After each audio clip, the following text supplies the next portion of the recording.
Oops. Alright, guys. We are back, guys. This is Kofly.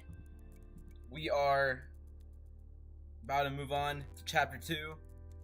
So, guys, yeah, I just did a stream, like, just a minute ago on, well, basically, we were just trying to complete the final boss song on Encore for chapter 2. Took, like, 1 hour. Wasn't that bad. I don't know how I managed to clear a 17 in 2 attempts. But I don't know. I guess we're still figuring out my limits. Let's wait for everyone to get on. You know what, guys? We're just gonna, while we're waiting for everyone, let's play the song, because I don't know why, but I like this. This is probably my favorite, like, boss. I don't know if I call this song anymore like a boss song, since there's Unraveling Stasis. But I do like the song. It's probably my favorite 16.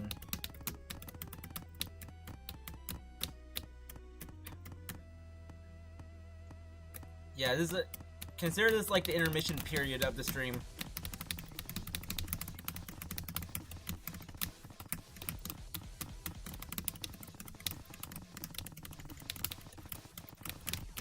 Holy crap, nice.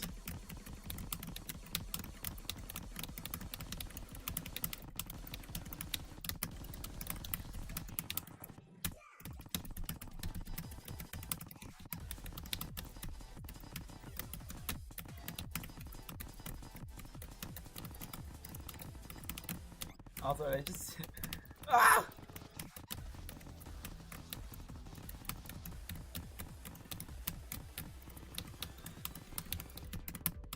Oh, I missed. Shoot.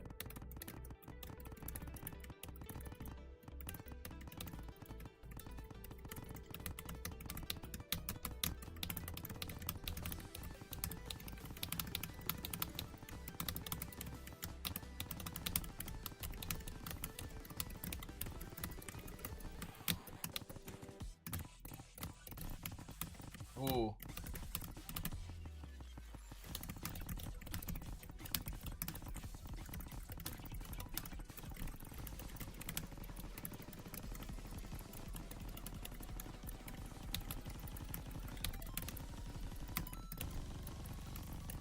Oh my god, that stream.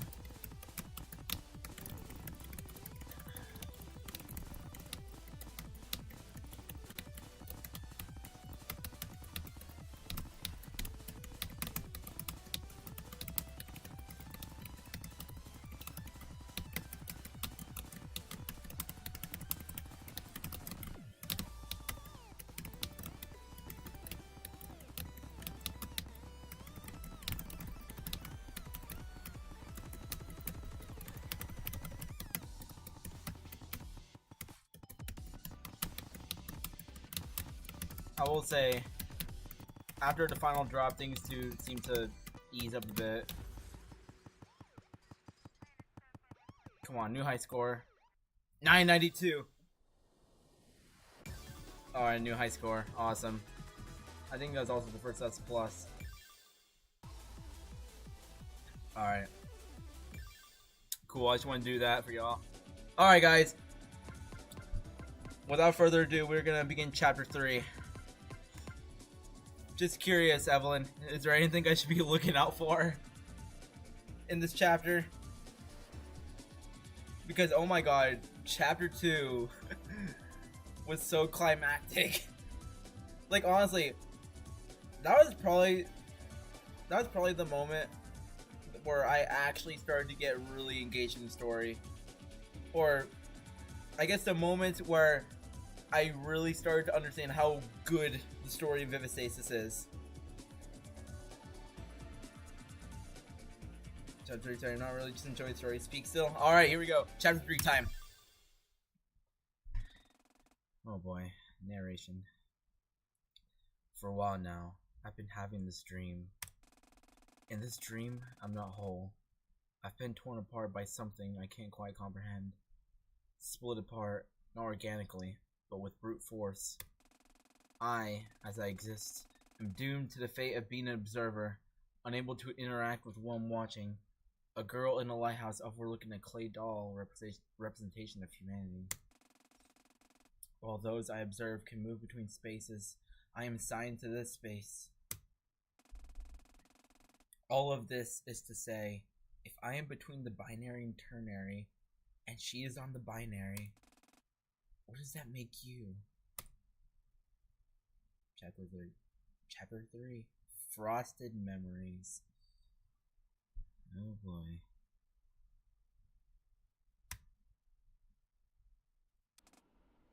Oh, alright. Alright. Oh yeah, if you didn't know already. Last chapter, is confirmed that these two, wait, hold on. It's confirmed that these two are officially lovebirds. But, they're not really, how should I say? They love each other, but they don't want to be in a relationship pretty much until, they solve the entire mystery. So they're friends right now, but you know it really is deep inside. I look up from my sorry, I need to drink this. I looked up from my phone as Allison walked into the room, slumped over. She walked over and face planted onto the bed I was sitting on. I looked at her inquisitively. What's got you all tuckered out? I leaned over and poked her hair. Sit up, Allie. I can't make out a word you're saying. Allison sat up. Packing. The same thing we've been doing all day. Well, speak for yourself. I finished up pretty early, actually. Yeah, because you don't have anything to pack. All your stuff is still back at home on the island. Hey, don't follow me for being lightweight to travel. I don't need much to get by. You're the one that had, like, everything shipped from Tanegashima. Allison glared at me with an unserious, tired expression. Yeah, and I've realized now how bad of an idea that was, because now I have to get it all shipped back. Such the struggle with a temporary home. Sure is. How about you? You already packed everything up? Yeah, did this afternoon. Didn't really take too long, like I said. Maybe I should loosen up a little. I'm admittedly a little envious of your single carry-on suitcase. Well, it certainly makes traveling easier. But I'd be lying if I said I didn't miss my home back on Tanegashima. So take that as you will. Fair enough. Just then, a rather tall silhouette appeared in the doorway. Hey, Katomi, what's up? Katomi walked into the room. Nothing much. Just making sure you're both ready to be up early tomorrow for the taxi to the airport. Everything all ready? Yep. I know you're ready, Sat. I was mainly talking to Allison. Yeah, I just finished up. All the stuff that's getting shipped back is in the boxes by the front door. And my suitcases are in my room. Cool, cool. Ari and I also just finished packing. Don't stay up too late. We gotta be up at 8 AM sharp tomorrow. You got it. Katomi left the room and closed the door behind her, leaving Allison and I in the light of the dim desktop lamp on the dresser. Allison looked over my phone in my hand. What were you doing? I turned on the phone to reveal the game I've been playing. Putting in some of the grind on noise sunlight. Trying to clear that chapter 5 update that just came out. Oh boy. Alright. Really? Alright. Creating North Starlight here. Also full of anime girls that may or may not be gay for one another. Oh, I should have known.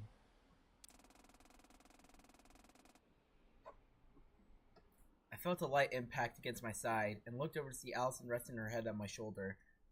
I gave her a teasing smile. Oh my god! Dude, are you gonna make out in this chapter? You want to rest your head on my lap?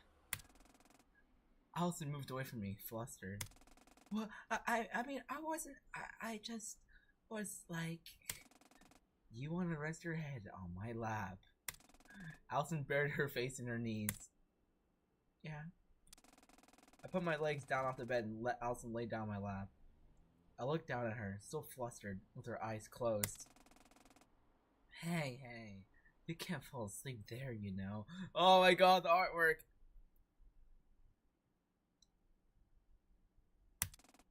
You can't stop me. I can revoke your lap privileges. Oh, they're so cute. But you won't. Yeah, you're right. I guess you're the sleeping beauty then, huh?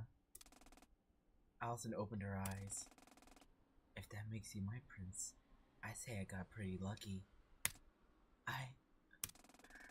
Oh my god! Oh, this is so good. Why is this girl the literal... Wait. Why is this guy... Why is this girl the literal cutest human being alive? Oh, was that too far? Sorry. No, it's okay. I was just not ready for that. An awkwardly long silence passes. Hey, I wanted to ask, are you okay? You seem kind of out of it all day. I guess you do know me too well for that to go unnoticed. Huh? I guess it's not so much that I'm out of it, and more so that it really feels like this time, short as it was, is coming to an end. It's been 3 months since the stuff that happened at the shrine, and I guess I just got too used to things actually having calmed down. Because once we step foot in Tokyo, we're back in the case. And anything could happen. I'm scared. But more selfishly, I'm gonna miss these few months. Even if they weren't easy, it really felt like this was a major change in my life for the better, you know? Sorry, I shouldn't dump all this on you. Oh, Allie. It's okay, I understand completely. To be honest, I'm kinda in the same boat. My life already took such a monumental turn early in the year, and it really feels like we're about to take another one, doesn't it? But I think you and I both know this is something that we gotta do. It's not like either of us to go through all that and just walk away. Yeah, I agree with you. But it's still scary, you know? Yeah, of course. But we're not facing this alone anymore. Neither of us are. You're right as always. It's always gonna be scary. But we'll press on anyway, right? Always. That's just how we roll. Yeah. We went silent for a while before I inevitably had to get Allison off my lap so I could move into bed. Yeah, I'm not doing this because I want to be a hero. Looking back, it feels so foolish that I was worried about that. It's been so long since all of this began, and it doesn't even feel like this is connected to Suki anymore. But I still need to see this through anyway. And if there's something awful waiting for me at the end of this, I'll face it head first, together with those I love.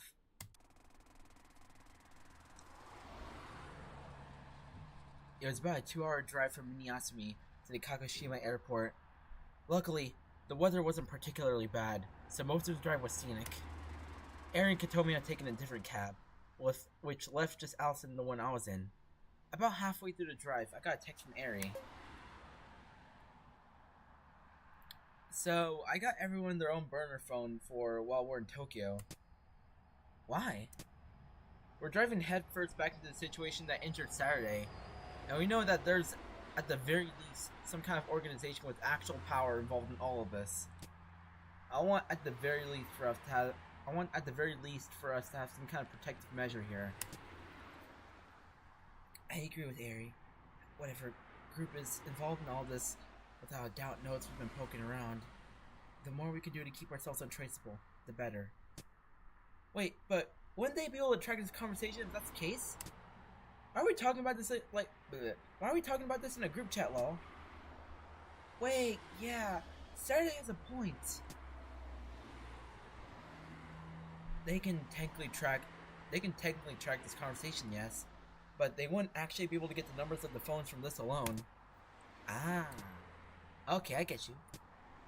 I've given Katomi hers, and I'll give you two yours once we arrive at the airport.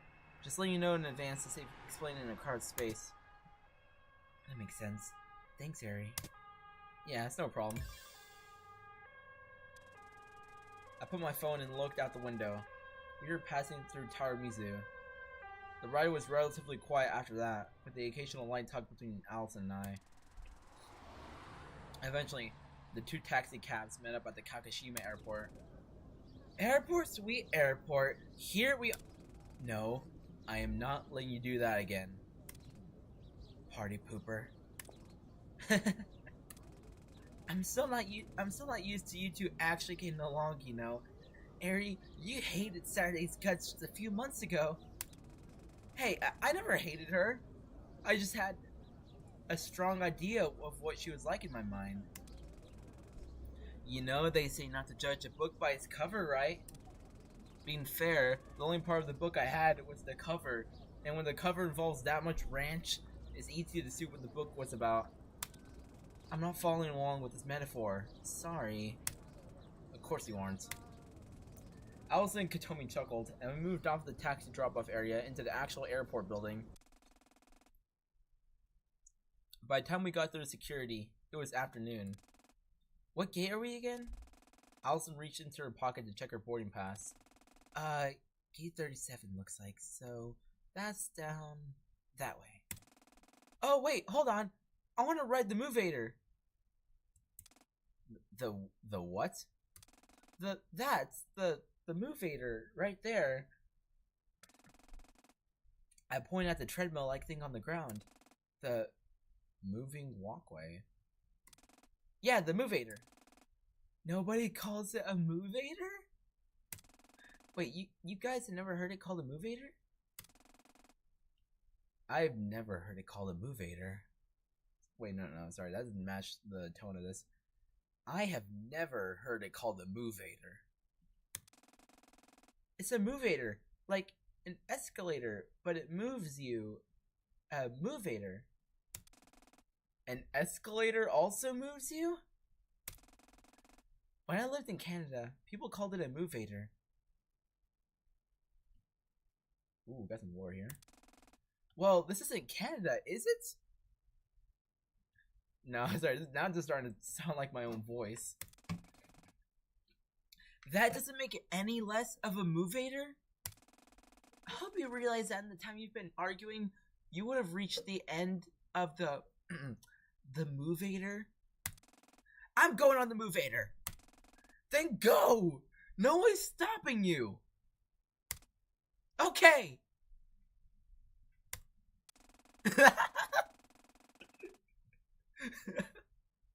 Oh god, Harry.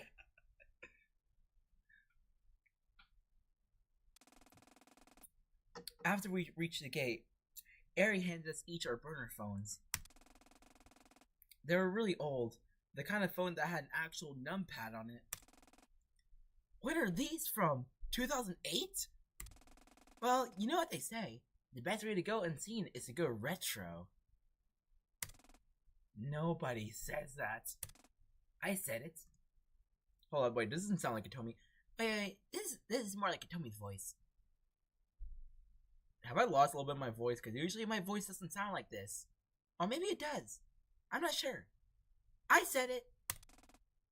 Hey, that's my bit.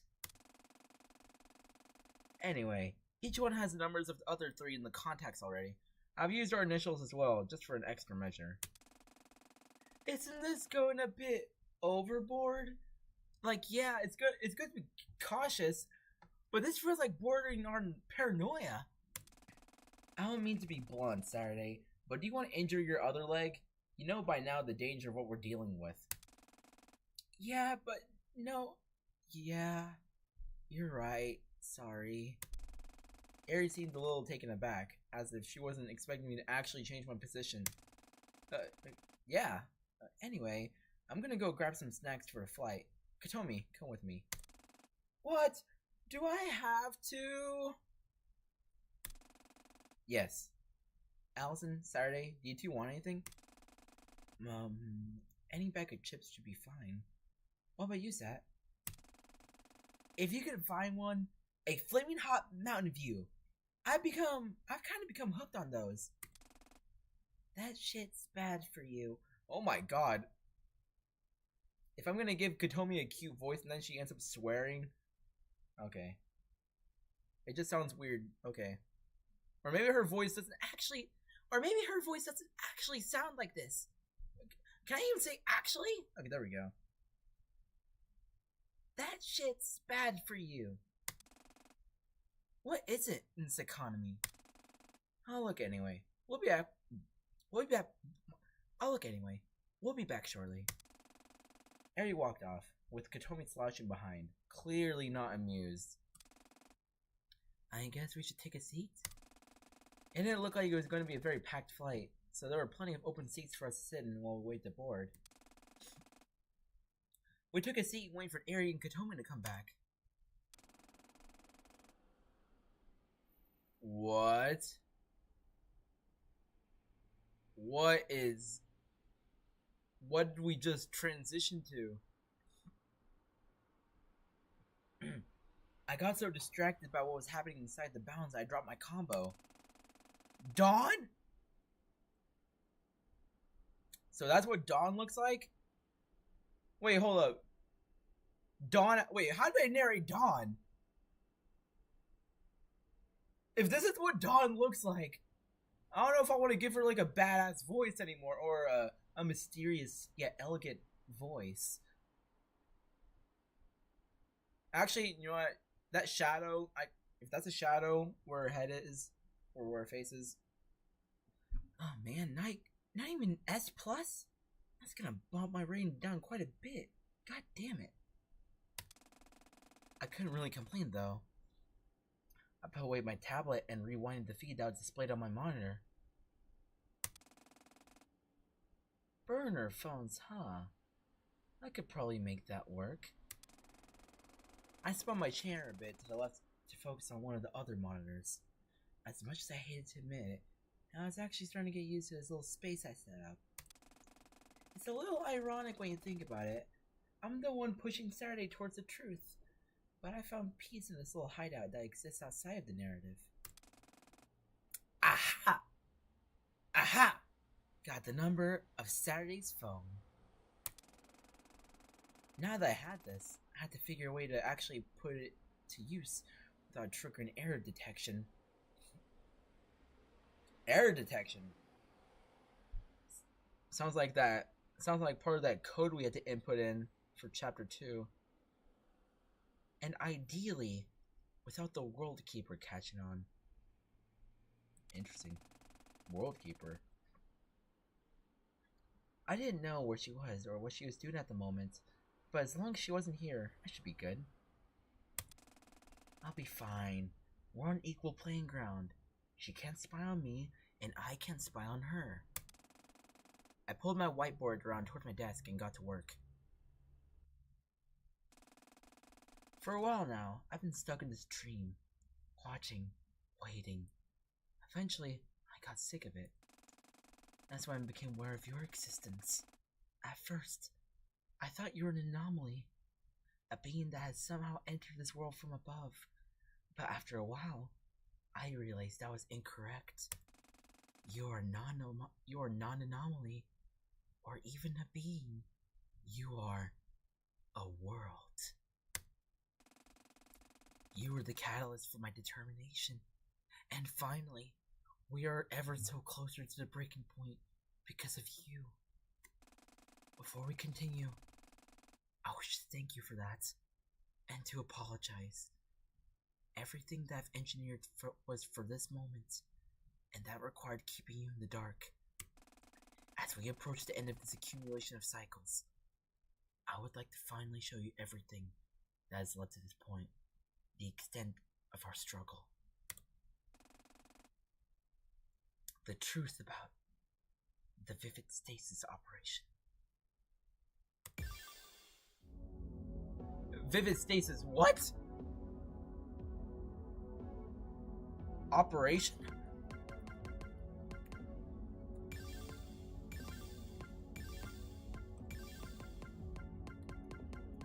What? Oh my god. Ooh, okay. New songs. I mean, we always gotta do those. Level 14. Is this original? Is that DD Dice? No, it's not. That can't be DD Dice. They said. Alright. Wait, we can't do the 14 plus yet?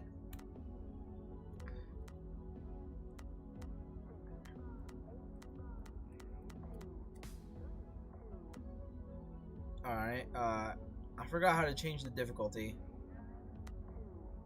You think by now I know that, honestly. Angel's Window.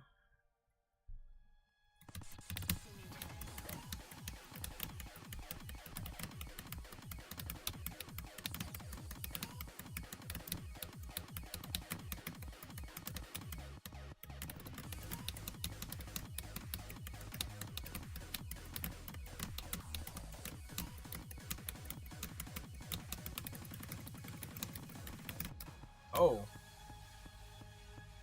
Little irregular rhythm there.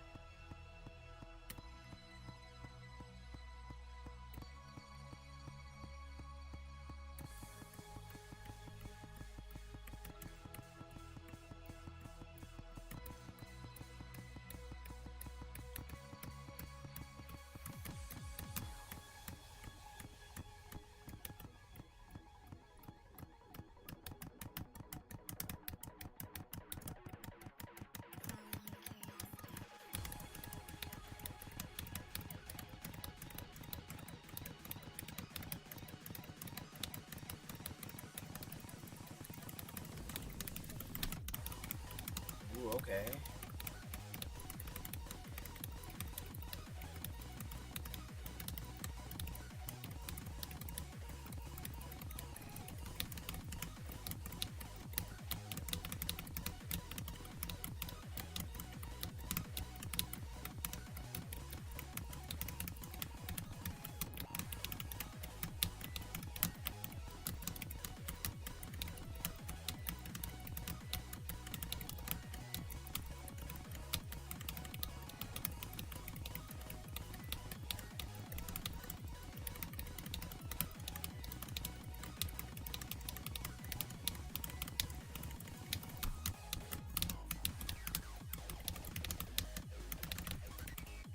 Alright, 900.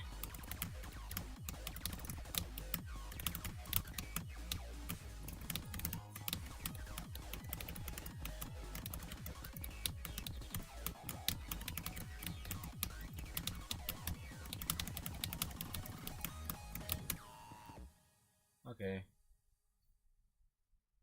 Awesome. Not bad, not bad. Okay, what about this one? This one that's a... This one's also a 12 plus. But the encore difficulty is a 15 plus. Ultimate Harmony. Let's do Harmony.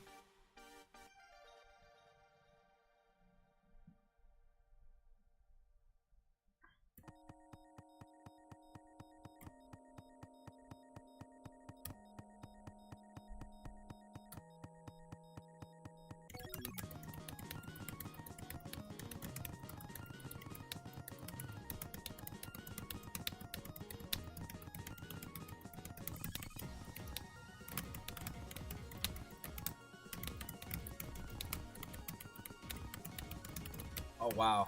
Okay, this one's a handful.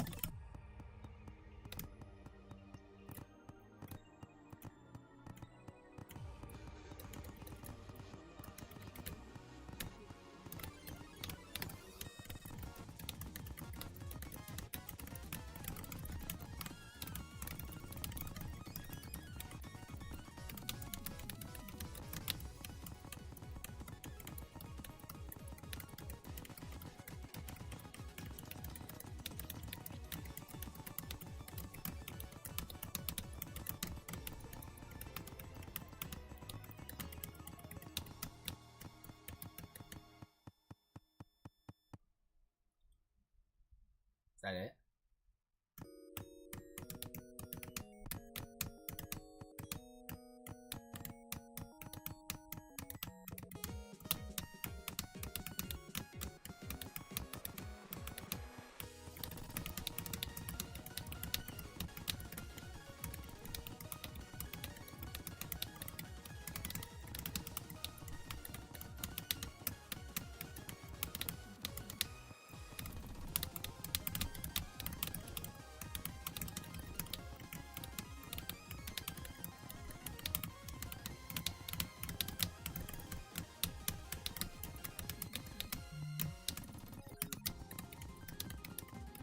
Oh, you gotta be kidding me.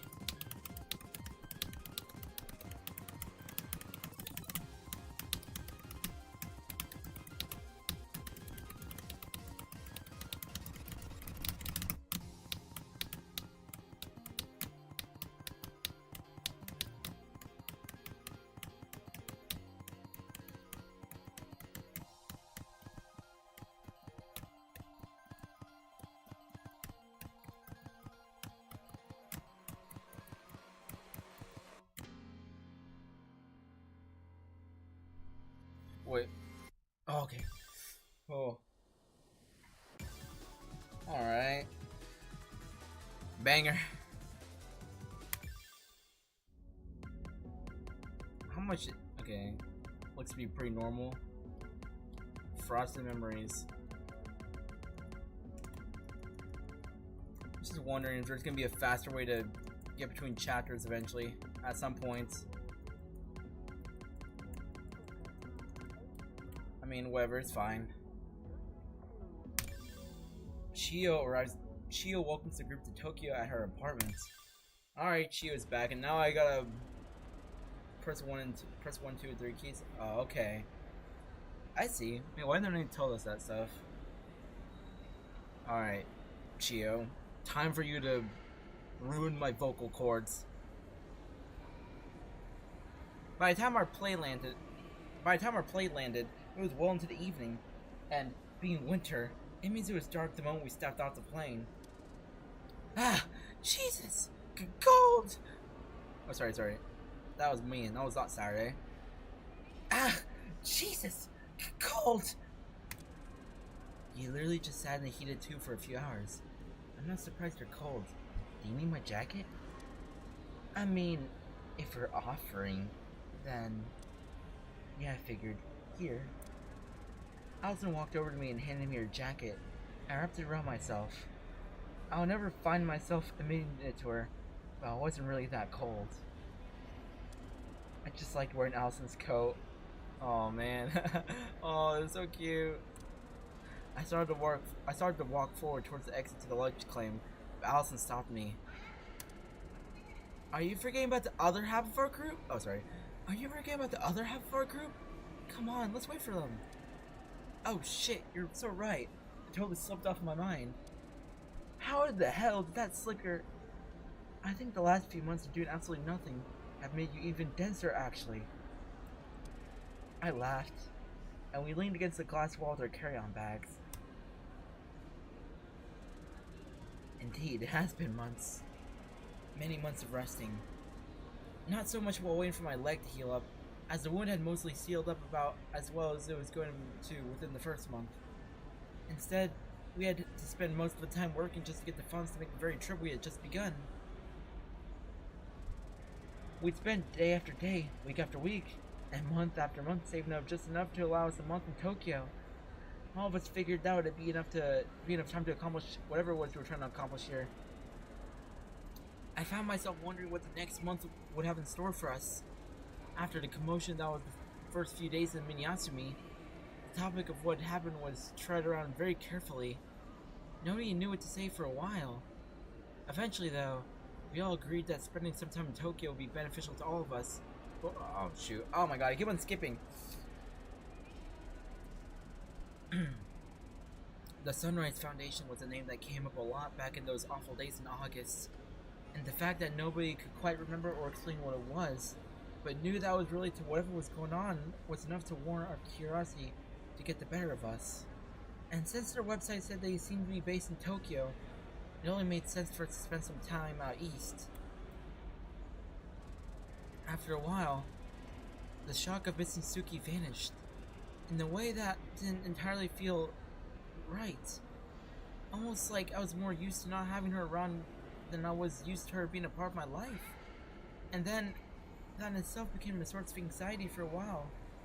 Luckily, Allison helped me through many panic attacks, and they calmed down with time. Allison, I genuinely don't think I could ask for a better person in my life. Even when I'm thinking this to myself, it sounds cheesy as all hell, but it's how I truly feel. Even though we said we wouldn't date until everything had calmed down, my overwhelming feelings of love for her never got any weaker. That's not to say that Allison and I didn't have any romantic interactions at all these past few months. It's more like we're waiting to make it official. Of course, everyone else had already realized long ago before we even told him. Aerie even said that she didn't even know we weren't a couple until after the Geology Museum incident way back in January. But when I'm with her, I genuinely feel like I could overcome anything that's thrown out of me. It's even more than that. I just know I can. In a way, it feels like it's already happened, time and time again. And yet...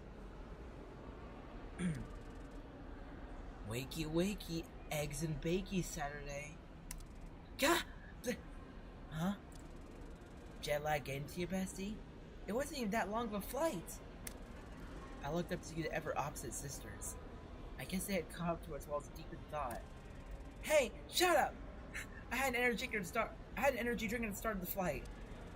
Aren't those supposed to keep you awake? Well, yeah, but I have a weird brain. Caffeine is just a knockout drug for me. It's true. I can back this up. Oh god, she can't back this up. Allison looked over at me. So, have you heard from Chio about her current whereabouts yet? She's supposed to be picking us up. Oh! Yeah, she said she'll be right outside the baggage claim by like 8:30. You best get going then. Come on! Katomi sprinted down the long passageway leading to the baggage claim. The remaining three of us looked at her defeatedly. It's still 8:20. Regardless, we ran after her. Better to be early than late, probably.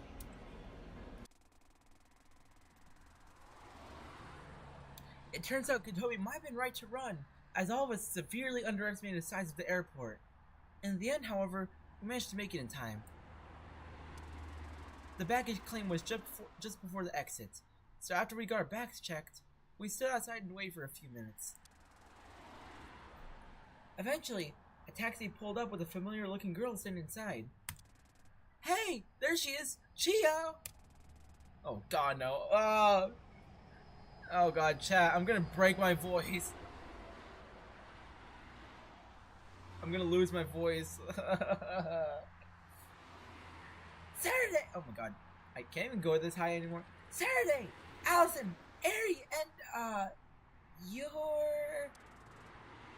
Katomi Nishibosu, Aerie's sister. Oh! You're Katomi! Nice to finally meet you! I'm Chio Sakamura.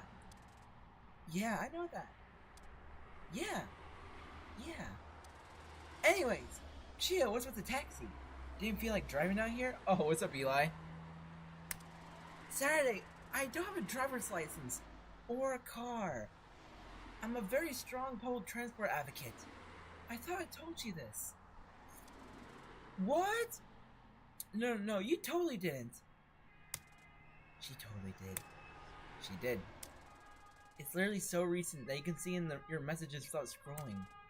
You guys are no fun. Anyway, my place is pretty close here, but the bus doesn't run at a reasonable enough rate for me to be here at this time, so I took a taxi. Speaking of which, we should probably not keep them waiting. Good point. Zach, give me your suitcase, and I'll put it in the back with mine. I nodded, and rolled my suitcase over to the back of the taxi. Allison opened up the trunk and slid her bags in together. Despite her relatively short appearance, she was much stronger than I was. But that isn't exactly a hard bar to pass. I sat down in the back seat, and the other three slid in beside me. It was the tightest fit I've ever been in my entire life. And oh my god! And being squished in next to the person I was madly in love with made the ride a whole lot more awkward than it probably should have been. Oh my god! Luckily, it was only about a 35-minute drive from Tokyo International Airport to Chio's apartment in Ikebukuro. Which, to be honest, is 35 minutes longer than I would have liked it to be. But it could have been a whole lot worse. Chio's apartment was part of a small 3-story condo. Luckily, there were a few extra rooms that Chio usually used as office space that she prepared mattresses in. Eri and Katomi got one room, and Alice and I got the other, which was fine by both of us. Oh, did you finish setting all your stuff up? Yeah, not like there was much to set up. All we had was the stuff in our carry-on bags. That's fair. Where are Allison and Eri? I think both of them are in their rooms. We had to get up early to pack for a flight, so it makes sense that at least some of us will be exhausted. You guys aren't, though? I'm nocturnal. There are times where this is about the time of day I wake up. Oh, I see. That doesn't sound healthy. But I'm not your caretaker, so I won't pry. Appreciated. My sleep schedules are enough of a hassle. You guys want to sit down in the living room and chat for a bit? I haven't had the chance to meet you yet, Katomi. Sure. I'm assuming you'll still be up for a bit too, right, Saturday? Yeah, of course. I'll join you guys in a minute. Let me just go check on Allison first, because I think... I think... Why do I feel... Every time Allison... Saturday goes to meet up with Allison, I swear to God, I am thinking of, like, the worst things right now. Or, actually, not the worst things, but, like, the most intimate things right now. Sure thing. Chio and Katomi walked down the short hallway to the living room, and I started walking up the stairs to the bedrooms that Chio was letting us stay in. I slowly opened the door to the room Alice and I were staying in. Sure enough, Allison lay inside, passed out cold. I backed out of the room slowly, but then I heard a soft voice from below me. Wait, no. Saturday. I looked back, and Allison had one of her eyes open, looking at me. What's up, Allie? Can you do me a solid and fill up that glass with water? I don't have the energy to get up and do it myself right now. She pointed at an empty glass on the nightstand beside her bed. I laughed. Of course I can. Hold tight. I grabbed the glass and then walked over to the adjacent bathroom and filled it up with water. Then I brought it back to the bedside and leaned down to place it on the nightstand. Thanks, Saturn. Love you. Oh. Saturn? Oh. What? I was so caught off guard by Allie's sleep talking. I don't even think she realized what she was saying, and would probably forget by the morning. I regained my composure and smiled, and then hesitated for a second before I left the room. Love you too, Allie. Get some rest, okay? Closing the door, I stood in the hallway for a solid few minutes to wait for myself to stop blushing before I went back downstairs.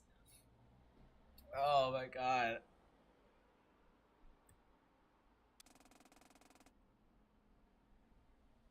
Chio, Katomi, and I sat in the living room for the next half hour talking about how life had been the past few months. I felt this sense of almost familiarity, or familiality, like family. Growing up, I had always been the loner aside from the few friends I had, and even then, aside from Allison, none of my friends felt super close to me, in a sense. But now, I felt like I really found the people I loved, and how I would do anything to protect. Soon enough, Katomi went to bed, and Chio followed. I sat in the living room alone for a few minutes before retiring for the night myself. We'd agreed to spend a few days out enjoying the city before doing any kind of thinking about the Sunrise Foundation, and I didn't really want to be even remotely tired for that. Oh wait. No, the tone was wrong for that entire part. We had agreed to spend a few days out enjoying the city before doing any kind of thinking about the Sunrise Foundation, and I didn't want to be even remotely tired for that. I'd wanted to go to Tokyo for a long time, and I wasn't about to pass up the chance I'd been given. Huh? Wait, what? Didn't I live in Tokyo at one point?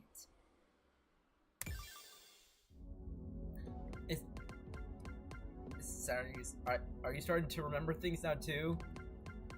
Are you? Oh my god. You're in like the same boat as Chio right now.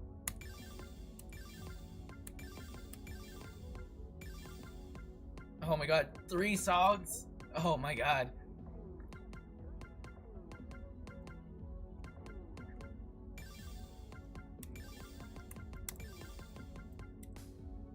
Oh boy. UTF, what? BPM?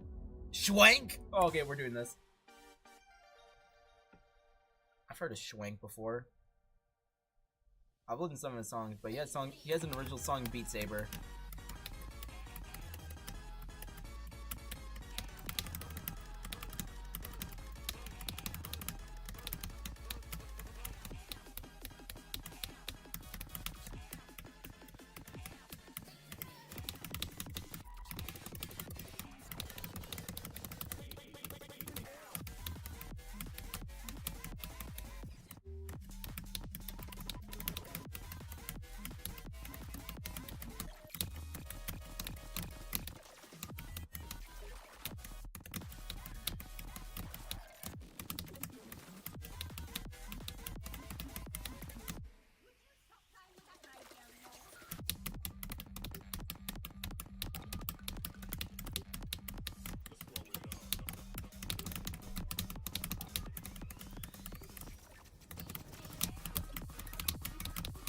What the heck?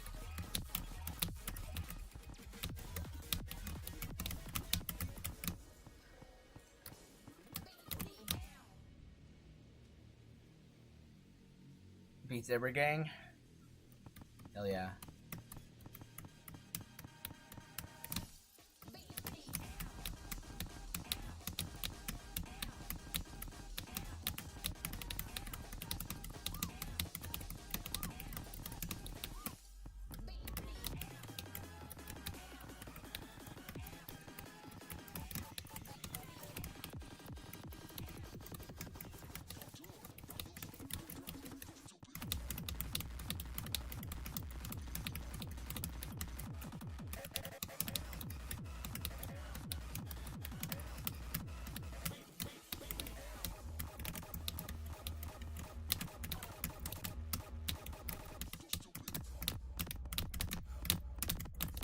Oh, wow.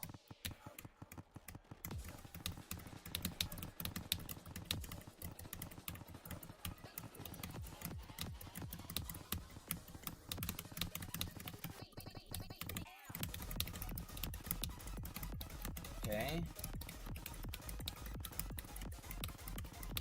Pretty normal streams here. Okay, now we're including the bumpers.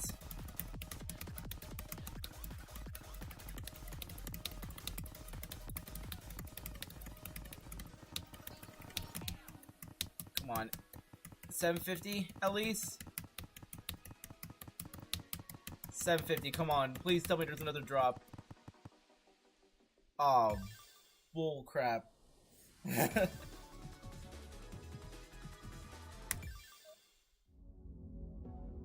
Alright. What is it? Simulated reality. Level 14? Ooh, I like that. Level 13 Encore, level 15 plus. Alright, let's see what we got here. Idleclef. I must say, there's a lot of artists in this game that I've never heard of. They have to have a... I wonder if in the later songs they have like some big name artists. It'd be insane if I saw Camellia make a debut.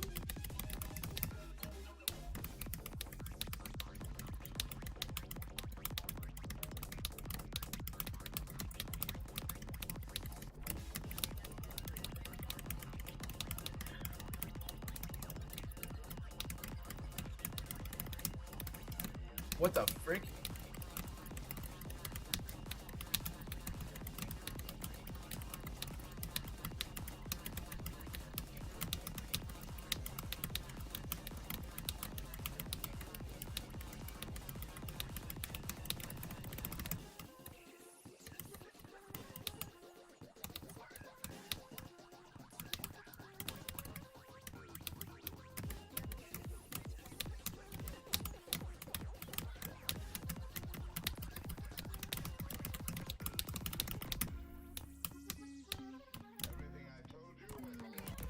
Oh, great.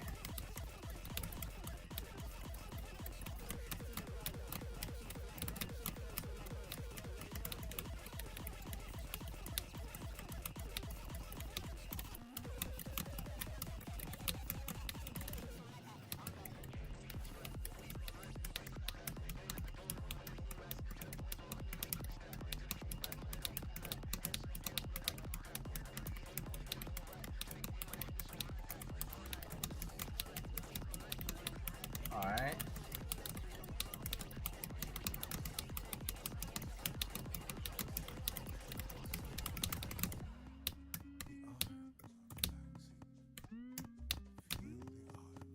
Okay. Oh, what the? Whoa.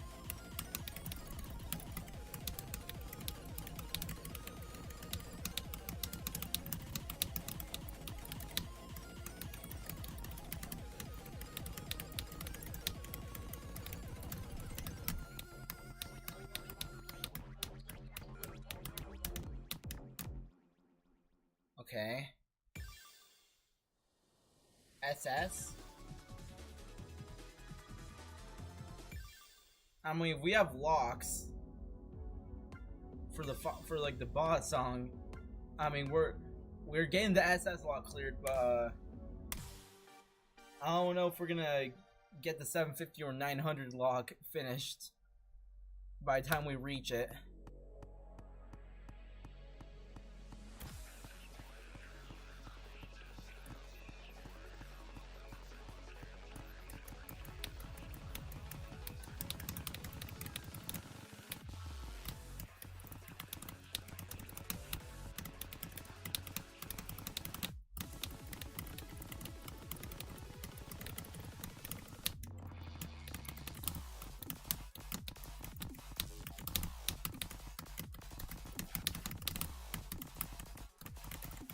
Oh, how do I miss that part?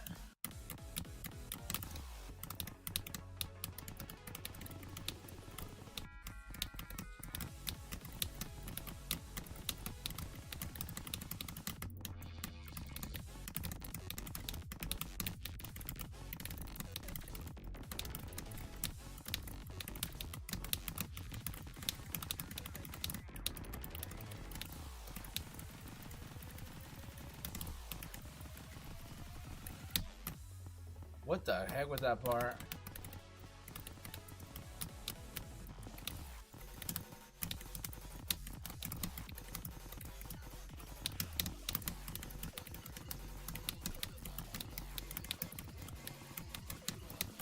Jesus Christ. How did I just do that? Come on, 250. We're like under 250 away.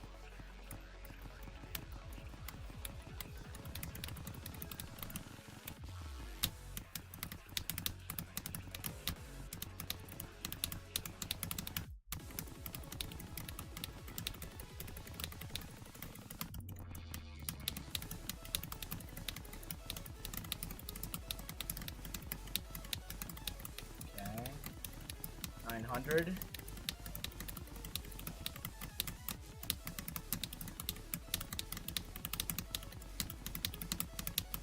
All right.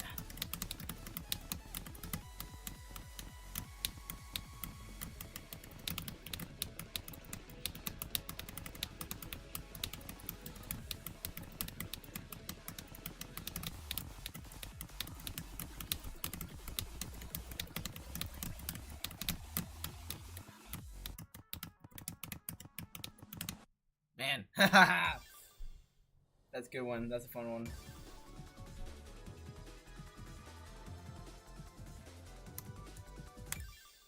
Man, every single song. Absolute banger. Singularity?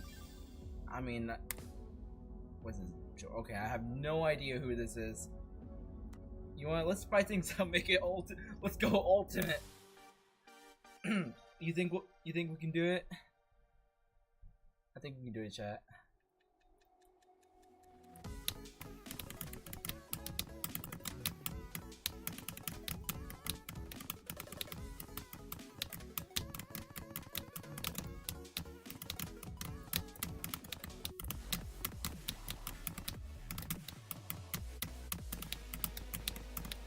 Oh, gee, okay, yeah, no. What?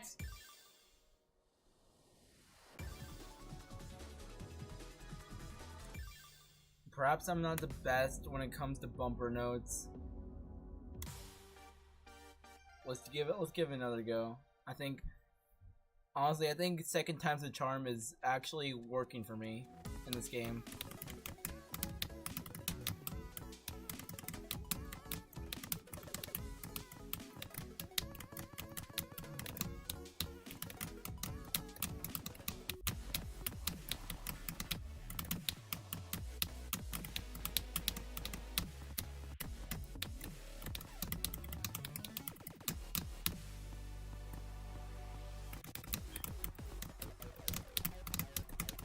Oh, missed that part.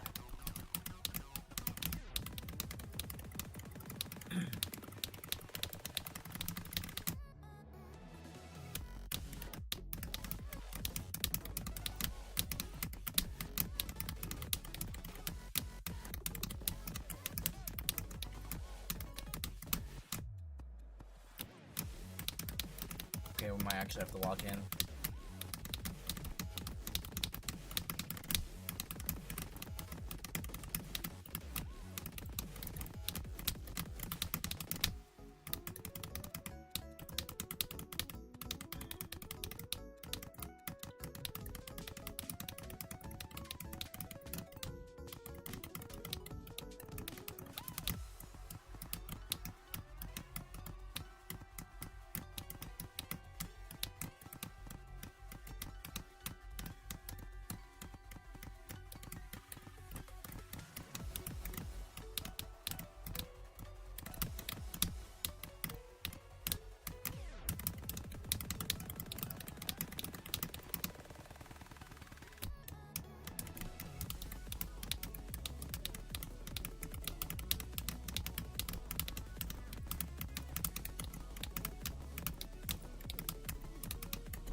Oh, yeah.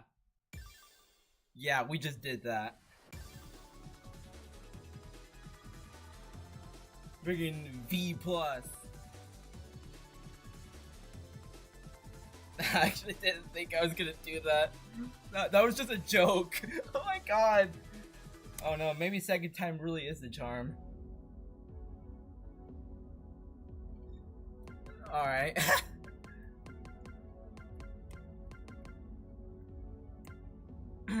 Alright, awesome. Looking good. Okay. On to the story. Allison and Katomi spent time in Tokyo. I honestly think narrating Chio and Katomi is gonna give me a headache, so I'm gonna take me some ibuprofen.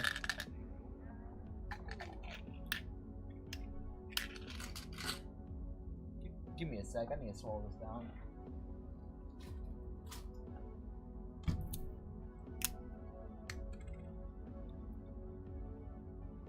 Okay.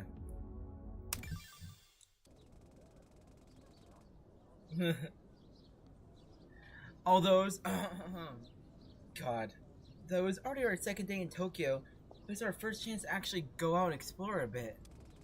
We spent the entirety of the 17th recovering from jet lag and general exhaustion from packing everything up and moving it out of our temporary home in Kagoshima. So it wasn't until today that we actually had the chance to get out of Ikebukuro. Ikebukuro Station. Wow. So this is what a subway station in the big city looks like. Sad. It's not that different from the ones down south. We just never ride the metro line. Sure it is. It's all in the vibes. And as a certified vibes expert, I proclaim that the vibes here are totally different. How are you making that sound? Wait. How are you making that sound with your mouth? After a while, I learned to stop questioning it. I'm surprised you haven't, Allie. You've known her for way longer than I have. There are some things about the nature of reality I haven't come to terms with yet. Katomi walked over to one of the automated kiosks and printed out 3 tickets, one for each of us. It was just Katomi, Allie, and I today. Eri and Chio had stayed back at the apartment to go over the facts of the case once more. I would like to stay with them, but I can admit that my energy might be a bit of a hindrance for someone trying to think something through intellectually. It was probably best to let the detective do the work, so Katomi, Allie, and I grouped up and decided to take the Yurakucho line. Oh my god, oh no, Chuo! To check out the Ginza shopping district. Katomi walked back and handed us her tickets. This is only valid for one trip. We'll get longer tickets on the other side. Got it. Katomi scanned our tickets for us, and we walked through. The ride to Ginza Ichome Station was about half an hour. The train we were on was decorated with lots of cute advertisements and decorations. Wow, this could be the future of public transportation. These are all things we have on other metro lines, are they? You just always take the bus. I glared at her jokingly.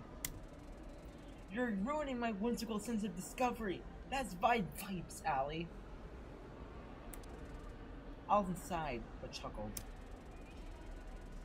Though the ride was uneventful, just looking out and seeing the sights of the capital of Japan as we rode through Bunkyo and Chiyoda made the ride feel like the gift of a lifetime for me. I was never really partial to the nature vibes of Tanegashima, even if I missed it a little having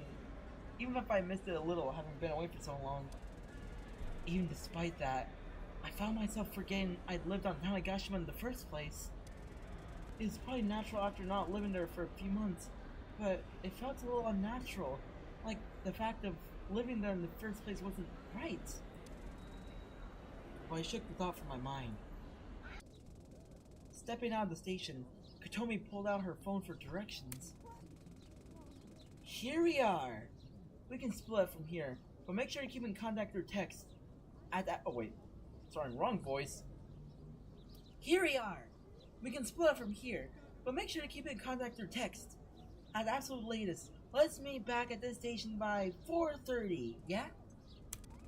Sounds good. Where are you two going? I'm going to Ginza 6.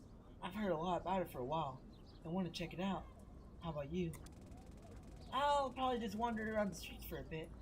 It's not often you get the chance to just wander around Tokyo. What are you going to do Saturday?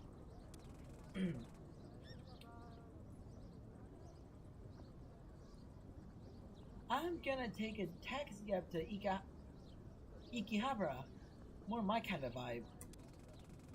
That's pretty far out. Should I come with you?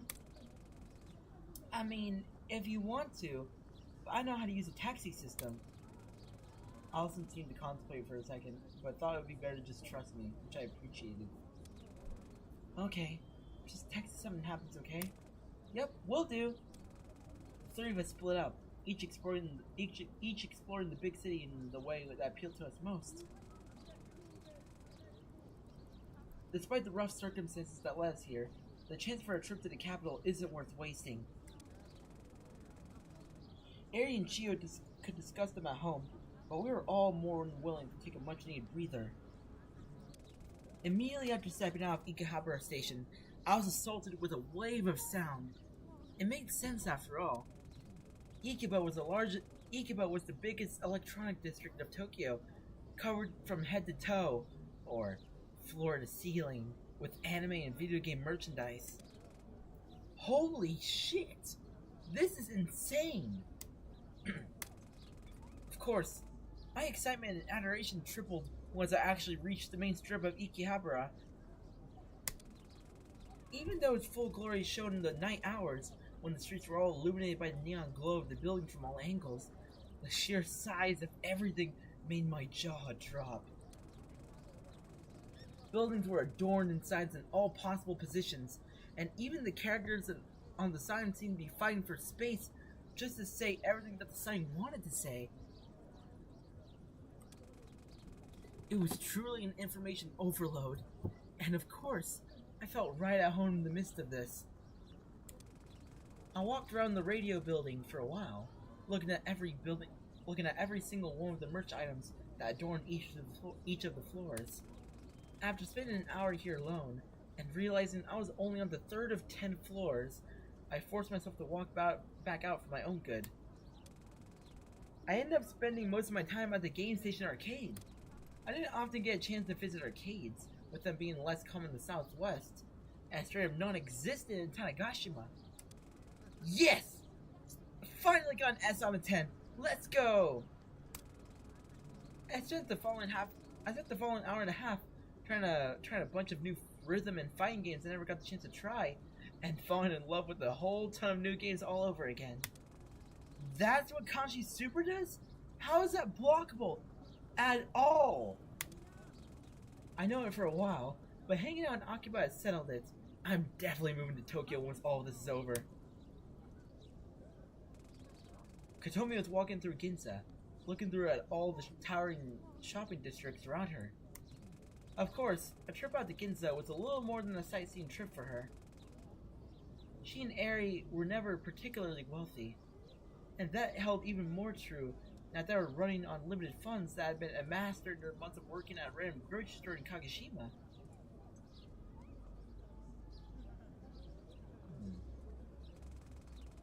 Honestly, I'm glad that nightmare is over and never send me back to retail again. The extravagant atmosphere of everything related to Tokyo, but especially Ginza, served as a sort of reminder for Kotomi, a reminder of a fancy world that existed beyond what she lived up to that point, being stuck on Tanegashima her whole life. Not to say she wanted to be super rich or anything naive like that, but Kotomi had a habit of letting others trample over her for the sake of her own success. And you don't really make it anywhere in life if you don't learn to have the care and love for yourself as well.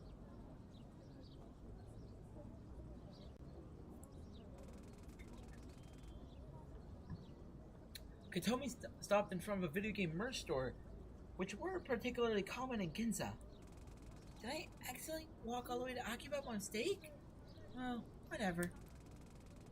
She wasn't really one for that kind of childish entertainment as she saw it, but decided to take a look inside anyway. The store wasn't nearly as big as the large expensive department stores that made Ginza what it was, but instead, a humble one-story installation into a larger shopping complex. Kotomi browsed the aisles for a little while as she looked at titles of video game stores she'd never heard of. Video games, yeah. Hopefully I didn't say anything wrong there. Oh, Xenostrike Legends! I think Saturday told me about that one. Though she'd never say it to her face, at least not for a while. Kotomi envied Saturday in a way. Saturday had the kind of freedom and energy that most people envied once they hit their 20s, and although Saturday would turn 20 next July, Kotomi didn't doubt for a second that that energy would stick around for a long while. There was a little demo kiosk for some game console at the back of the store, and the couch set up to imitate a little gaming lounge. So, for once in her life, Kotomi decided to enjoy a bit of the use she thought she didn't have anymore, and ended up spending 2 hours in the store trying out all different games. Wait, why am I narrating as Saturday? I don't even know who is exactly narrating this. I'll do something like Aries' voice. The owner of the store, a surprisingly older looking woman, seemed to get great enjoyment from watching Kotomi try for hours to break all the scores and see as much of each of his games available as she could. Oh my god. The owner of the store, a surprisingly older looking woman, seemed to get great enjoyment from watching Kotomi try for hours to break all the scores and see as much of each of the games available as she could on the limited demo kiosk. When her lunch break came, she decided to go and sit down next to Kotomi on the couch. You sure are having fun here. It's not often you get people spending a lot of time in the game store in this part of the city. Huh? Oh, yeah, I guess. It's been, what, 10 minutes? I'm sorry if I'm hogging the machine or something. The storekeeper laughed and leaned back into the couch cushions. It's been an hour and a half, actually. But it's okay. Nobody else really comes by for that long. I especially don't see people using this old thing. Old thing? This is like a preview kiosk for some upcoming console, right? Maybe you're living the year 2011. The Wii U died out due to poor sales back in 2016. But it holds a special place in my heart, so I keep the demo kiosk up anyway. Huh. I had no idea. I don't play video games that often. Really? The way you were crushing all those scores? I thought you were a seasoned pro and walked into my shop. You were having the time of your life.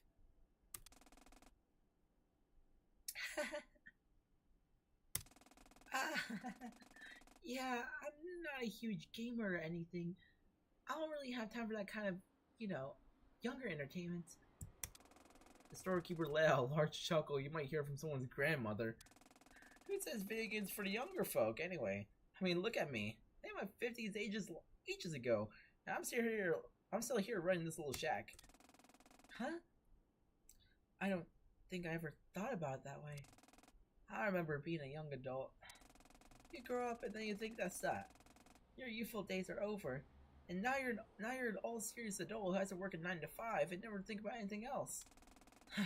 As if your youthful energy only sticks to you as long as you let it. Katomi didn't have a good response to that, but she knew the woman was right. Oftentimes, she found herself getting caught up in the bittersweet trap called nostalgia, regretting that her days of freedom were gone. But the truth is, if you can keep yourself in the good memories of the past, you can never make more good memories in the present or future. The storekeeper stood up. You know, this thing was a commercial failure almost a decade ago, but I still have some for sale in the storeroom. Oh yeah, the Wii U. The Wii U. God. A reflection of the actual Wii U. This is just my personal recommendation, but I think it's a great little console for trying out new things. Never had an overwhelmingly large game library. Fun fact, the Wii U was like my first ever Nintendo console. Like, actually. I didn't know that it was selling like very poorly and stuff. But I don't know, I enjoyed it quite a bit. I enjoyed it a lot. Nobody else wants them, but they're technically for sale. Katomi thought about it for a second. What the hell? I'm not a fashionista. I don't think I'm gonna be interested in much else in Ginza. Oh my god! Yes, Katomi! Katomi also stood up and walked over to the counter. She ended up walking out of the store with the console and a few games. It's already 4 o'clock. It's already 4 o'clock.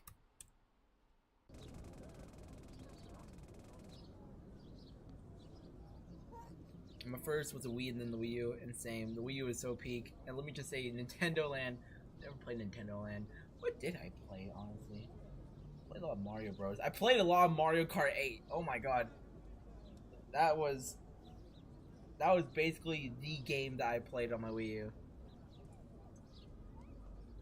And then the Switch came out, and well, this was I was so young. My parents bought me the Switch for Christmas. Mario Kart 8 Deluxe. Got that for me as well. Oh my god, I played the crap out of that. And the fact that I could play on the go made it so much better. Now I have a Switch too. I pre-ordered that crap. God, I love the Wii U and the Switch. But man, oh god. Nostalgia is hitting me too. It's snowing like crazy outside, chat. Like, It is really bad. I honestly might be holed up here.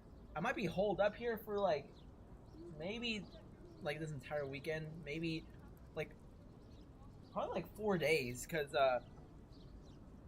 God, it's gonna be like -3 degrees on Monday. And so I think I'm gonna be doing a lot of like working from home stuff. So honestly, I might be streaming a lot more because I have an excuse to be in my room all the time. There's not really much I can do out here other than play in the snow. Can't really walk far either, because that's not a good idea either. Alright, back to the story. You have a mod Wii U? Oh, that's cool. I never modded my stuff. Allison ended up not buying much. Instead of looking around at all the expensive clothes and finally finding herself a place down in the food court. Of course, she knew that she wouldn't end up buying much. She was more so just taken in the atmosphere of a place where so many people cared about their appearance and the way they presented themselves to the world. So many people here in fancy, cute outfits. I kind of feel out of place sitting here with just my normal jacket. Dude, is Allison gonna go through like a yas? She's gonna turn into a yassified Allison?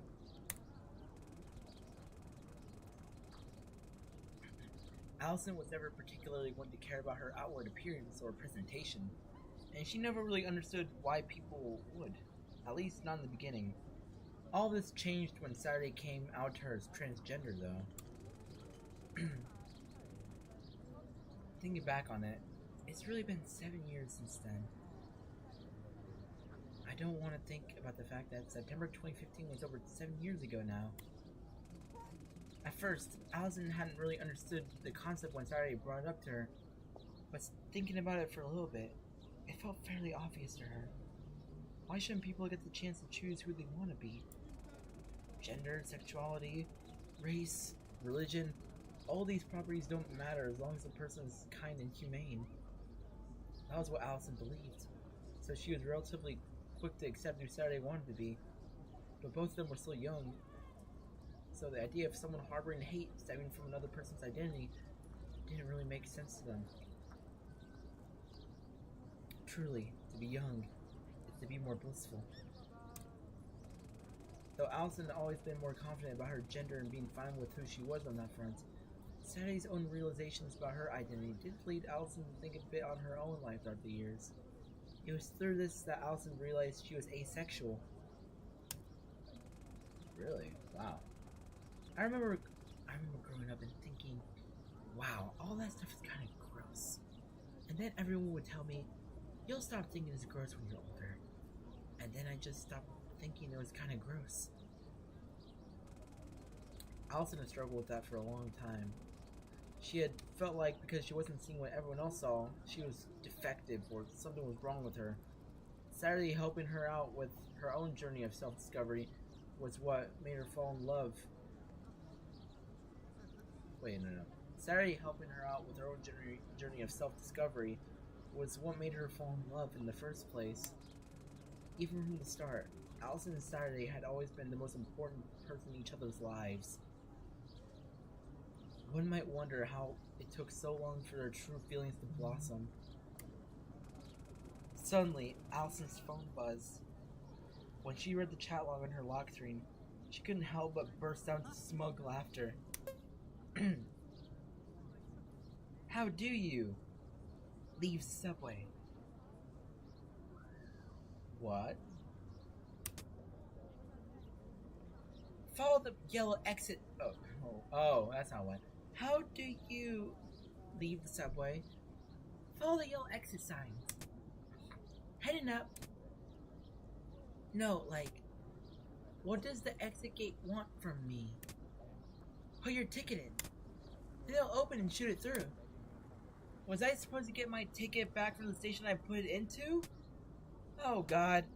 Oh, yes. It comes out the other side. Oh! Uh-oh! With a helpless grin, Allison stood up from the food court. It looked like she would have to rescue Saturday from the Ginza metro station. Oh boy. Eri and Chio go over the case. Oh boy! It's gonna get serious now. We have 2 more story entries left? Oh my god. Jesus Christ. Oh, give me a moment, guys.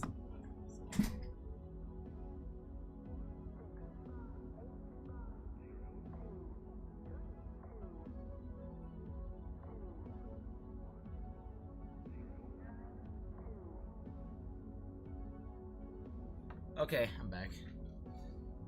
Need to check what's going on outside.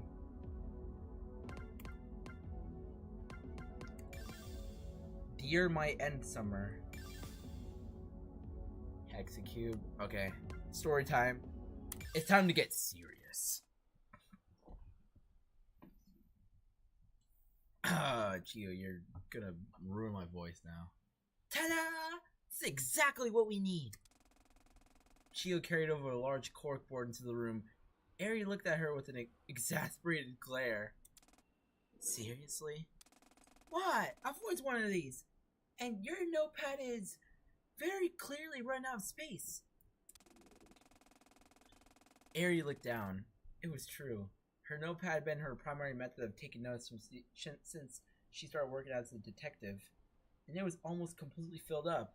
She sighed. Okay, one more time, from the top.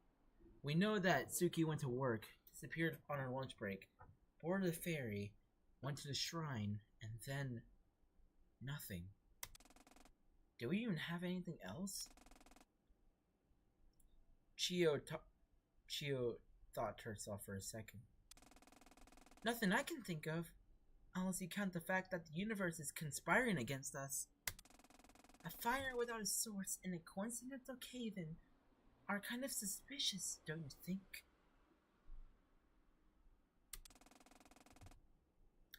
What, you think that there's a god out there that's pissed at us? She had said it as a joke, but Chio didn't flinch or laugh. At this point, would you be surprised? It all seems fake, I guess. Or like we're following a trail of breadcrumbs that stray just far enough from the truth for us to follow without question. That's an interesting take, actually. Do you think... At that moment, the door slammed open, and Chio and Eri both jumped. Allison, Kotomi, and I walked into the room. Oh, wait, this is oh, wait, so this is from Saturday's perspective. Oh, okay. Alright, so I keep talking in Saturday's voice in this. Okay. At that moment, the door slammed open, and Chio and Eri both jumped. Allison, Kotomi, and I walked into the room. Oh, welcome back. How was Ginza? So cool. We got a lot of fun stuff, and I definitely did not get lost in Ginza Station on the way back. It didn't happen. Allison, Kotomi, how do I make that happen? That happened. I glared at them, and then carried the bags full of apparel and goodies that we brought over to the kitchen counter. Kotomi slumped over onto the couch, absolutely exhausted. Allison, on the other hand, noticed the comically oversized corkboard and started fawning over it. Wow! That's the biggest corkboard I've ever seen! And you've organized so well! Are these tacks color-coded? Oh my god! And they're organized by date, followed by an alphabetical sort! This is the most beautiful thing I've ever laid my eyes on! Oh my god, Allison, you really love corkboards! Eri and Kotomi looked at the strange turn of character with the confused expressions, while I stood in the corner just smirking. Even Chio was surprised by her strange passion for corkinization. Yeah, and the verticality shows approximate time. I have it looping from around 7 a.m. at top to 6 a.m. at the bottom. Because that's the lowest concentration of events, so it leads to a more coherent organizational structure. Oh my god, yes! Yeah. Yeah. She's gonna be at this for a while. Autism. Oh no, oh god, Allison's autistic.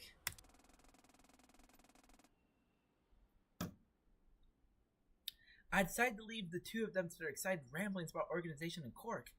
Ari walked over to me. So, what did the two of you manage to figure out while we were gone? Anything new? Ari sighed. Nothing, unfortunately. We were spitballing a few theories, but unless you have a good explanation for the random acts of nature impeding our progress, you've kind of hit a roadblock.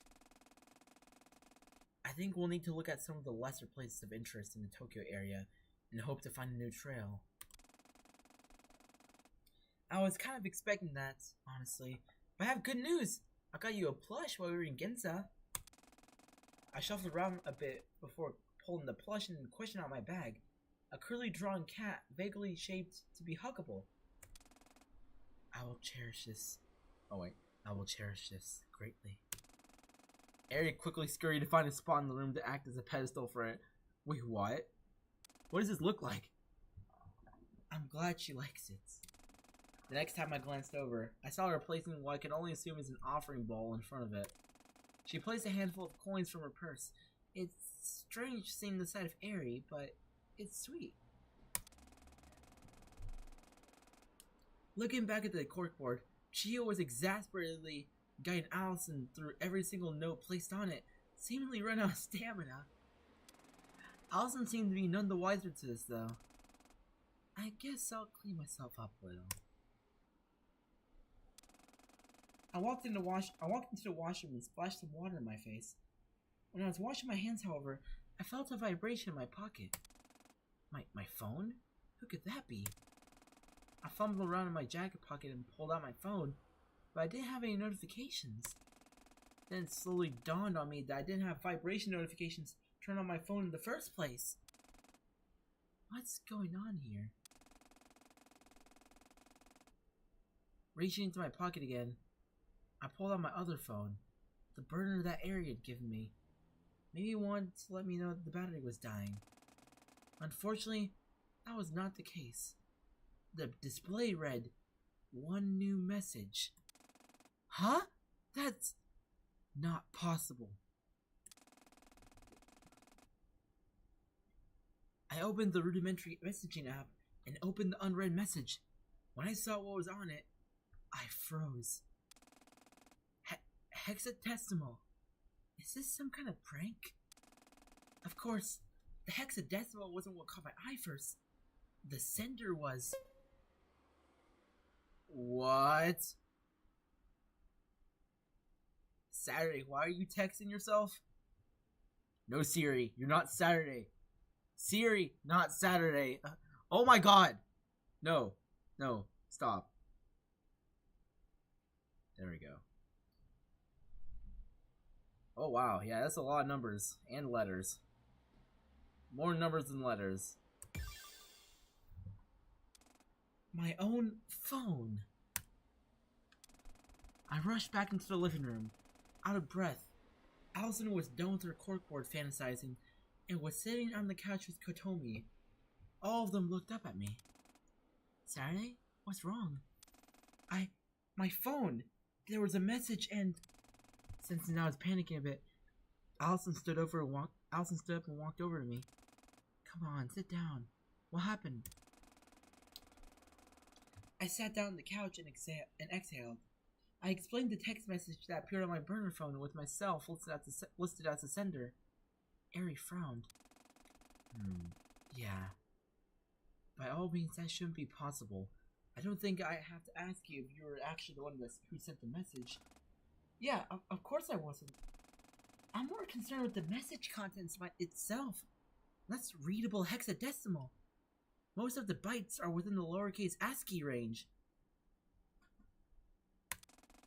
Yeah, you're right. I'll transcribe it.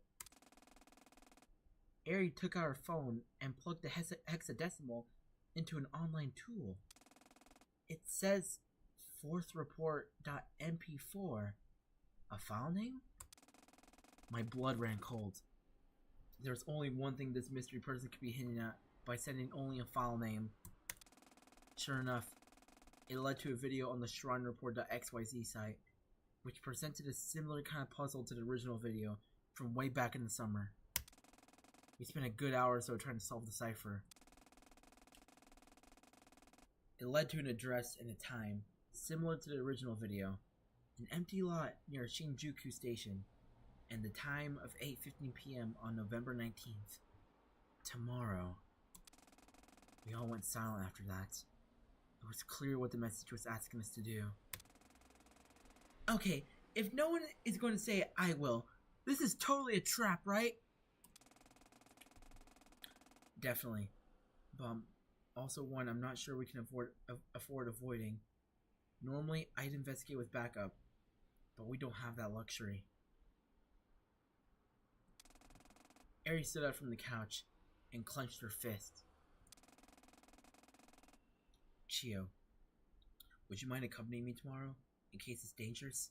You're the oldest one here. I'm sorry to have to involve a civilian in a situation like this, but I need backup of some kind, and you're definitely the most able to fend for yourself. Of course, Eri. I stood up, protesting. Hold on, why just you two? I know it's dangerous, but this message was directed at me, right? They definitely want me there. Because if it is a trap, it could be bringing you directly in harm's way. Isn't that my choice to make? Not yours? I understand, but please, I want to know the truth. There's no convincing you otherwise, is there? Sat, are you sure you want to do this? I don't want something to happen to you. I'm sure. Please let me come. This feels like the culmination of everything that's happened these past few months. I'm begging you guys. You're right, I guess. But I'm coming with you. Eri started protesting, but stopped herself. Hold on, okay. Alright. No, never mind. But you two are going to be on a tight leash, okay? Allison and I both nod. Eri knew by now that the only person as stubborn as I am is Allison, and that it'd be a waste of energy trying to fight us. But you also know that Eri just wants us to be safe, so we don't usually go against her wishes unless it's really important. Estelle then, if we leave by 7:30, we can get there at the designated time easily. I suppose you're also going to want to come, Katomi? Of course I am! My best friend and my sister are going into the enemy's nest, and you want me to stay at home twiddling my thumbs? Not happening. Katomi's determination was unwavering, something that we rarely saw from her. But she knew how to stick to her beliefs when it came down to it. It was one of the reasons we got along well in the first place. Very well. Until then, let's try not to worry. Fear is the mind... something. Oh boy.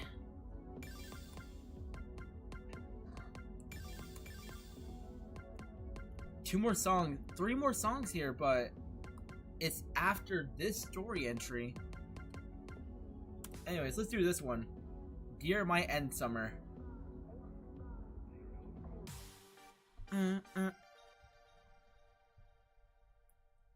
Alright, full combo? Alright, peak time. Wait, is this an original? Oh, I'm getting major anime opening vibes.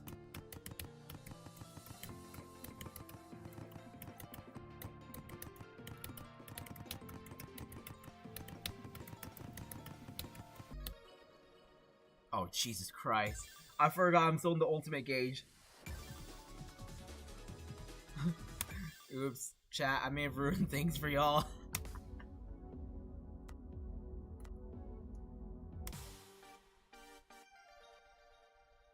I might have ruined a potentially great song for y'all.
all the songs are original pretty much?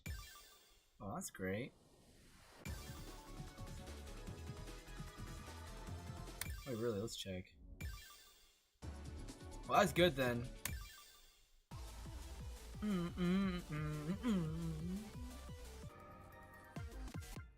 Some of them are. Oh, I thought that Showing song would be original.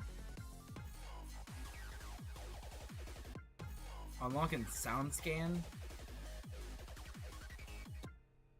Between space. What the hell is between space? What? How many songs are there in chapter 3? You'll see. Oh, what the flippers?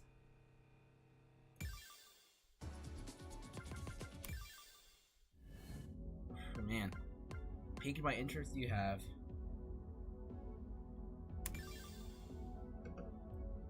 Saturday visits the Sunrise Foundation at night. Actually, before we go do that, it's probably time for me to heat up some soup, so I'm gonna do that.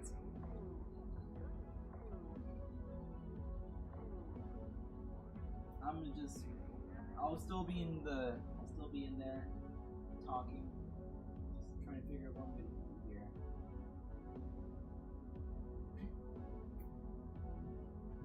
I'm not gonna lie, guys, fucking cherry soup is not gonna be good. It's a lot of calories though. Go hydrate. I should probably go hydrate.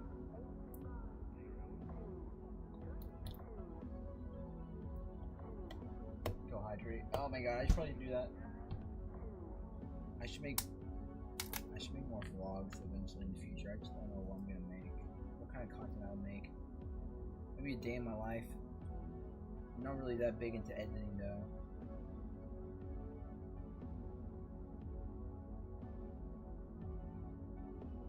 Peel back lid. Okay. I should probably go down to the bottom floor to get some water and stuff. Because the only drinks I have here are Diet Coke and Sunny D. And don't get me wrong, I love Sunny D, but I also need some water. Because otherwise I'd be drinking like probably over 200 calories from the Sunny D's if I decide to only drink that. With the Diet Coke, oh, it's full of aspartame.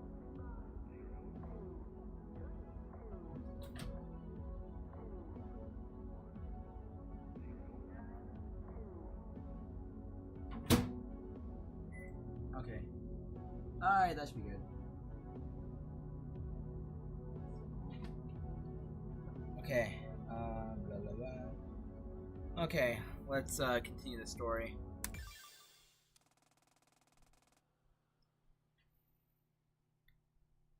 Wait a minute, let me just make sure. I want to just take out that noise suppression thing a little bit. Whatever. We had tried to take our minds off of what was coming, but it was a fruitless effort.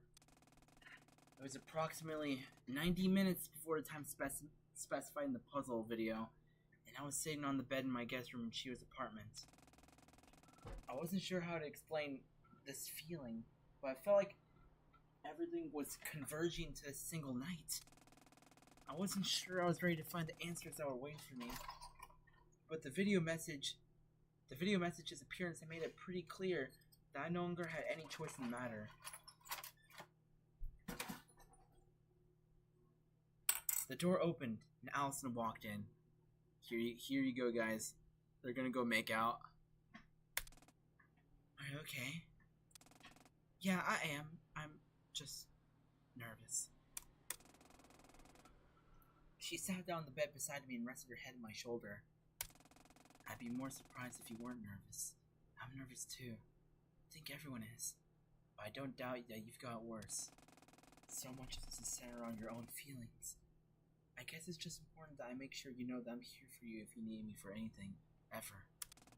I think that That's the main reason I've been able to come so far. Yeah? What makes you say that? She was hiding it, but I could tell that got her all flustered. She had that oddly insecure side to her compassion.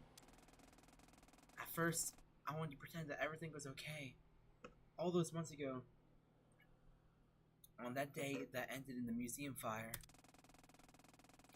I hurt you and myself by trying to force myself to believe I was doing better than I was.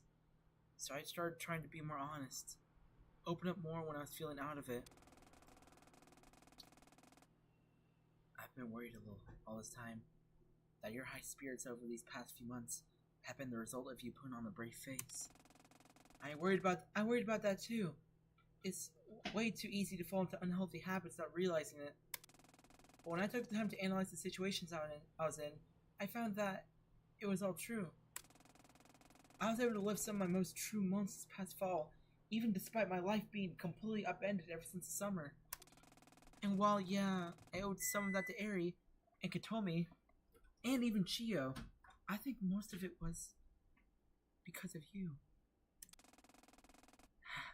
You flatter. I'm not special. There are tons of girls like me. Whether that's true or not doesn't change anything, because I don't have this kind of connection with any of them. Fair enough. Glancing at Allison, she buried her head in my shoulder, obviously not expecting a wholehearted answer to her joking question. You've changed too. Wait, just a sec, guys. Let me just bring this out of here. Oh, that's gonna suck. Okay. Your soup is ready. Yep. That beef star will be hell. Give me a sec. Oh, I need to peel off this. If only I had a kitchen in this dorm room. Okay. Just gonna let that rest. Let me take off these headphones for 30 seconds.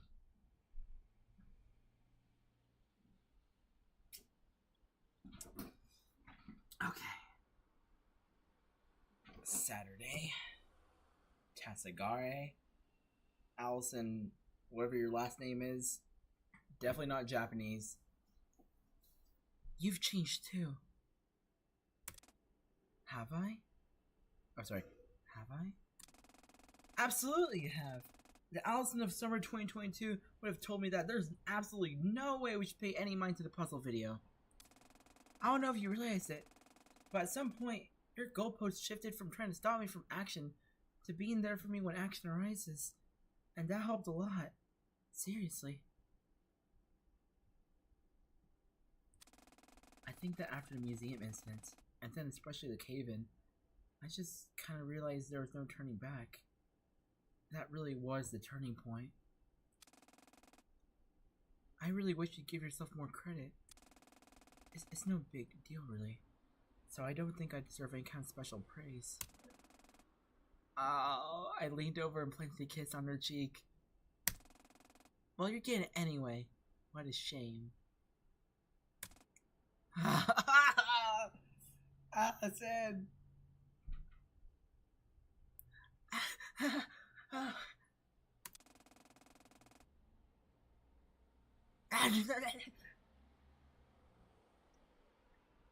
How do you vocalize that kind of sound with your mouth?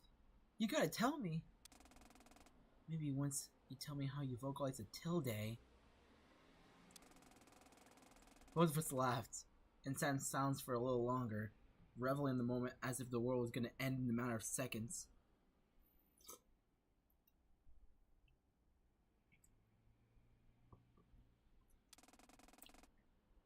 But the peace could only last so long. My alarm went off.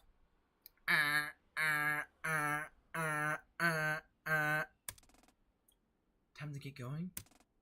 Yeah, it is. Are you ready? No, I'm not. That's okay. I'll be right there. I'll be right here with you every step of the way. I know. Thank you, Allie. I love you. Love you too. Now let's not keep Chia waiting. We stood up and walked out of the room. I flicked the lights off with the switch on the wall, and as I did, I took one more glance around the room.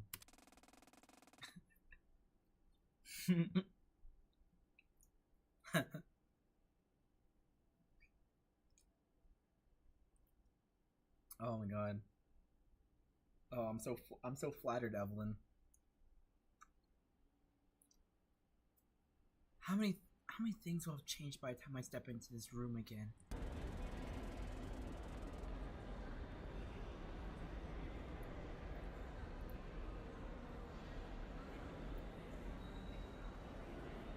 Okay.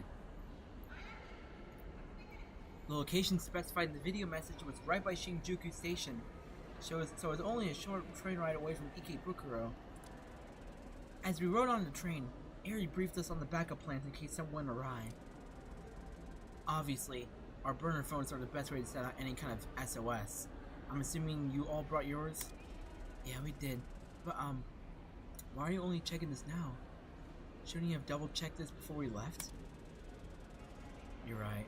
But it seems like it all worked out in the end, so there's no need to dwell on it. I could tell from her tone that she'd also spent most of the time before we left preparing herself mentally for whatever was about to come. Oh shoot, maybe I should be mentally fortified when narrating. Over the past few months, I've come to realize that Eri is much less skill-willed as she seems. Probably even more fragile than Kotomi.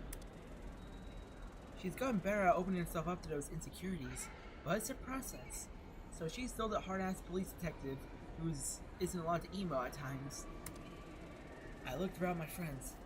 The thought entered my mind that I might not get to see one or all of them after the events of tonight, but I dismissed that thought from my mind.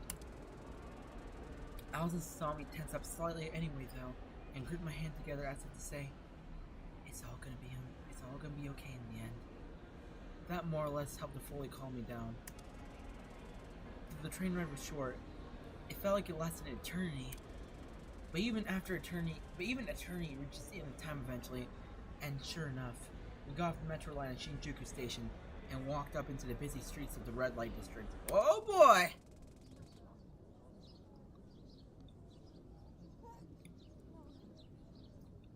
Okay.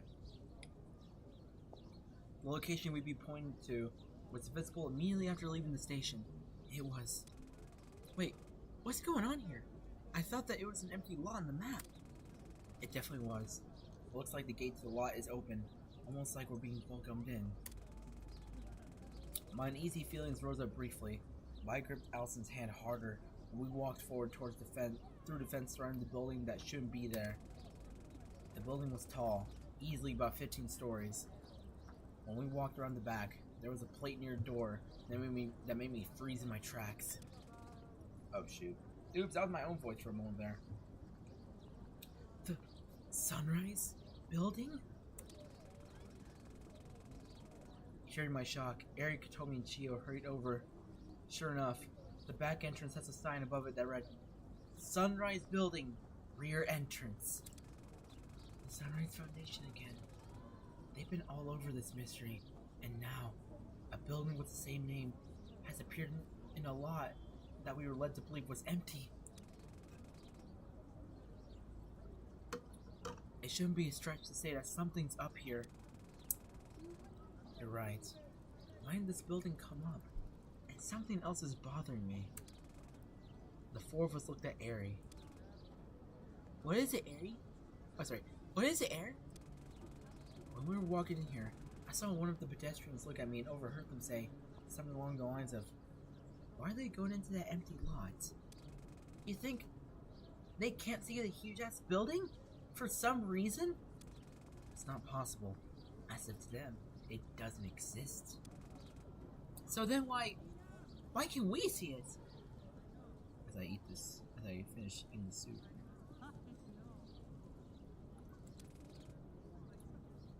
Oh shoot! Alright, who could this be? Because I have allowed you to. Dawn! Oh my god!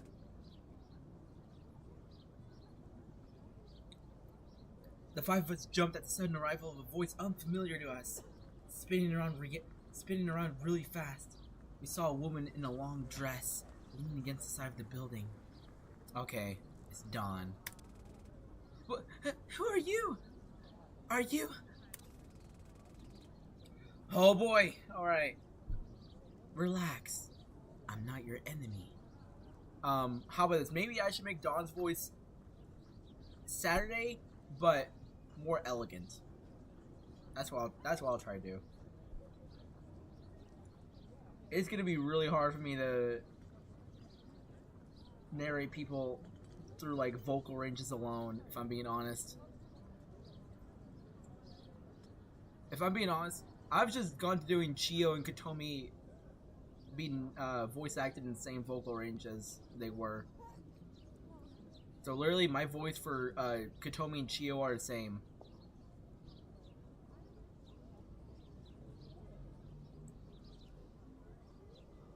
Relax. I'm not your enemy. I'm the one who called you here in the first place. I take it to mean that you would be Kisho Biori then. Yeah. Oh, never mind. Oh, no, sorry. This ain't Dawn. This is Kisho. Yeah, that's right. I'm the one who sent you that message. How did you get the contact for burner phones? Careful surveillance. Have you been stalking us? No. Are you done with the questions? I called you here because I thought it might be time for you to learn the truth. And why should we listen to you? Because you came all the way out here in the first place. Why did you do that if you have no intention of listening to me? It's okay, Chio. So, Kisho, what do you know? Do you know where my sister is? You could say that, yes. What's with the vague response? I think it would be better if you saw for yourself. That's why I led you here. The truths lie in this building, normally obstructed from what you can see. So I've allowed you to see it. Is it like some optical illusion thing? No, that can't be right. For now, I just need you to trust me. You'll find all the answers you're looking for in here. So let's go. You can get us in? How about this? Eri, okay, not Eri. Dawn or Kisho, whatever.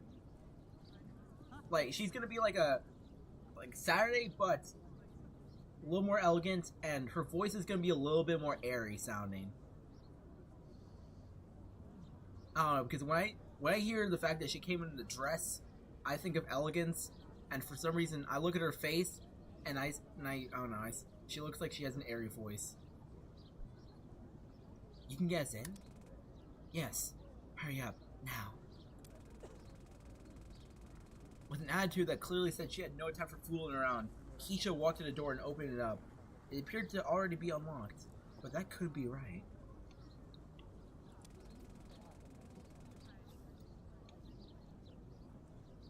Alright. Delicious. I tried to open that earlier and it was locked. I didn't hear her unlock it either. Just who is this girl? Saturday, you fall in love? Nope. The five of us exchanged a worried but determined glance. As we discussed, Kotomi. No. Actually, no. Suki X Dawn. There. I said it. As we discussed, Kotomi, I'd like you to stay outside here and notify us if anything goes awry. You're still okay with that, yeah? Yeah, I am. I'll message you immediately if something pops up. You four ready? No, not at all. But let's go anyway. I let go of Allison's hand, and Allison, Eri, and Chio walked towards the door. As I started following them, Kotomi tapped my shoulder. Hey, Saturday, come here for a minute. Huh? What's up? Noticing that I stopped, Allison turned around inquisitively. I assured her I'd be right there and ran back to Kotomi. I know you already know this, but in case you need a reminder, don't ever feel like you have to push yourself too hard in order to find answers, okay? It's okay to feel overwhelmed and take a step back. Yeah, You're right. Thanks, Katomi. Yeah, good luck in there. I rushed back to where the others were standing, and we entered in the door, following the strange woman who called herself Kisho Biori.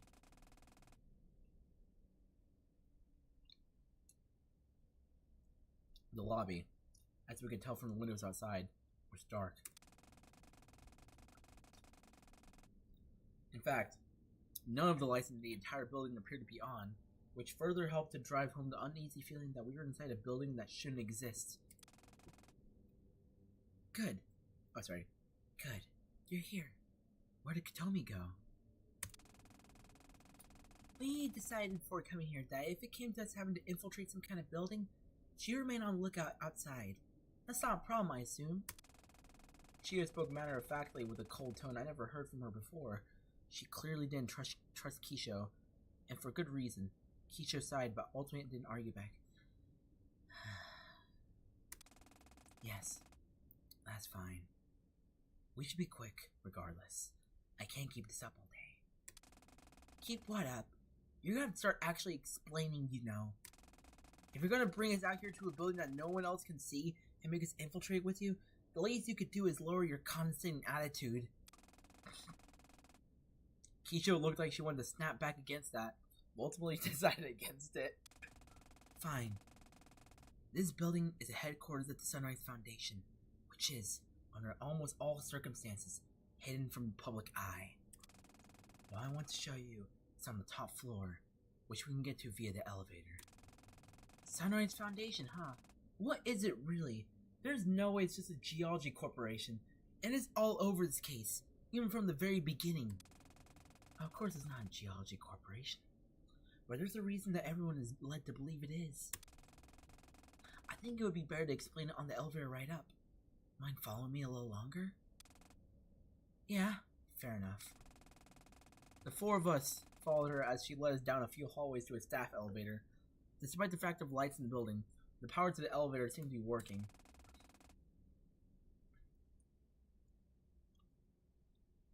Okay. After a short while, the door made a ding sound and opened up.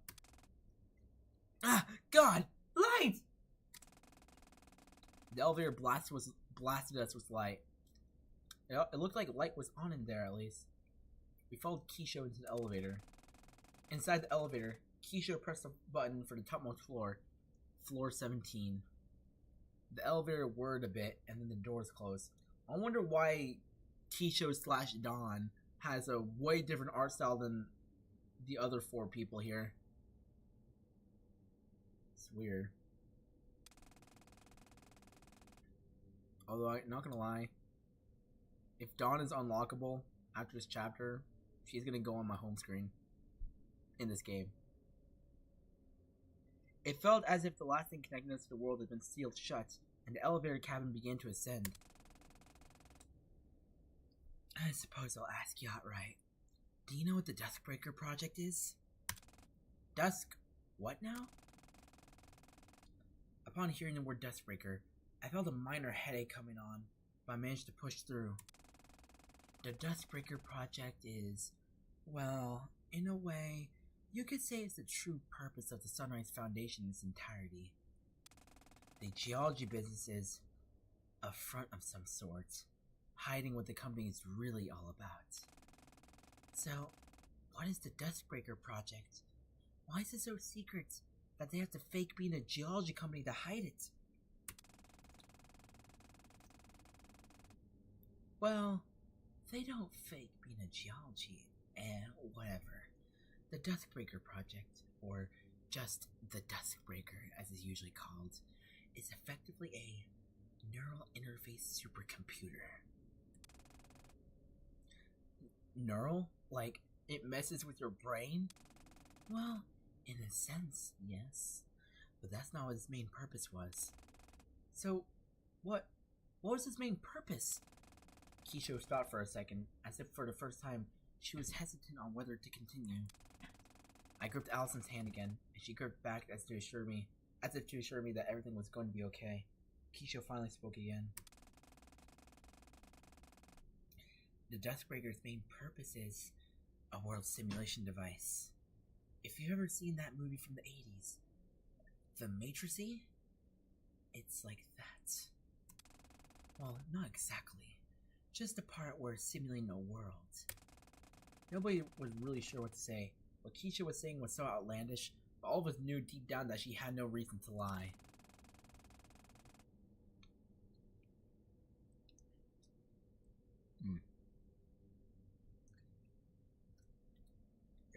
Yum. Why we were so sure of this, I still don't know. But nobody tried to call her bluff or tell her she was full of shit. This technology was obviously very secret. I'm not privy to knowing why the Sunrise Foundation was formed or why they sought to create such a powerful machine. But the facts remain that the Dustbreaker does exist and is at the center of everything related to your sister's disappearance Saturday. To tell the truth, even from the start, I knew that there had to be some big company involved with all of this. But a world simulation is... I didn't even know humanity had the technology to make something like that.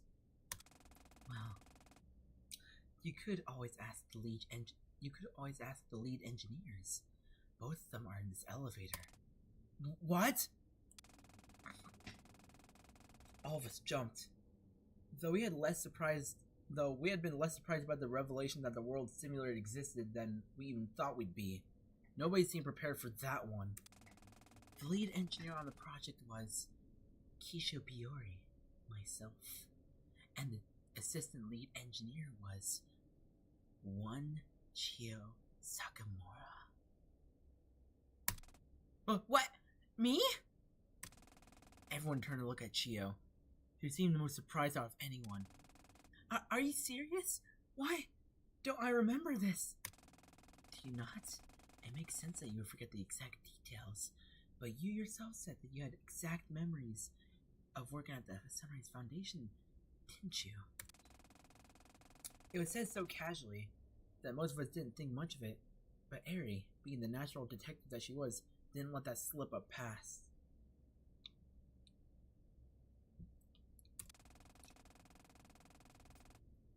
Hold on. How do you know about that? We just met you today, and Chio definitely didn't talk about that anytime within the last few weeks. Wait. Hey, wait, yeah. That's not right. Where are you playing at, Keisha? Who are you? You're not Keisha. What? Huh? Dude. It's like Chio had amnesia or something and it's all coming back to her. As if the next domino in a row of revelation had fallen over, all of us turned to look back at Chio, surprised. It's true that I have fragments of memories of working at the Sunrise Foundation. I don't remember working on any Dustbreaker project, and I don't know why the hell we've forgotten. But I do remember one Keisha Biori, and she was not you. So who are you?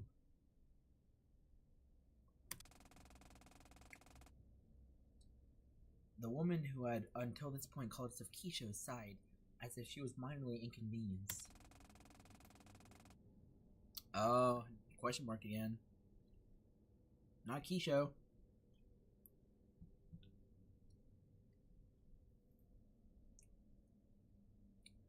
It was the most believable way to get you into the Sunrise building. I just took the most logical path. You tricked us! What the hell are you gonna do to us? Nothing. I'm doing what I promised you I'd do. Showing you the truth. This was just the best way to present it. Of course, I knew this would happen as well. It happens every other time. Every other time? You'll see. Look, I know it's a lot to ask for your trust after lying about my identity, but I'm not here to be your enemy. The answers for everything are at the top of this building. Answers about the Dustbreaker, answers about your conflicting memories, and answers about how all of this ties back to your dear sister. As if on cue, the elevator finally stopped its ascent, and the doors opened into a dark hallway. If you must call me anything, Dawn will suffice. But we have to be quick, because the real enemy will catch on before long. Hurry along now. Alright, Dawn.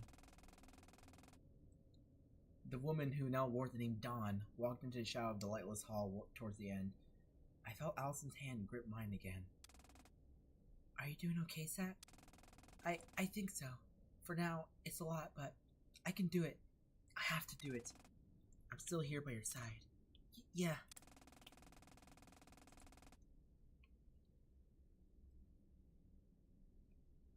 I think I need to heat up the soup a little more. I don't think I heated it up for long enough. Hold on. Let me just heat this up again. Just give it like one more minute. Please don't let it explode on my face again. Should have punched holes through it.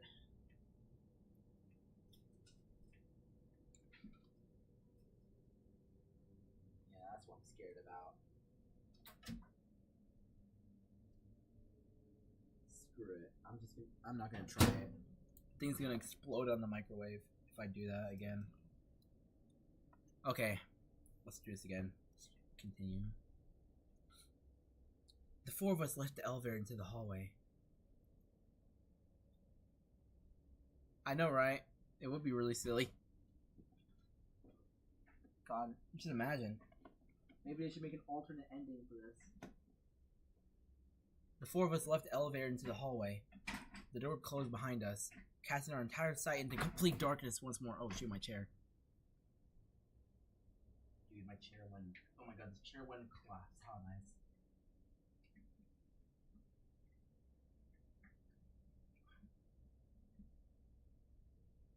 Give me a sec. Okay. We're good. Never mind. Okay, you gotta be kidding me. Give me a sec. Technical difficulties.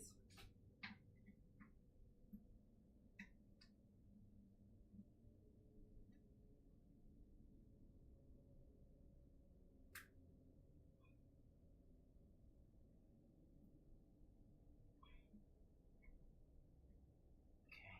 Come on. Don't collapse. Okay. I need to take off this hoodie. Evil chair and soup, I swear. Okay.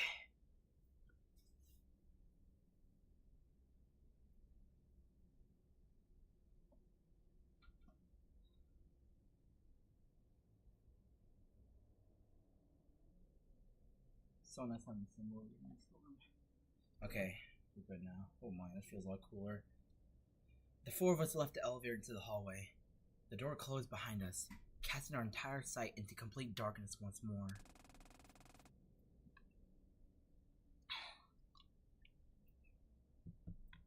Alright. There was just enough light for us to make our way down the narrow hall. Though there were doors on either side of us, none of the nameplates had anything written on them, giving the impression that this floor was not to be used by anyone. Finally, we caught up with Dawn. She stood in front of the large double door at the end of the hallway, seemingly waiting for us and double-checking something. Oh, now we got the purple, little stripe here. This is the only office on this floor that's occupied. It's the president's office. As in, the president of the Sunrise Foundation? Yes, this is his office. It's the first truth governing everything. Are you prepared? I stopped for a second, almost instinctively answering yes, and took the time to steady my breathing. I grounded myself using the warmth of the hand of the person I loved, and exhaled. Please open the door.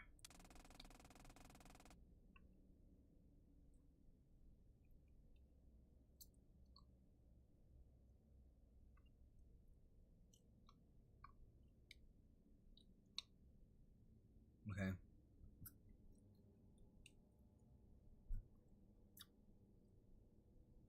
Alright. Dawn seemed to understand my answer. She pushed the double doors open and invited us inside the office. Oh boy. The office, like the hallway and lobby, was shrouded in darkness. Dawn pulled us out what seemed to be a miniature flashlight.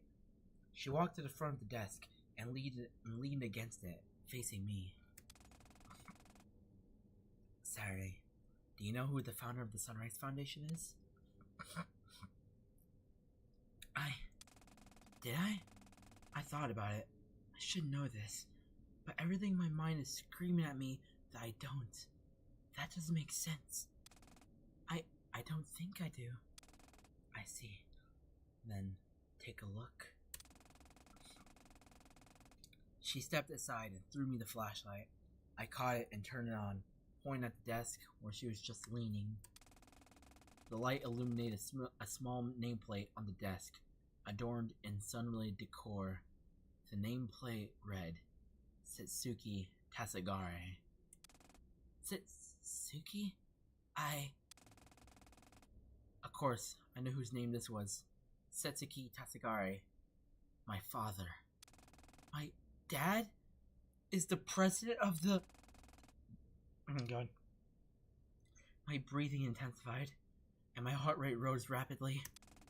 Sensing that I was beginning to fall into a panic, Allison rushed over to the front of the desk where I was standing and took the flashlight from me. Placing her hand back in mine and squeezing it tight, I breathed. Setsuki Tasagare is my father, and he's the president of the Sunrise Foundation. Though this should have been a major revelation, nobody in the room was losing their mind from the shock. On the contrary, it felt like a lot of things finally clicked into place. God, yeah, that seems right, doesn't it? I turned to face a woman calling herself Dawn. Dawn, what's going on with our memories? Why do these conflicts keep happening? And why does it feel like all of our memories have been overwritten and we're just now getting them back? Dawn hesitated, a rare sight for her, but finally, she spoke. I think it would be best if we continued. There's still more to be seen.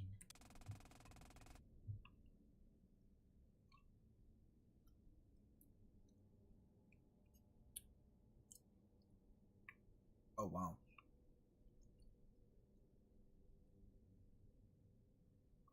Allison snapped? Wait, what? Okay. At those words, something finally boiled over inside Allison, and she snapped. How would I voice act a yelling Allison? Okay. Okay, I've had enough of this. How long are you gonna string us along and force us to play by your rules? Even if you're trying to show us the truth, you're doing it in a way where you're more or less just toying with our emotions. Is this like a game to you? Do you actually care about Saturday learning the truth so that she feels better? Or is this also some kind of fucking story to you?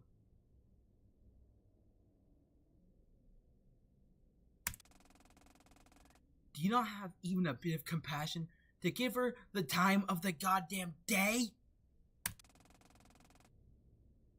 Angry. Oh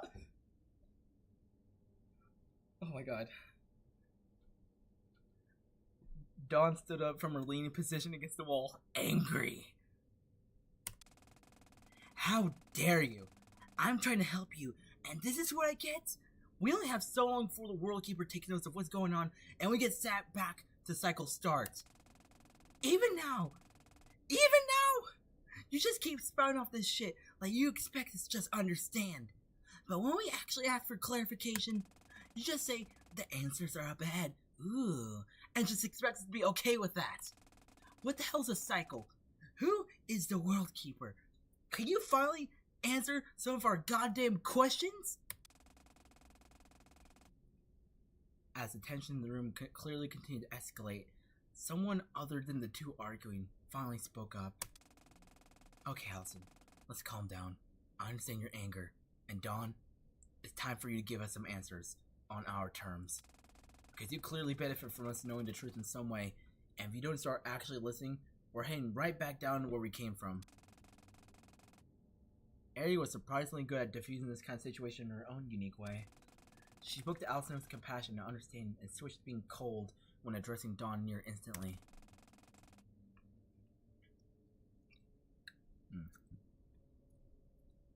It was one of the things I most respected and kind of feared about her. Dawn seemed completely unbothered, though.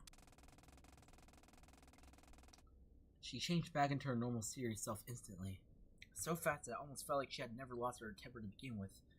It felt inhuman. Dawn, I'd like to ask you a question about the Duskbreaker. It's a hypothesis I've come with all of the context you've given us. All you have to do is confirm or deny if I'm incorrect. Yes, I can do without the in-depth explanation. I'll answer. Before I ask, Saturday. Ari turned to face Allison and I. Depending on the answer to this question, everything could change. And I do literally mean everything. Are you sure you'd like to stay in the room? Or should I wait to ask? After a few more deep breaths, I answered honestly. I'm staying. Please ask your question. I want to know. Very well. What kind of question could this be?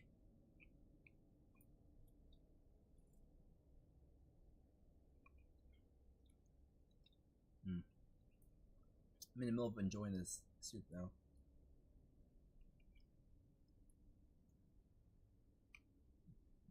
Okay. What could this possibly be? Okay. She turned back towards Dawn. Between all the insane things you mentioned tonight and looking at the state of this building in itself, a lot of things don't make sense. But there's one possibility that makes everything fall into place. It's insane and unreal, but only as insane and unreal as a device capable of simulating an entire world is.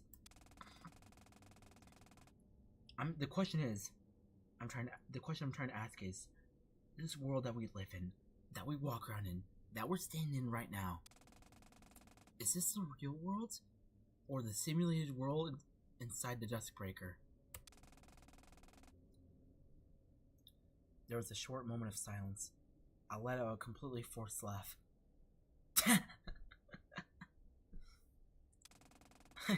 Come on, Ari, really? I mean, I don't doubt this Duskbreaker things exists, but there's no way, right? Dawn, however, sighed. I suppose the answer you're looking for is that this is the simulated world of the Duskbreaker, though describing it as not being the real world is a bit of a false descriptor. I see. Chio, please move Saturday and Allison to the corner over there. Chio jumped at the sudden request. Allison and I were too stunned to refuse or even say anything at all. We moved into the corner of the room. Wait, what's going on? Huh?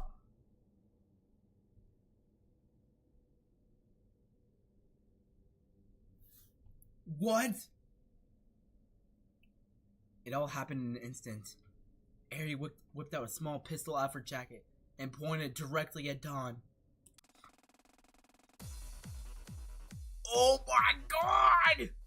I'm gonna ask a few more questions, and you're gonna answer them, understand? Dawn, however, did not seem at all fazed by the gun pointed directly at her chest. You know, I wasn't sure about the right time to bring this up, so I'm sorry if this is another major revelation. But there was something I noticed when investigating Suki's office all those months back that I never talked about. Huh? But what is it? A whole lot of books about something called the meta layer concept. It's all a pseudoscience mumbo jumbo, but if I apply it to the situation, a lot of things suddenly make sense. Basically, it talks about the idea of world layers, the idea that there are dimensions above us that look down on us as we do to fiction. I can't say I understand much of it at all, but, well, a lot of things will make sense if this woman in front of us was from a different world. But are you serious? How is that even possible? Dawn sighed. Not only is it possible, but she's right. I'm not originally from this meta layer. None of us are. This is a simulated world, not a natural metal layer. Look. The moment the word look left her mouth, she was gone. In an instant, she appeared behind Aerie and snatched the gun out of her hand, then seemingly zipped back to her original position. Aerie flinched and dropped her composure for a second, but steeled herself again. To you, it probably seems like a teleport just now, correct? In a sense, I suppose you could call it that. But in reality, all it did was manipulate my own properties, notably my timescale and coordinate positions.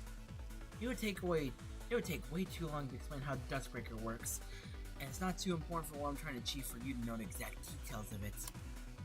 What you need to know is how we got here in the first place, why we're here, why the Duskbreaker was turned on. Dawn nonchalantly walked over to the desk that belonged to my dad. She opened the drawer and hit some kind of hidden switch. In an instant, a loud crumbling sound could be heard.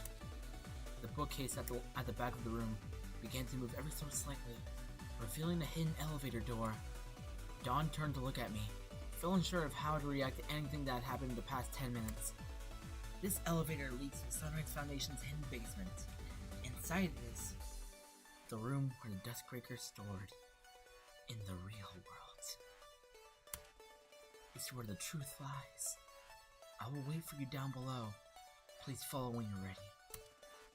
Once again back to speaking as if she were simply dishing out logistical commands, Dawn pressed the button on the elevator to call it. She disappeared as the door closed, leaving Allison, Chio, Aerie, and I alone in the darkness of my father's office. A few minutes passed where nobody said anything. Finally, Aerie was the one to break the silence. But before that, I need to finish this.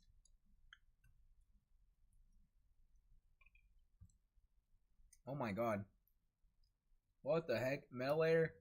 Simulated world? What the frick? Okay, this is not all what I was expecting. Is that actually what she says?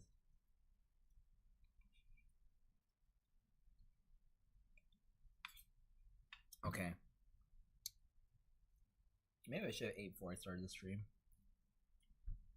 But again, the stream was at 11. What time is it right now? 2:35? Oh boy.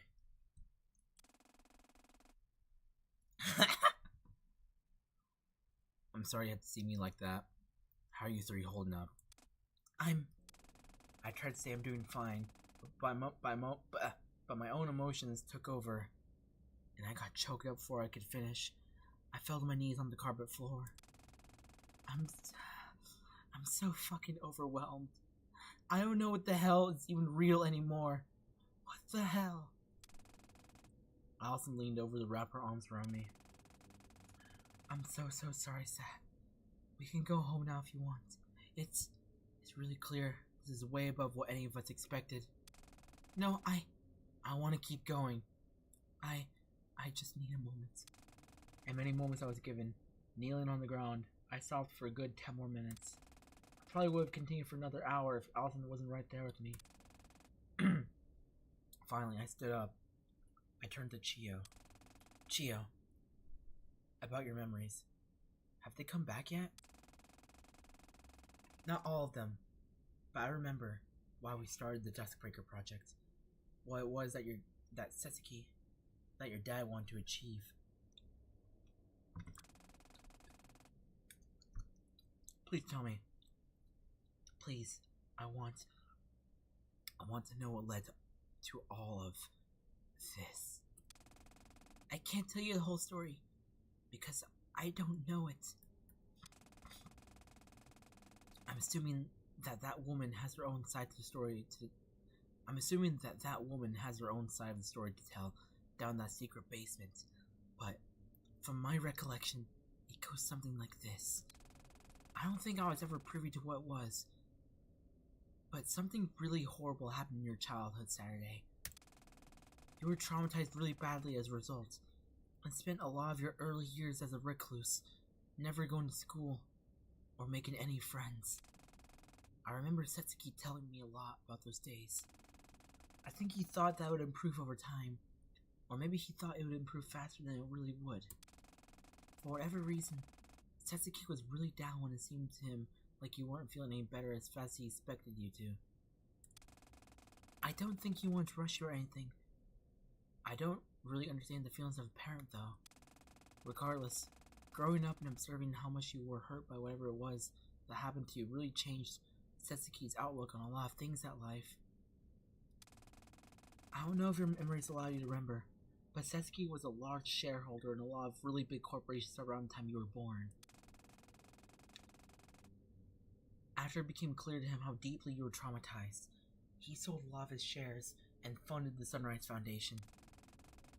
What even is the Sunrise Foundation? It's clear that isn't the geology company that we've all been led to believe. This next part is complete speculation on my behalf. I think that the whole geology thing was a part of the simulated world, and not an actual part of the Sunrise Foundation as it is in reality.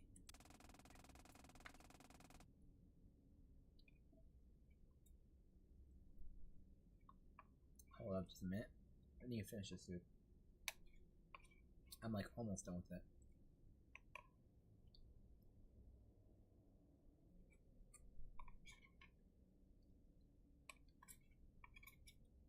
My god. Massive war dump.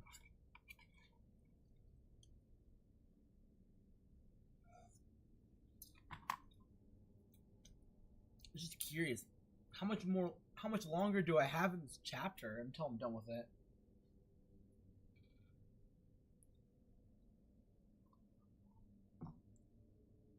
Okay. That sounds right. A while? Oh my god. Where are we at currently? Let me see. 2 hours and 30 minutes. Oh boy. That sounds right. Because I don't remember Setsuki ever mentioning anything about geology in front of me. Wait, what? Never mind. Oh, yeah, wait. That sounds right. Because I don't remember Setsuki ever mentioning anything about geology front to me when I was working there. I only joined on to work on the Duskbreaker project, which was the 4th major project by the company. The whole goal of the company was to experiment with alternative scientific approaches to psychiatry, basically. Trying to use technology to assist with recovering from mental health issues. So, what was the Duskbreaker, like, supposed to do? It doesn't really sound like whatever it was meant to do worked correctly. Yeah, definitely not. I can't speak on the previous 3 projects by the Sunrise Foundation, but the Duskbreaker was meant to be a sort of VR exposure therapy in a way. It was meant to provide a safe, stimulated environment for a subject to face their trauma. I don't like that. The idea sounds flawed from the premise alone. It probably was, but Setsuki was determined to a fault. It bordered on unhealthy obsession. I've heard from coworkers who were around the company for longer than I was that he wasn't always like that, but I'm not sure what changed him. Dad, what were you trying to do? If that's the case, then how did we end up here, inside the actual simulation itself? How did we get out of here? Unfortunately, I don't have the answers for that. That's where my memory's cut off. Were they wiped? No, not like the others. I think whatever it was that happened to lead to all this was something I blocked out of my memory. A long silence fell over us again. Every once in a while, I felt panic creeping back into me, but I steadied my breathing and kept myself grounded. Finally, I felt like I was ready. I think it's time to go see what Dawn is trying to show me. I don't want to go alone, though. Allison, can you? Of course I can. I'll be right here with you. Chio and Eri, I promise we'll be back as soon as we can. Can you remain here for now on lookout? Try to get in touch with Kotomi and update her. Yeah, of course. Sorry. Whatever horrible truth is at the center of all this, I'm sorry. I helped contribute to something that led to all of this, and I can't apologize enough for that. I sighed. I don't have time to think about my feelings on that right now. But what matters is that you're here helping us right now. So I'm focusing on that instead. Shio nodded in understanding. I took Allison's hand again and pressed the button on the secret elevator. The door opened, temporarily bathing the room in the light that signaled our approach to the center of this world. The center of this story. Good luck. Thank you. You too. We stepped into the elevator and watched the doors close, obstructing Eri and Chio from my view for what I could only pray would not be the last time I see him. Oh my god. No boss song? Alright. Are you sure? I mean, it looks like the end is right here.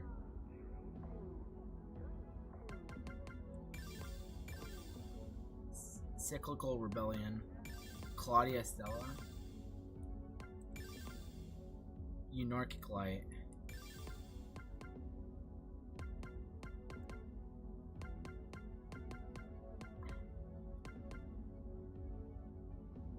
Keep on playing.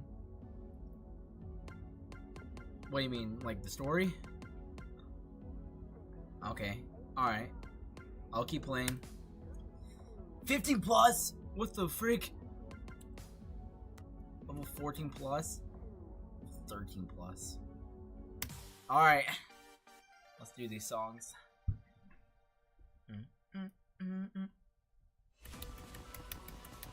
Oh god. Ooh, I like this.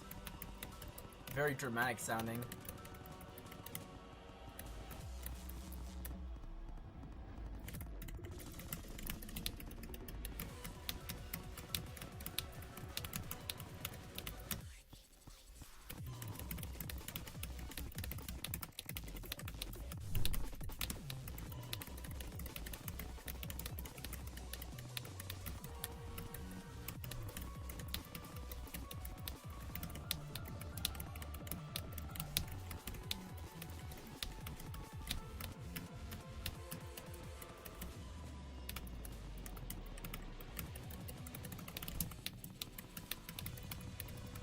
Oh my god, a breakdown section.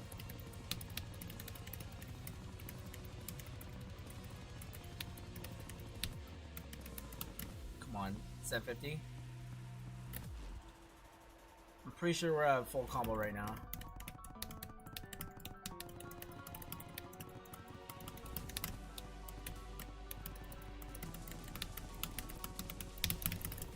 Ah, okay.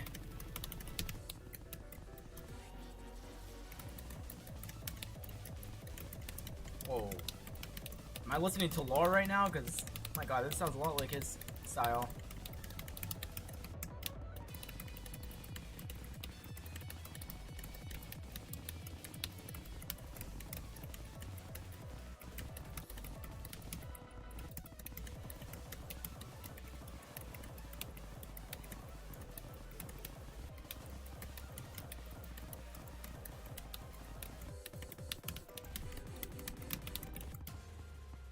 Oh wow.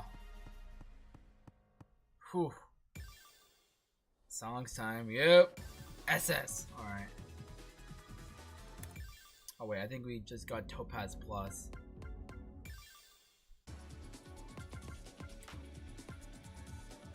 Oh yeah.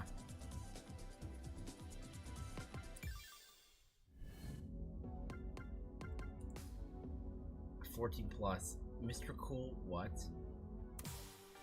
Okay, I will say the majority of artists here I do not know.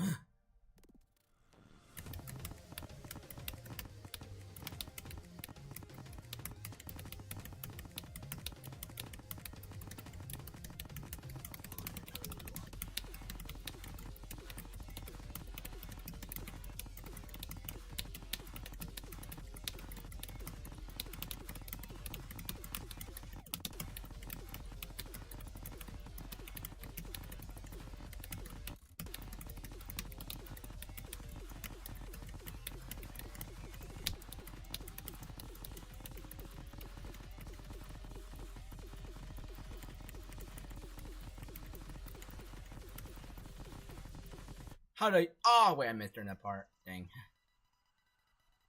Oh man, very weird rhythms.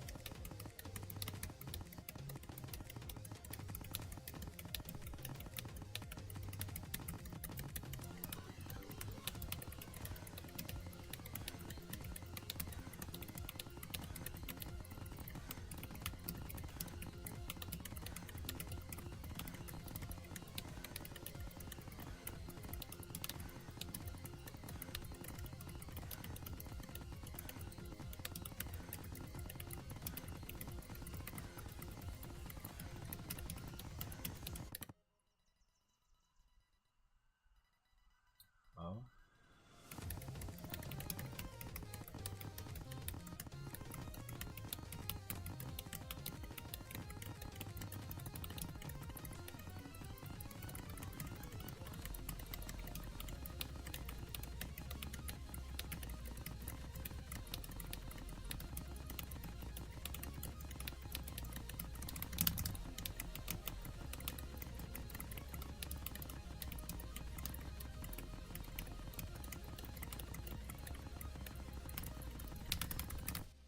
Cool.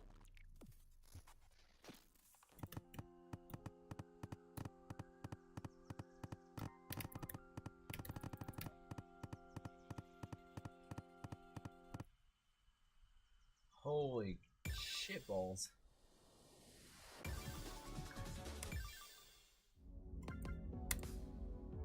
Alright, 15 plus time. I realized that we've had all this on Harmony this entire time.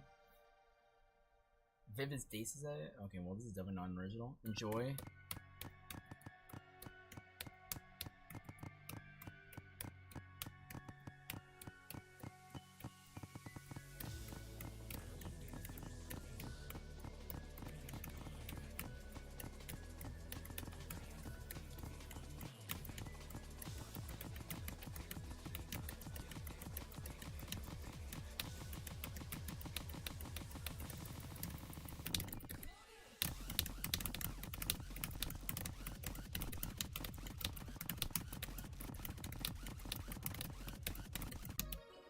What the flipper?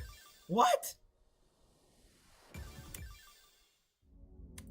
Nah, I ain't taking that. I ain't taking that. There's no way I died to that part.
Oh yeah.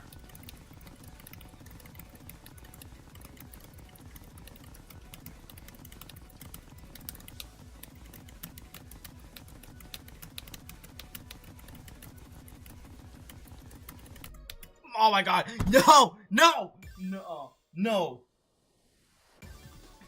Nuh-uh. No way I just failed them at the end. Ah!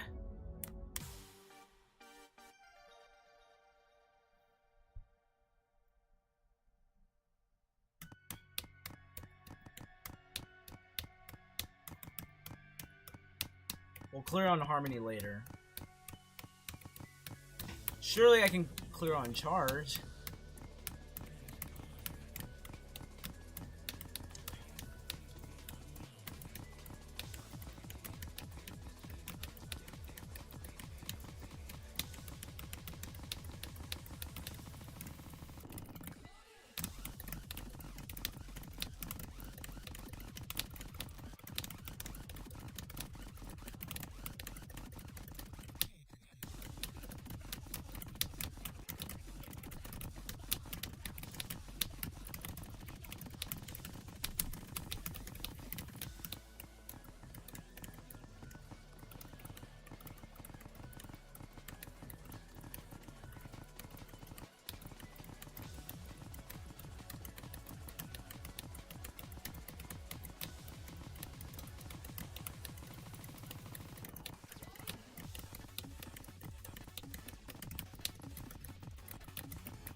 God.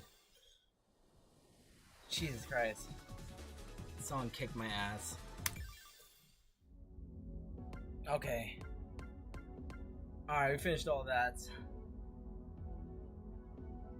Alright. 65B. So the supposed, I don't even know. It might be the ending, it might not be. From what I'm seeing in chat. Alright. As we rode down the elevator, I felt a large amount of energy leave my body, and I leaned on Allison's shoulder. Sorry, I'm just tired. I can't blame you, but you're doing really, really good, you know. I'm really proud of you. You're doing really well yourself. It's almost like nothing phases you. Nah, it's a lot to take in. I think I process stuff way more internally than you do. Not that being external about it is at all a bad thing. It's just different, you know? Yeah, I get you. The elevator plummeted into the depths of the unexisting building. It was a long, long ride. Finally, the elevator came to a stop, and the doors opened to a dark hall. Oh, this looks familiar. The basement hallway of the Sunrise building. Though it was as dark as the other halls we traversed on our way up to the 17th floor. Had a completely different atmosphere. It looked like a hall you might see in a horror video game like Silent Hill. Yes, I think I've heard of Silent Hill before. As Alice and I walked along the dark hall, our footsteps reverberated across the walls, as if judging us for being in a place we should never have ventured. But we were here, and we weren't turning back until we found the horrible truth that this place housed. At the end of the hall was a single door. The woman who had turned our lives upside down in just a single night was standing in front of it, waiting. Dawn opened her mouth as if to say something along the lines of, "Took you long enough getting here," but decided against it. "I'm running out of time. The World Keeper has noticed what I'm trying to do." Who is the World Keeper? Pretty much my polar opposite. I'm here to guide you to the truth, and she's here to prevent you from finding it. I don't have the time to explain more. Sorry. At this, the figure of Dawn began to flicker and glitch out. It looked as if she was disappearing from the world herself. Saturday. Inside is truth at the center of everything. It doesn't explain all the questions, but it's the biggest answer. It will be hard to face. But please, for your own sake, you have to. Dawn? Dawn! Dawn was no longer present in the room. It looked like she had been torn apart from the world itself, but given everything we've learned, that doesn't seem right. She's probably been relocated by whatever that World Keeper thing is. Alice and I stood in silence for a bit, waiting for her to come back. But she never did. Do we? What, do we go inside? I don't know. As if that were really a question, I placed my hand on the rest of the door handle and turned it. The light of truth seeped down the room.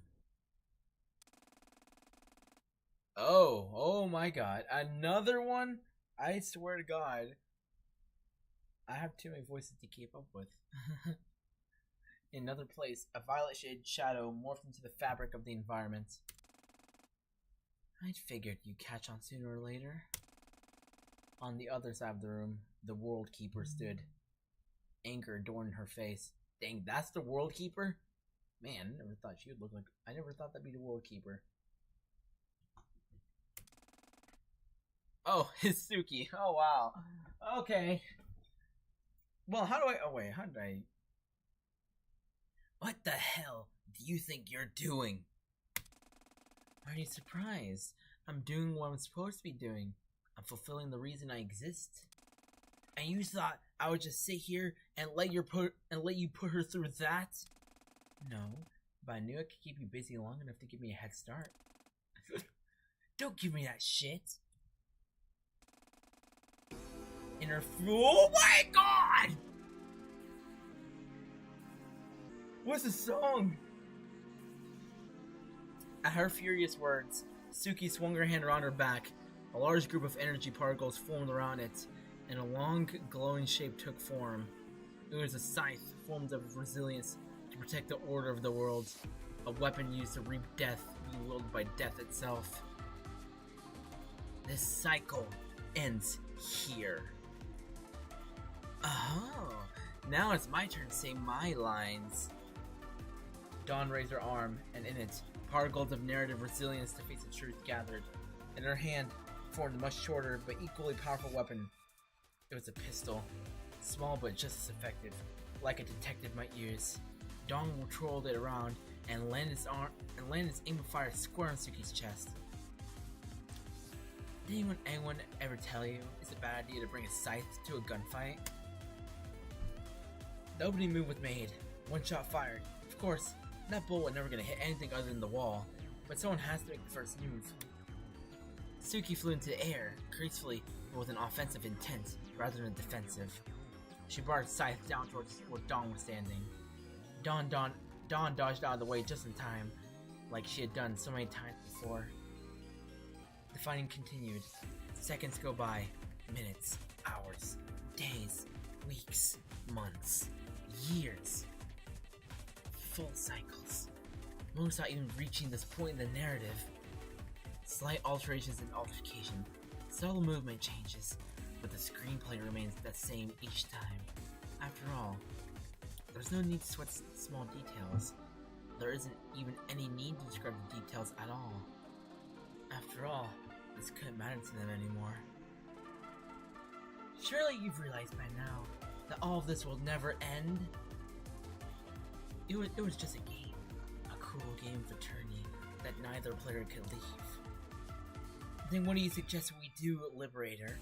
We can't just abandon our purposes and give up everything we know. The World Keeper. Blissful ignorance personified. The Liberator. Determination of freedom personified. The idea is given life. If you could even call it that. No, this was not life. This was far worse than life. Far worse than even death. It was infinity. And infinity they can never escape. Fated to battle each other. The only other one who shared this infinity with them. Back in the basement of the Sunrise building, Saturday and Allison entered the room only lit by the light of a worn-out computer monitor. It's some kind of log? No! Don't read that! Stop!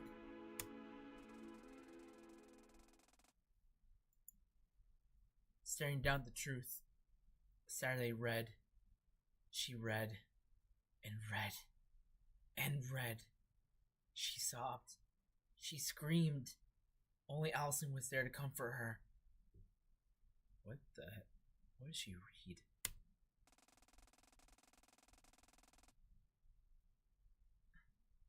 Why? Why? Who put us in this fucked up eternity? I want out! I want out! Please! Just any kind of miracle. I don't care who. I don't care what.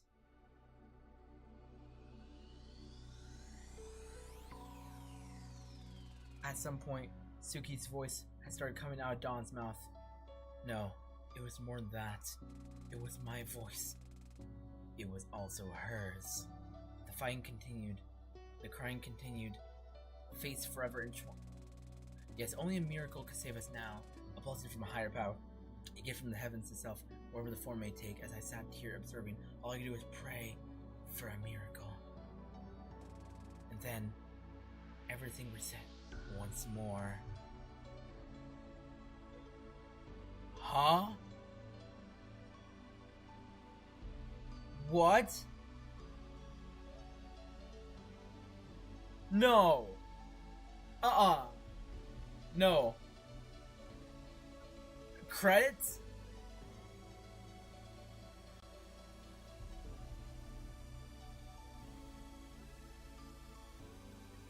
What the hell?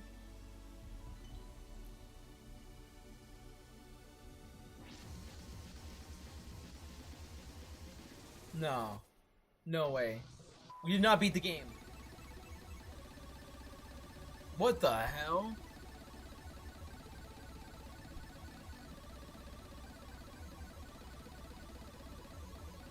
What did she read?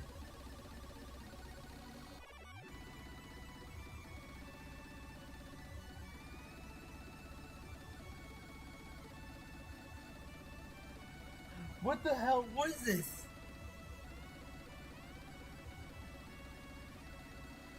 This is not the end. There's something you can do. Oh, okay. So she read something. I guess they're stuck. I guess they're forever stuck in the simulation, and they're gonna keep fighting forever. I guess. God, I'm gonna look back at that event because what the hell? There's so much here.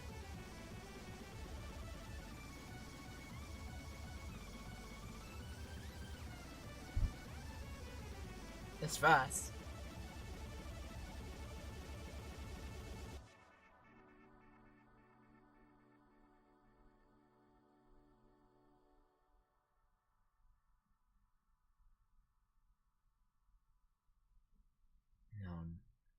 No way in hell this is the end.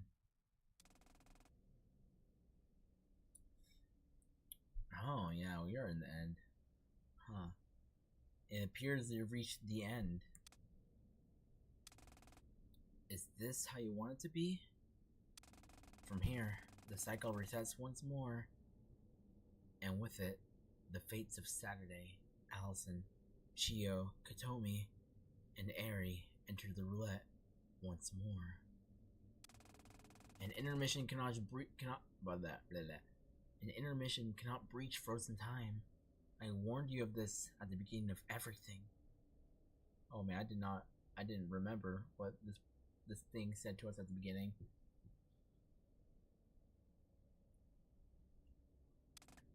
And yet, I feel as though you may not be satisfied with this end. Well, if that's the case, there might be hope for us yet. Scour everywhere in what you've been given up to this point. Read between the lines. Specifically, between the 19th and 20th lines. Search for something important, and then come back here. We will surely know we have to create a new future. What the frick? Huh?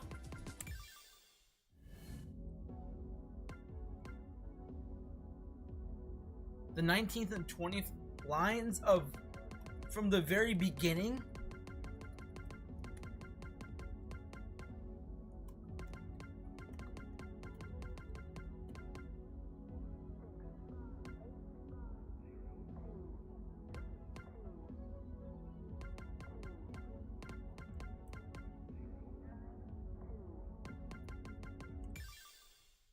Okay, does this even count as a line? Oh, episode numbers? Oh my god, no! No, I do not want to see this anymore.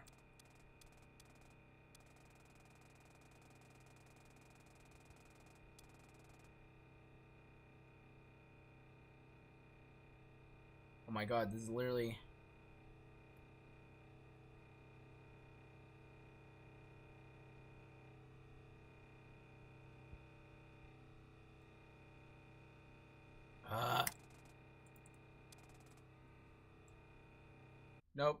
Nope. I do not want to see this again.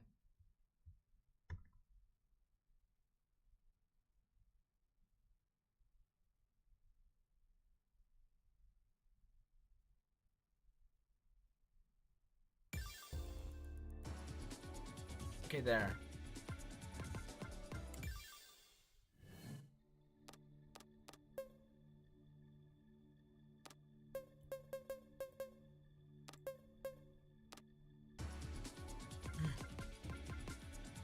Okay. Episode numbers. 19 and 20. Okay. Is the game gonna hint at us exactly what we're looking for in here?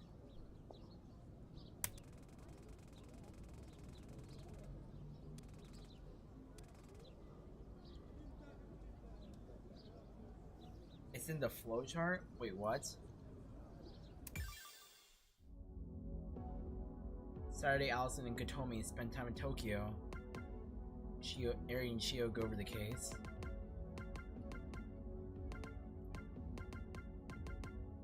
Oh? 128B? Wait, it's going down?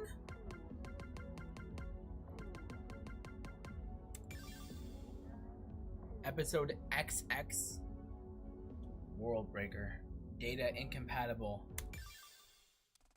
What?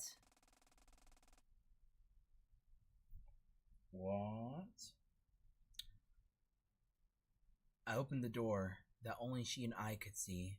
Light streamed into the room, though it immediately left when I closed the door and disconnected my room from the world. I'm home. Not like anyone's gonna answer that. Stepping into the artificially lit room, I placed the groceries I'd obtained on the counter and flopped onto my bed. I let out a loud sigh. Then, I heard a quiet pinging sound behind me. I'll make her sound a bit more relaxed when she's not doing her job. Why do you always talk to yourself like that? Nobody's gonna answer. Hey, shut up. It's not part of my existence to break a habit anyway.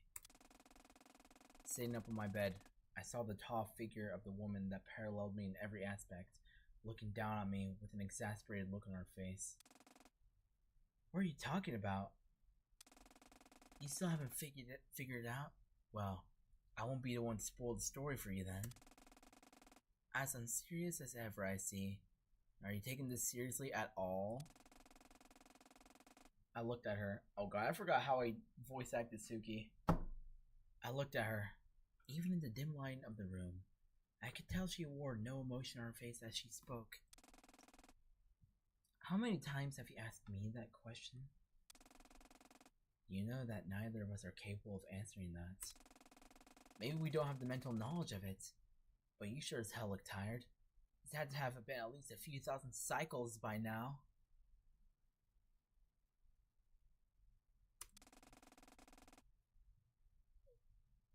Well, there isn't much point in baseless speculation. It's a waste of time. There was a brief bit of silence as she stood there just looking at me. Sit down. It's the least you can do. Simulated world or not, we're still human. Don't strain your muscles standing up for too long. Where's the trick? Did you place a detonator on the chair? Spikes? Man, if I wanted to attack you right now, I'd have a hell of a lot better ways of doing it. I just don't have the energy.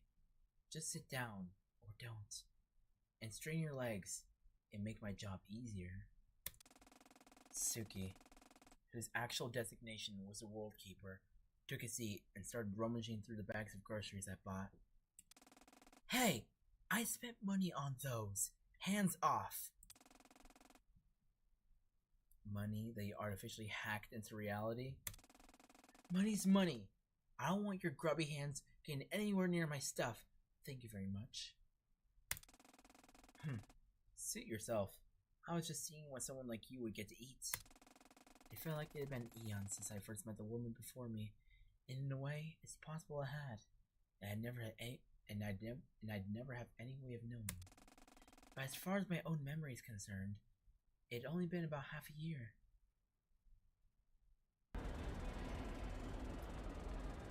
Wait, what? Hold up. Does the elegant and airy voice even work here anymore? Half a year ago, I've been vacationing in Tanegashima when I saw her for the first time. It was the exact opposite of my old friend Suki. I tried to speak to her, but... Sorry, who are you? I don't recognize you. Huh? It's me. Wait, but airy... Airy? Huh? It's me, Dawn. You at least remember my name, right? I'm sorry. I don't have any recollection of ever knowing a Dawn. Huh? That stung, but it was in the realm of possibility. It had been over 10 years since we last seen each other. But the more I thought about it, the more it began to strike me as strange that I was even seeing her at all. Because my last memory with Suki was her unexpected death in 2010. She died?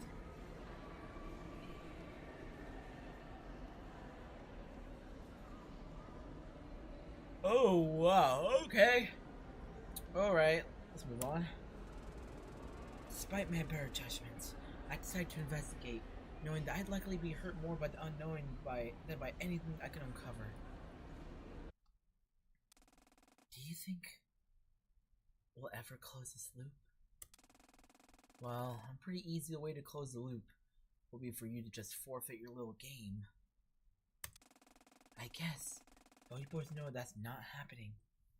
Sometimes I wonder if an alternate way out of all this would even be in the realm of possibility. But Suki pressed her fist down on the stove countertop. It's not possible. And anytime you spend thinking about the idea of it being possible is taken away from the time you could be spending furthering your own goal. Are you talking to me or to yourself? Suki didn't answer that. The truth will destroy you, and I'd like to think I have at least a little bit of compassion. You keep alluding to this big truth that you seem to know, but I don't. It's probably the thing I'm getting the most tired of about this whole song and dance. This prompted more silence from Suki. To tell the truth, this was nothing like the Suki I'd known during my childhood. The Suki I'd known was honest to a fault. I think that the sole fact about the way the World Keeper carried herself was the first nail in the coffin that led me to become suspicious of this new Suki in the first place. After returning home from Tanegashima during the late spring, I tried to investigate the Tasagari family register, but for obvious reasons, they won't let me, Hisumeru, look at it. I was about to give up and simply blame it on coincidence, but something happened that changed everything. What's going on there? I spotted something out of the corner of my eye, and when I looked at it, it went away. Well, went away wasn't a great way of putting it.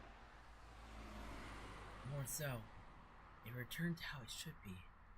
It was a piece of the terrain of the world that had begun to glitch in my peripheral vision, but stopped when I focused in on it or moved my eye.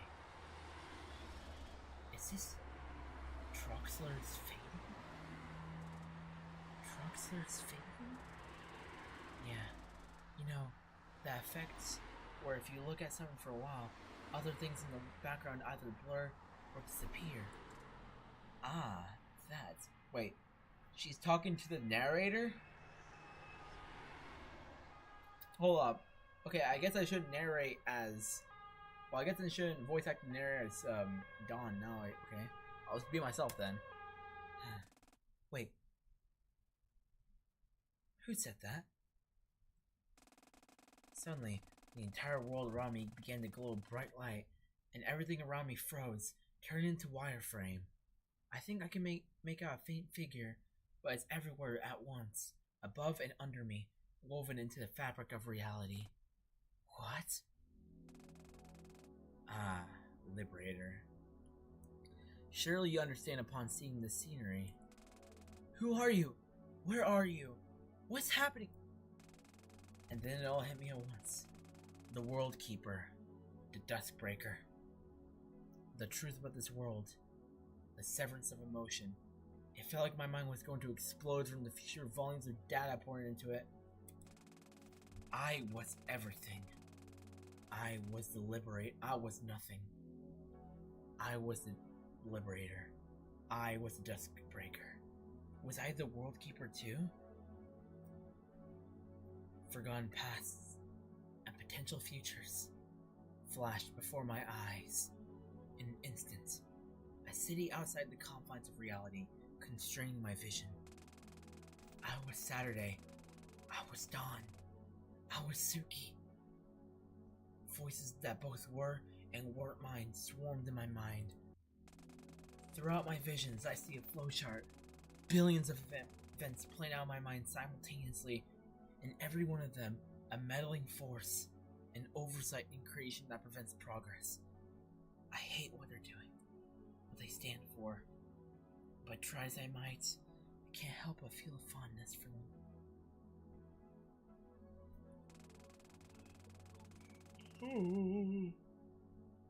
What would happen if I tried to stop her? Would I be helping the Burden Girl? Or would I just be a pawn in some game, pretending I'm the one making the decisions? I watched the Burden Girl struggle, and I can't help but love her for who she is, and feel as though it's my duty to empower her, to be the force that lets her thrive through her hardships. I see another potential future, one where there's an opposing force, a liberator. I feel fond of it too, but in a different way. I can't tell whether that's me, or some other entity entirely. It doesn't act like me. It feels like it's a version of me playing a role on stage, and my body is simply a puppet for it to act through. The voices swarming around my head come back, and I clutch in frustration. Came back? Will have come back? Time becomes a meaningless construct, A fourth dimension in a world that so clearly, to me, has a fifth that I can't quite breach.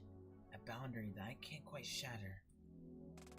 The world is a fractured mess, and I feel like it's my duty to put it back together. Our duty? My sense of identity is crumbling around me, and I try desperately to hold on to who I think I was, to what I hope I will be. Okay. I think it's time that I try to make sense of all this. Oh? Between space has been added to the main menu. Discover the truth of the world hidden between the cracks. What the hell? What? What is between space? Wait, what's the point of this node flowchart then?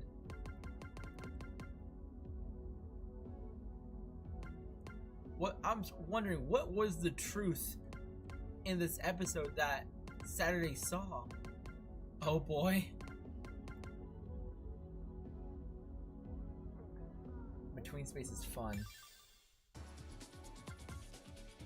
Oh, alright. It seems that, well, some of the, man, most of the songs we unlock here are in between space. Really curious. Not sarcasm. Alright. Well, how long have we been going on for? 3 minutes and 15? Okay. Haven't quite broken the record of last episode. Or last chapter. Let's see this. Between space. Alright, here we go, guys. 3, 2, 1, launch.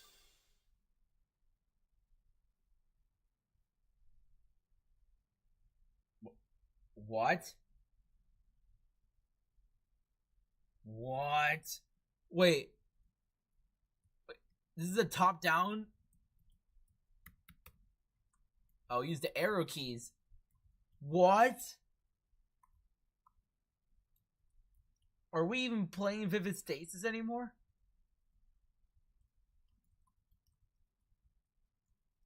What the frick? Oh my god, it's like I'm playing Undertale or something. Or Deltarune. 2? What's this currency? Oh my god. This is the first log filed into the Sunrise Foundation's backup database. Today's June 16th, 2015, and we've just moved into our new office space. Getting all of the legal hogwash out of the way has been a huge hassle, but it's mostly settled. So, provided nothing arises, we should be able to start preliminary planning for the first project. During the legal signing, I wondered for a brief second if it was worth doing all of this. Selling all the shares I spent my life building up to fund a company that's a big risk, to say the least. I suppose only time will tell. Oh my god. Save.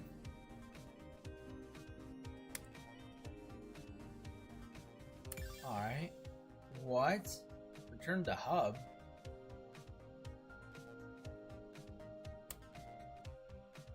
Wait, this is a hub?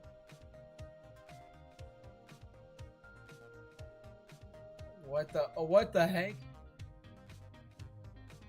Huh? 70? 140? What the heck?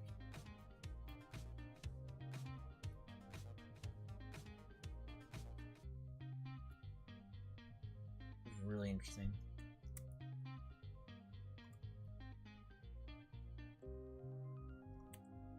Alright. Really interesting. Can we interact with anything here? Okay, we need 20 more to access this space. Or whatever these gem thingies are. I suppose we'll access them through this other area. So, what exactly are we supposed to explore for you? We're supposed to discover the truth of stuff. This is really interesting, though.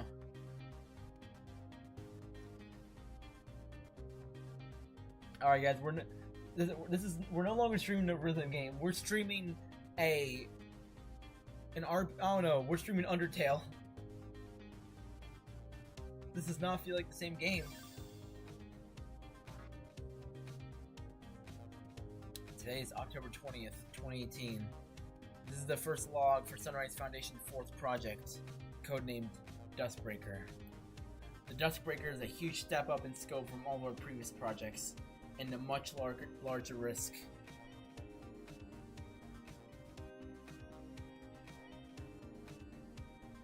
Ah, I see.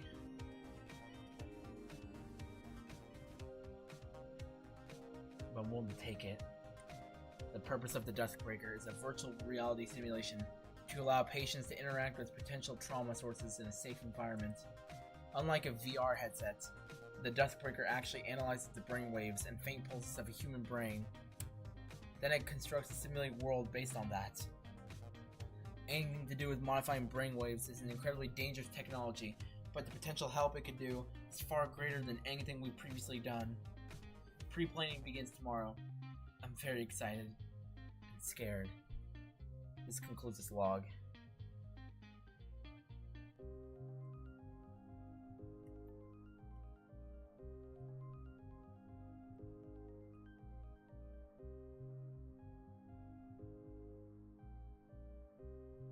Anything here?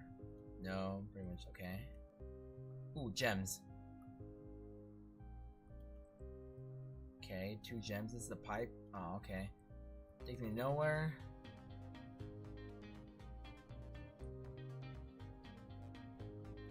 Okay, just keep going. Another area here. Ooh, another log.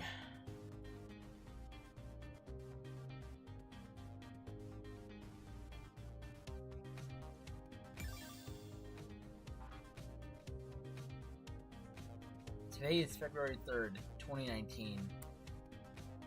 We've reached a critical roadblock in the development of the Dustbreaker headset. Though we can easily construct a VR headset equivalent, the design for the Dustbreaker requires more accuracy with the simulated world. We will continue investigating possible ways to achieve this, but I'm not currently hopeful. Alright. 3.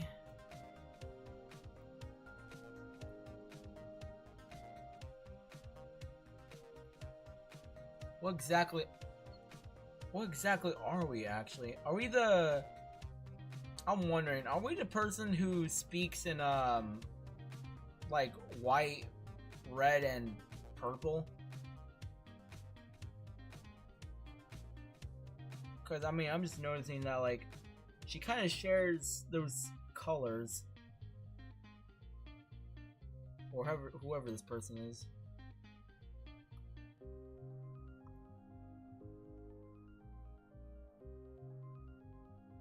Oh, another log.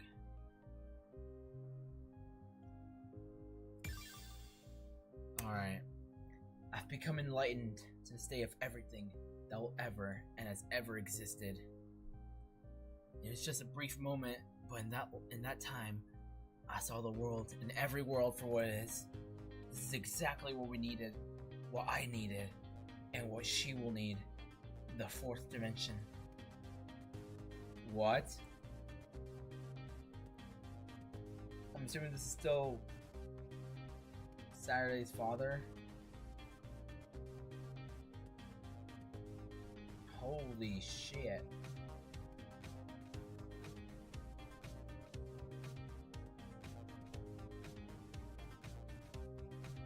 Not much, nothing here. Oh, I can't access stuff here, okay. 8 gems, oh my. Well, that's something. Or can I go up here? Where does this take me?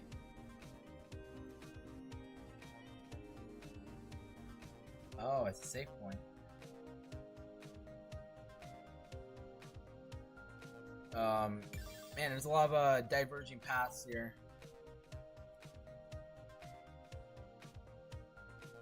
Up is progression. then what is this? Well, what is this side then?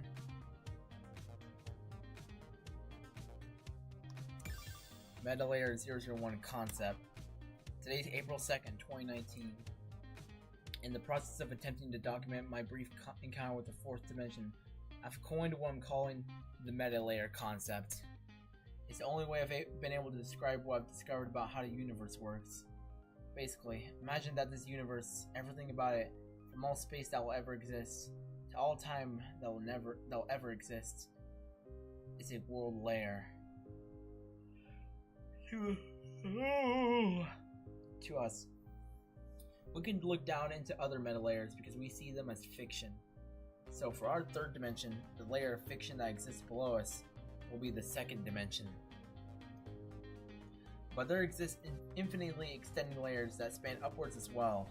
To the people that reside in those layers, everything about our universe will be to them what fiction is to us.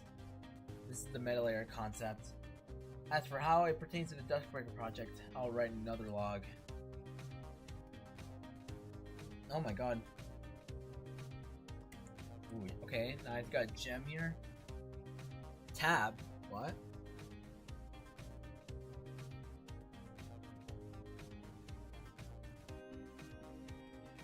Huh?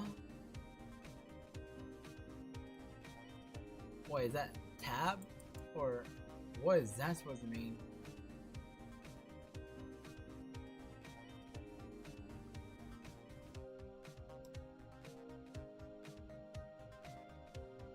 This hint sucks. It's for the main menu.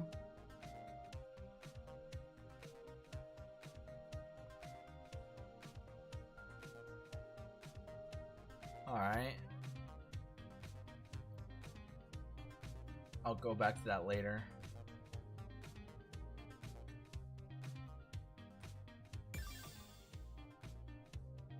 Okay, now this little traversal section.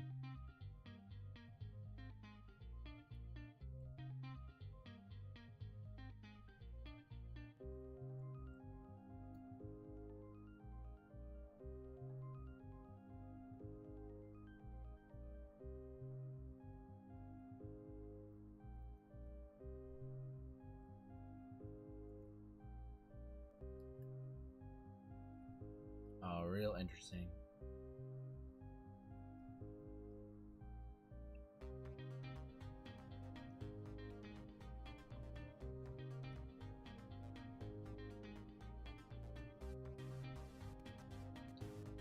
Between space. God. Very fascinating. Very, very fascinating. Okay.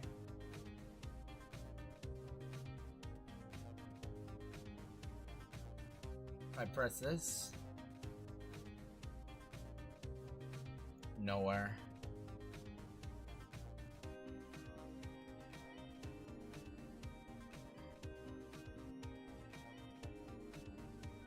Oh shoot, what is this?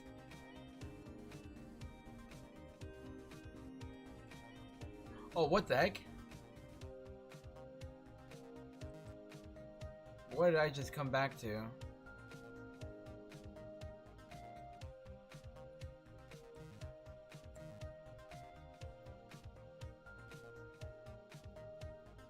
It's like a fast travel space.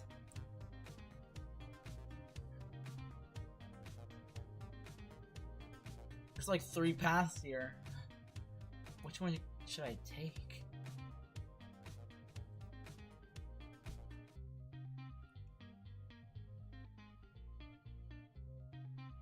So interesting.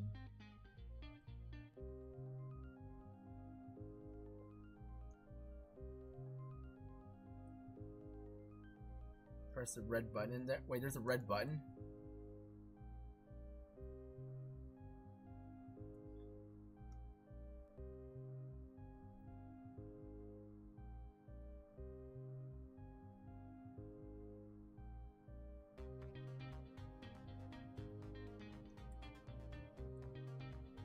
Oh. Where am I at now?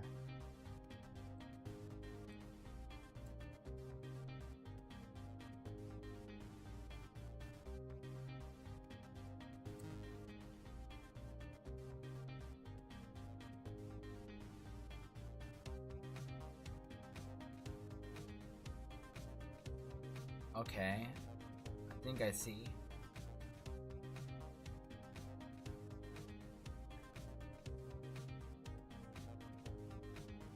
And also, did they just... Wait. Oh, I started from here. Okay.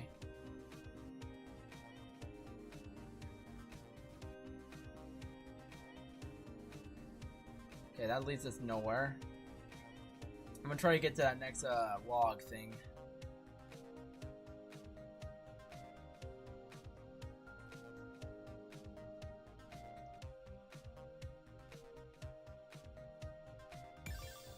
Okay. Today's April 2nd, 2019. We've begun work on attempting to simulate a meta layer. This simulated world will be what the entire framework of the Duskbreaker is built upon.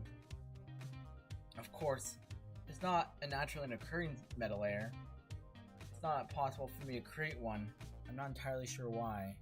However, if we can cause the brainwaves of a subject in the Duskbreaker to temporarily reside in the simulated meta layer, it can create simulation to the degree that is required for the Duskbreaker to work at expected efficiency. Oh. Interesting. Is this the top? The top floor, I guess. Alright, so I guess okay, so I'll be searching for lore. This basically seems to be basically what I do here.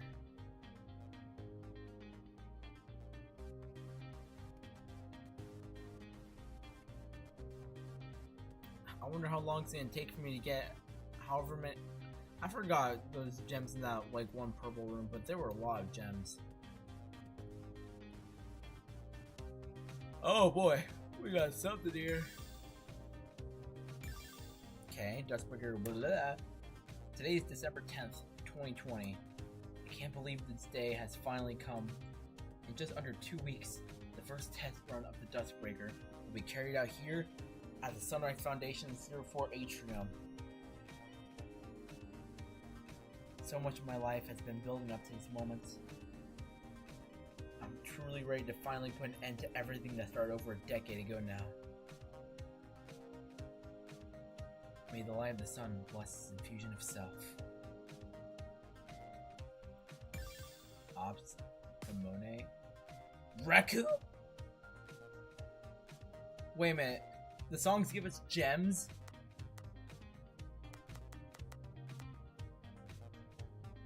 What the heck?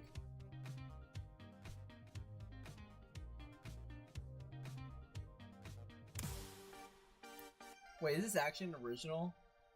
I wonder. Okay.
I must say, God, something about the overall atmosphere right now, at this point in the game, is feeling a lot different.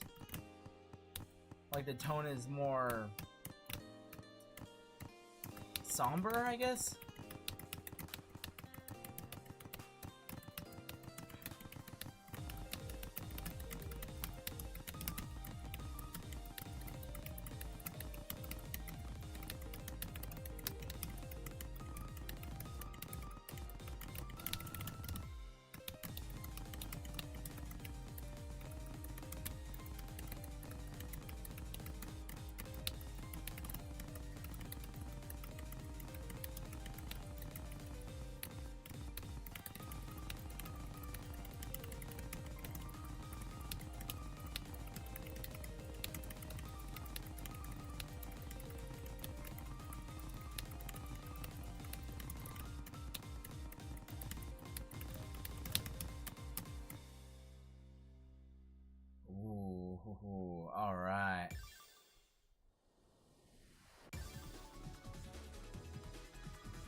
Never really expected this from a Reku song, if I'm being honest.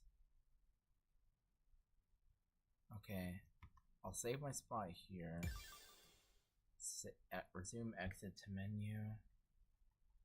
Total collected, currently held. Exit the menu. Let's see.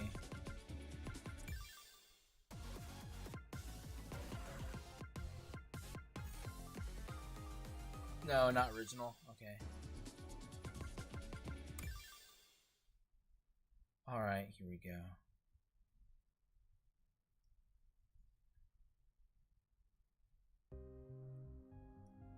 Wait, so where do I go from here? Oh, wait, I think I know where I go from here. Wait a minute, have I gone to this area before? I don't think I have. Wait, what? Wait, try pressing space on main menu?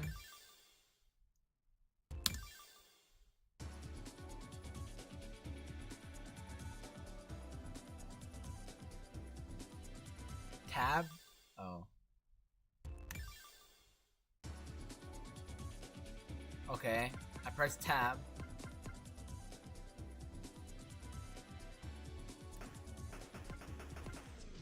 Wait, what? Oh, what the hell? Boundary shatter? Evelyn, what did you just lead me to? Did we just take a shortcut?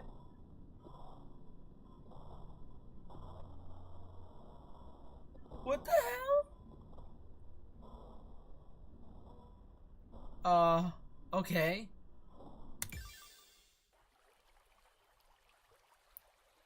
No. Really? The river is a chart? Has no notes?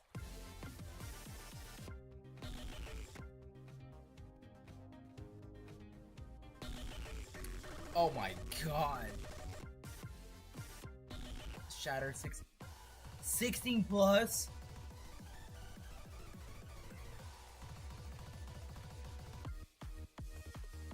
Zero. Shatter 0. What the hell is this?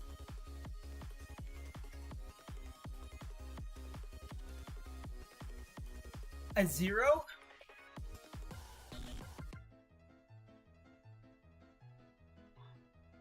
What the heck? Huh? Evil Pimp Dracula Firebeat. This is where most of the April Fool's song go. Oh my, Evil 17 plus plus plus. No break. This is an April Fool's song? There's no way.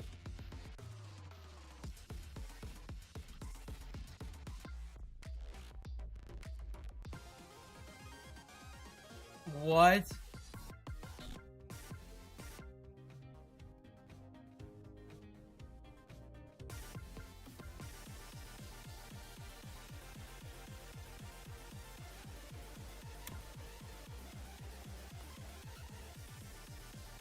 Okay. Shatter level negative 1028. So, okay, these are April Fools. These are April Fools charts. Okay.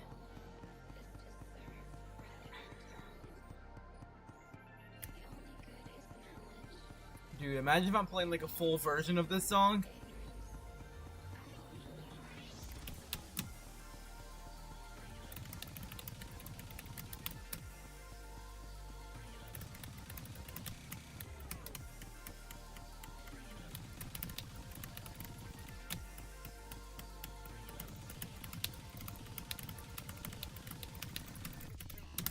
Oh, wow.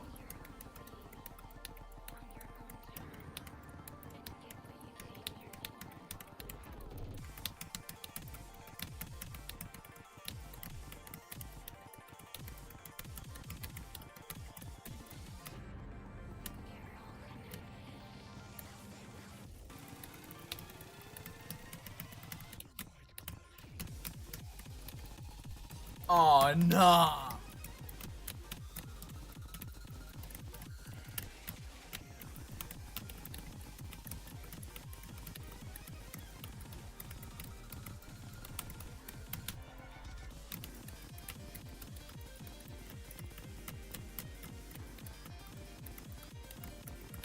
Wow.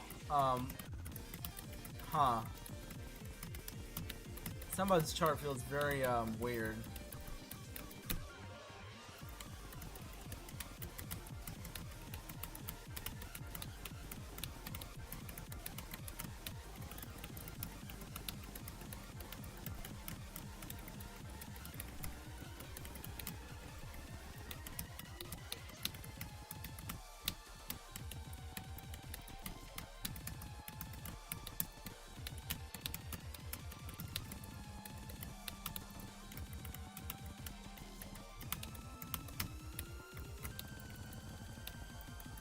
Oh, this looks familiar.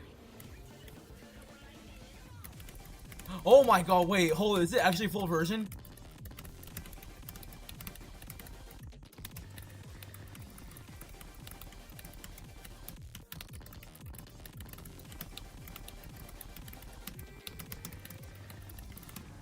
No way, no way, I'm actually playing a full version.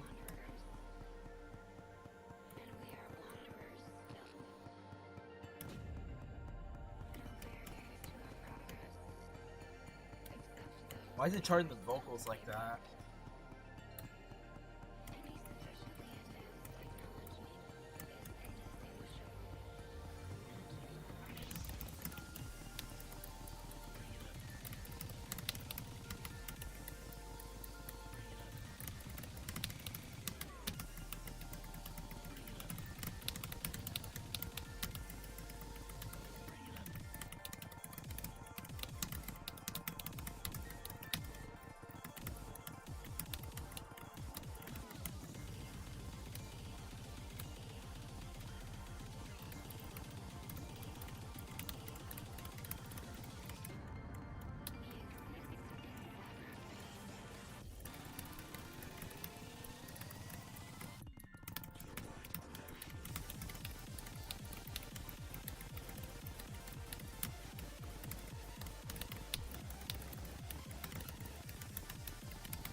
Dude, oh my god.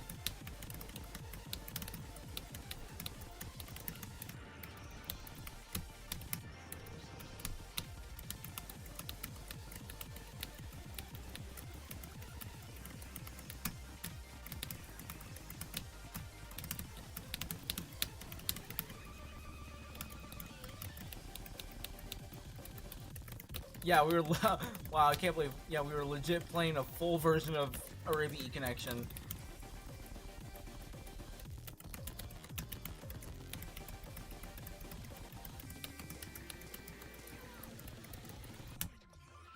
Oh shoot. Although I won't lie, the chart for this feels weird.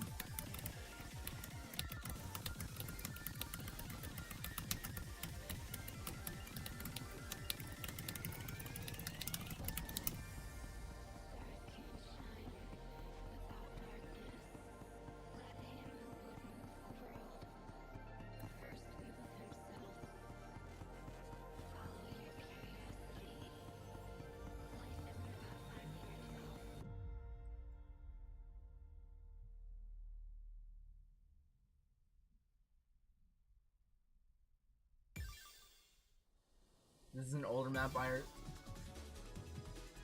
unlocked by an ARG originally. They were not good as charting at the time. Oh, I see. Okay. No Control EX. Evil Pimp Dracula Firebeat. Really? Calming patterns to soothe the mind. No, what the hell is this? Oh, but dude, this sounds pretty cool.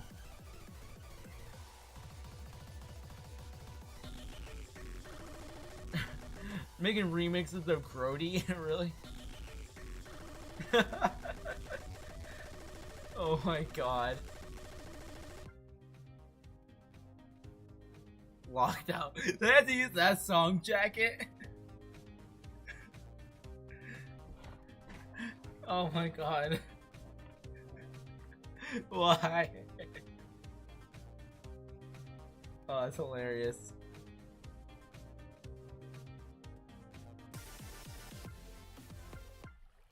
You can legit play the river. Really, the river. by Mother Nature. Wow.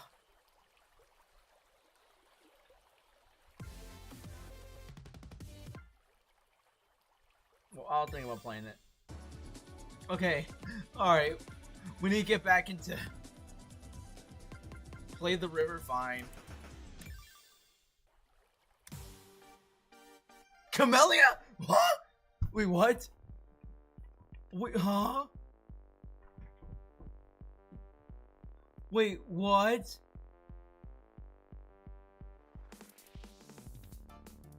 No way. Wait, this is a Camellia song? What? Wait, fishing compendium. What? I don't have anything. What the heck? Cast line?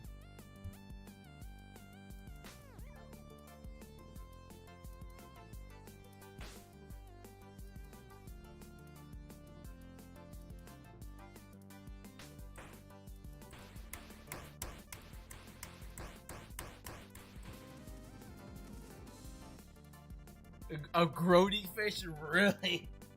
Wow. Alright. Alright. Do I have anything in my fishing compendium? Wow, okay.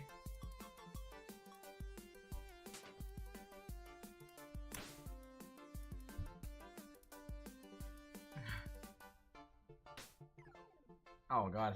Oh my god, wow. Usually I have better reaction time than this.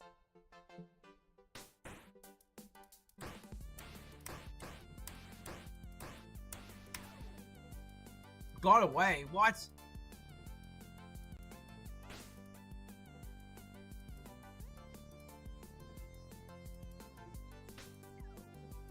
Oh, dude, okay. Alright, come on. Oh my god, it goes so fast!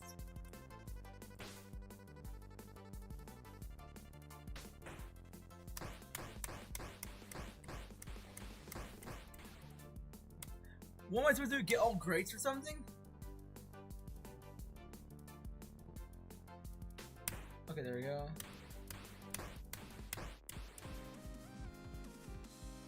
Oh yeah, mackerel. Holy. You can move on. What now? The river. Oh my god. No way would I have guessed out it would be the river.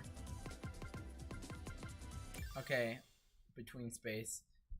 Alright, let's continue this again.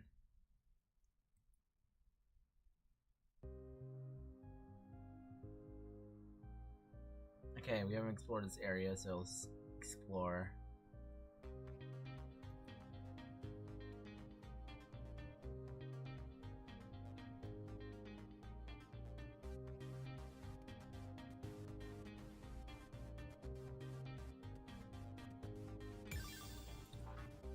Today's April 19th, 2019. The lead engineers today begin work on the ED/EP modules, that is, error detection and error protection. True to their names, the whole point of ED/EP is to prevent anything from going awry and causing any deaths should errors arise in a duct breaker during use. We've decided to use the 1028 AI framework for this. It's significantly more advanced than any artificial intelligence currently on the market. Of course, it will still require a fair amount of fine-tuning, but with ED/EP, the chances of severe damages caused on account of duct breaker drastically decreases. Oh, really interesting.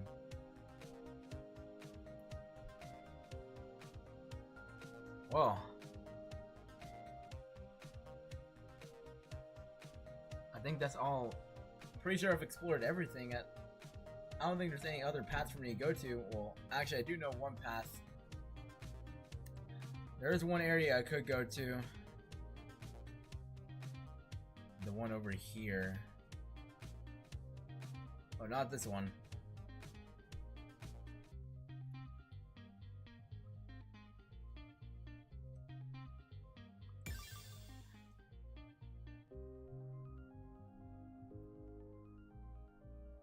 Wherever this place is.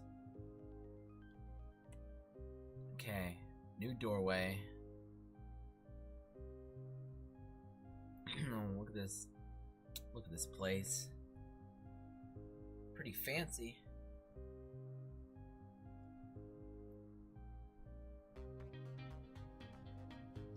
Oh, we don't even need... Oh, it doesn't take away our gems. Oh, that's cool.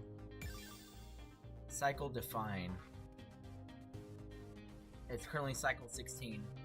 I guess that works for a form of measurements. My theory of cycles has been confirmed. The narrative once again made it to what I've called Lock S. Of course, the story remained the same this time as it did in cycle 8. So the narrative is looping in circles. Okay, now we're on more recent events. Doors based on total gems, by the way, which you can see in the pause menu. Okay, total clicked 50.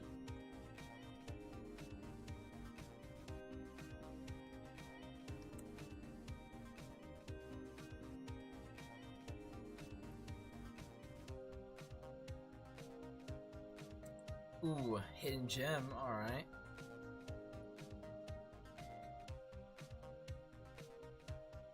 Based on total gems, I see. Okay, it doesn't seem so bad anymore. Oh my, what is this background?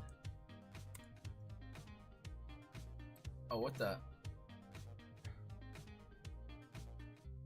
Ooh, okay. Hold up, that's worth looking at. Cycle. Alright. Is currently cycle 33. So I've noticed that there are two properties that largely drive these cycles. Iteration type and cycle lock. Iteration type seems to correspond to the answers that the protagonist gives at the beginning of every cycle. They change slightly each time, which I haven't quite figured out the reason for yet.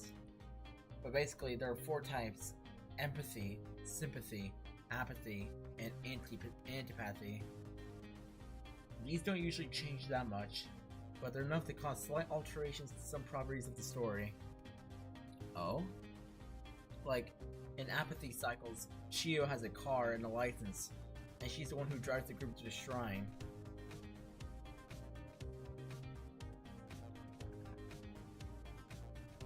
But in sympathy circles, she doesn't have a license, and is a strong public transport advocate. Small differences like this are mostly how I've seen iteration types change things so far. So I suppose that means we're on the sympathy. We did like a sympathy run or whatever.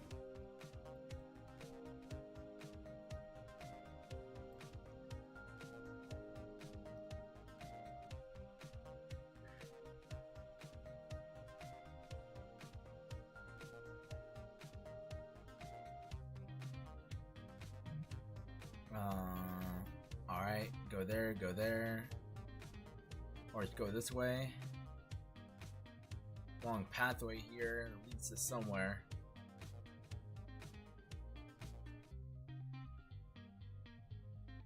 Save point.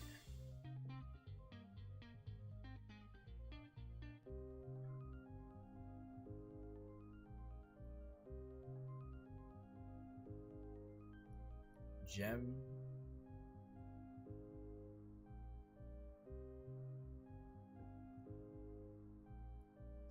Oh, I thought that was also a gem. Dang it.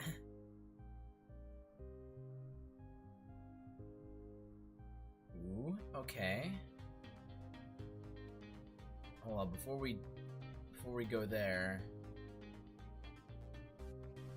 Oh right, I forgot we're on some kind of elevated surface.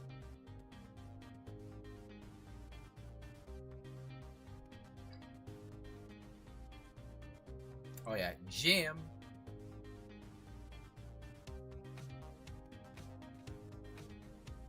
Okay.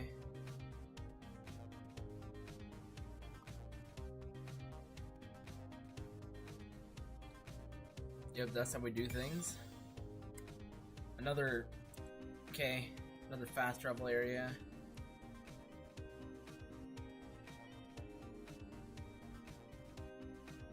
10 things.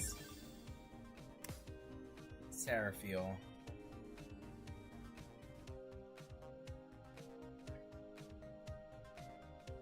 Charge. Level 4. No, we're not doing. Wait, no, I need to change the difficulty. We're not doing this on opening. There you go. Finale. That's what we should be doing. Alright. Let's see what we got here.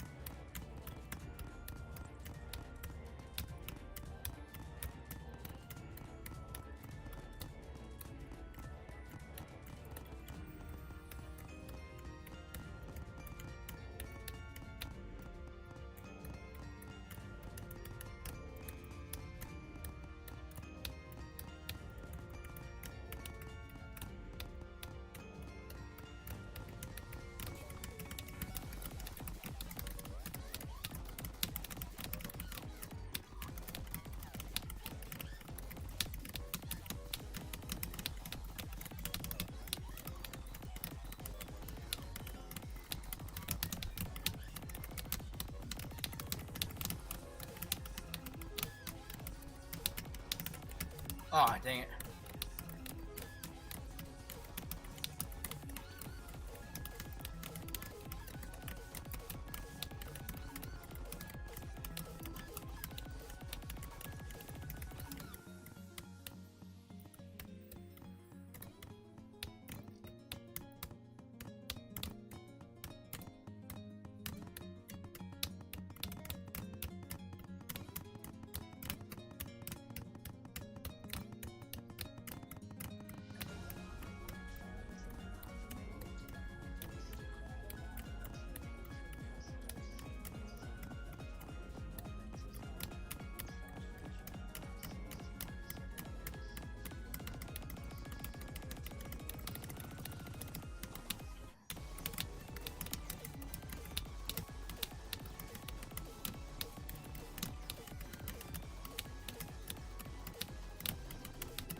What the hell is that?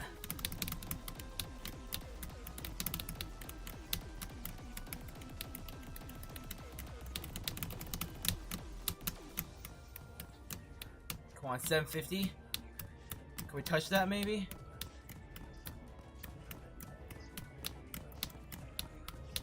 Don't tell me the song's by the end.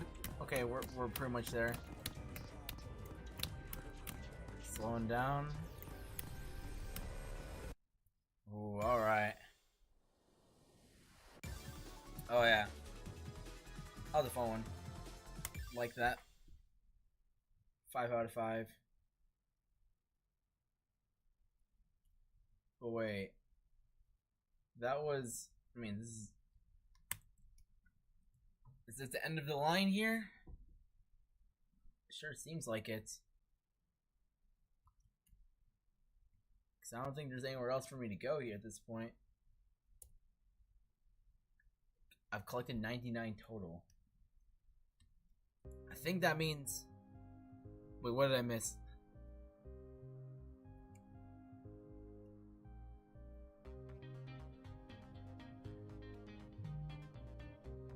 Further back? Alright. An entire path? Wait, what? Oh! Oh, wait, this path? Oh, I forgot about this path.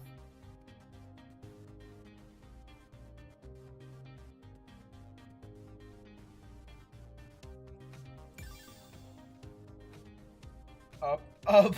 Oh, wait, what? Oh. Oh, oops. I really forgot where I came from.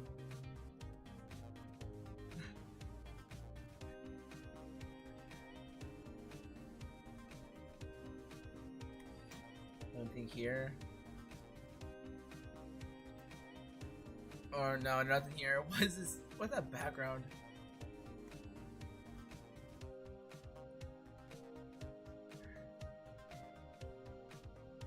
Four. Cycle Psylocke. is currently cycle 33. Cycle locks are more or less how far the narrative gets. There are 5 of these. Lock P is the earliest. It corresponds to whether or not the protagonist dies in the burning museum incident. After that are Log V and Log U, which correspond to the cave-in incident and the World Keeper's infiltration into the hotel room, respectively. The World Keeper. So that was Suki? That came in and attacked us? Or whatever? And then Lock S is the first one. It corresponds to the duel in the winter. Presently, no cycle has progressed past Lock S. There's also another lock type, Lock 2. I called it 2 because it basically means NA. Lock 2 is basically a catch-all for any cycle that doesn't end at one of the specific other 4 locks. There's a variety of reasons a cycle could end at a different point, but the reasons are consistent enough to warrant naming other locks after them. Still waiting to see what lies beyond Lock S.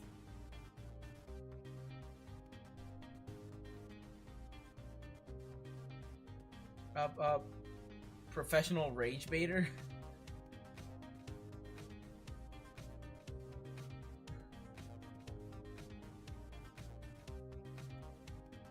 Okay, I'm sure I didn't miss anything here. Actually, wait. I didn't go up here. Ooh, lots of gems. Lots of gems indeed.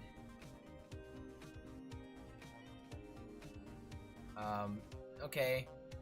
Dead end.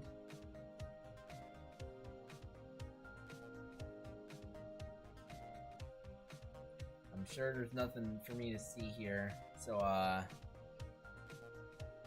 yeah, that's all. Okay. Oh, I'm so glad I have you with me to guide me through this. God, I can't imagine what I would have done if I did this blind.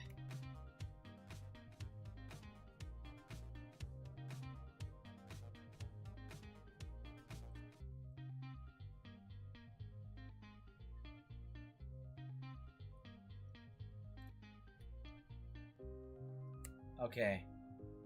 This was hella do blind. Okay. Well, we unlocked.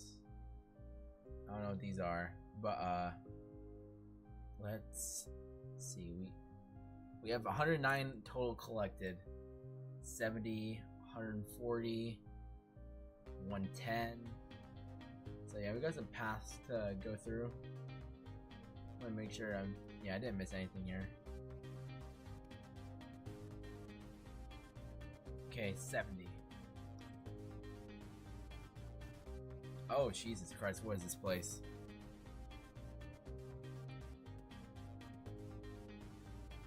One ten is crazy when you have 100. Yeah, I know, right? Okay, which one is this for? It's currently April 5th, 2021. Layer 4 timescale. I'm finally starting work on TVO. Oh, whatever TVO is. Man, the lore dump here is crazy, I'm not gonna lie. Oh my god. There's so many places here. Oh, it's a gem. Okay, I'm getting that gem.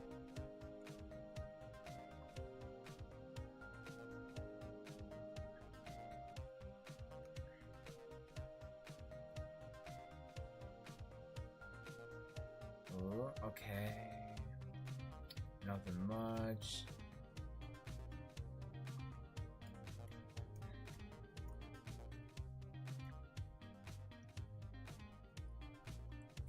Can't afford to miss any gems. They're everything to me. Okay. Ooh, more lore. For TVO to work, I need to construct a version of the story. At first, I was considering basing the events off of the iteration type, but I don't think it would be a good idea to send that many alterations and possible outcomes between meta layers. So I had the idea for this sort of accumulated cycle approach, basically stringing together a storyline out of the bullet points of every cycle that's made it to Lock S. I'm calling it the Schrodinger cycle.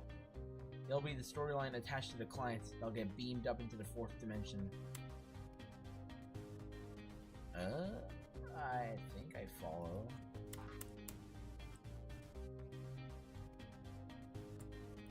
Well, interesting.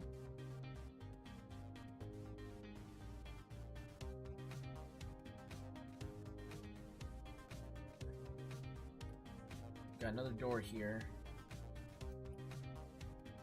Don't know if I want to go to that door yet. Or did I already? Oh wait, I already did. Oops. Oh my god, I keep on... Okay, there we go.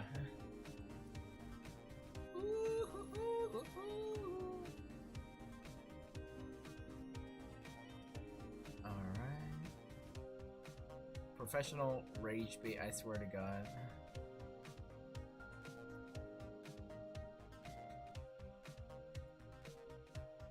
Ooh, another one, TVO client. The main component of TVO is data generation. I ended up putting together a program to service the data generation client. It's a game. Users in the upper metalayer play the game and it creates data depending on how well they do. This data generation method allows me to gather organic metalayer data. If I had created something like a computer virus or a cryptocurrency miner that just maliciously ran idle on people's computers, the data will be vastly inferior, and I feel bad. So I think creating a video game is the way to go. I made the kind of games I used to love playing on my laptop. It's a rhythm game. Oh? The only problem is, I keep playing instead of working on it. Oh, okay, so now we have origins on this game. Cool. Well, okay, so this rhythm game was made by... What, is the rhythm game basically the TVO? Users in the upper metalayer. So, referring to us.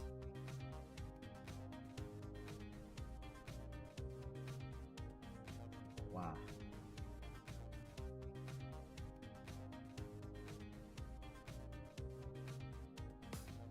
Huh.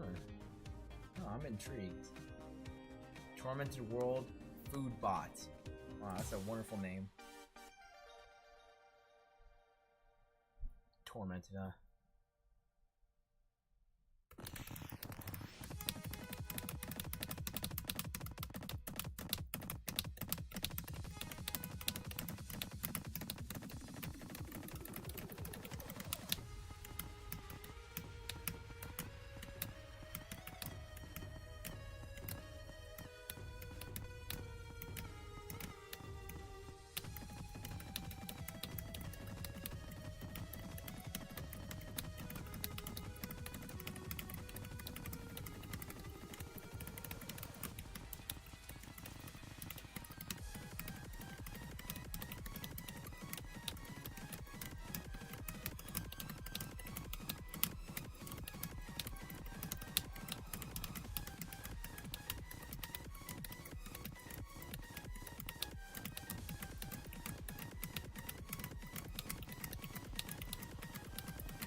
Ooh.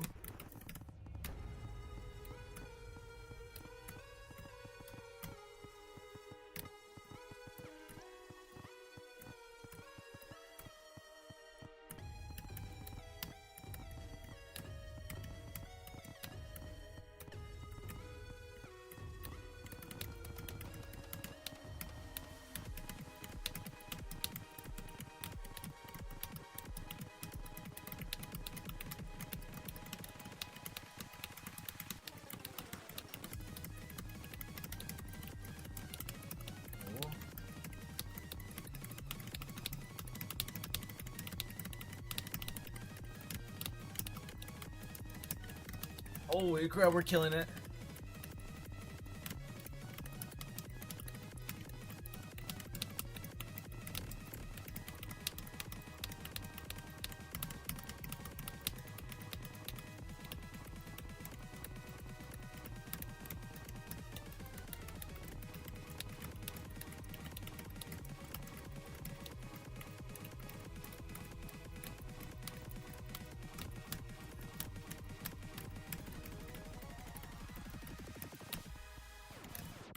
What's up? Oh my god. Wow. Whoever charged this really wanted jack speed at the very end.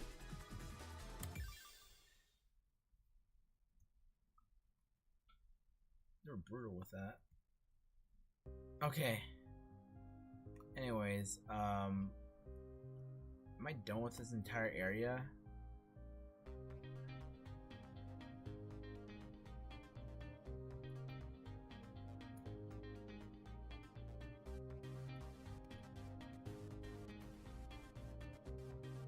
You missed some near the beginning? Okay.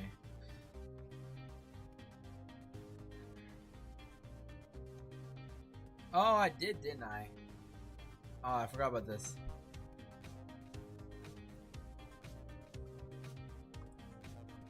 Alright. Ooh, yeah, I can't. I swear to God, I'm actually very engaged in this. It's currently March 19th, 2022. Layer 4 timescale. And what a day I've had. I finally managed to send a version of the data generation client up to the 4th dimension. Albeit, this version is very, very primitive. I just need to get something up there. With how sending the information between layers works, the first push is the most difficult part. So I can easily update the client without needing to charge up the energy to send it upward for another year. I managed to make a connection with someone in the 4th dimension. They're helping release the program. I can only pray that this method works in the end. Oh wow. Oh, what the? Is it a teleporter?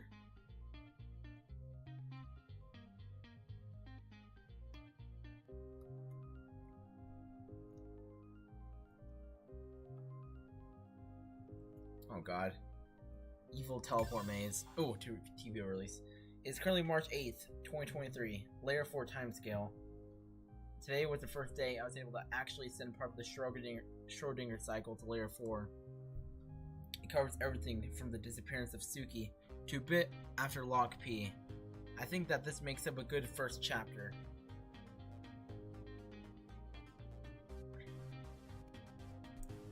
Though the data generated through what we decided to call the demo phase was useful.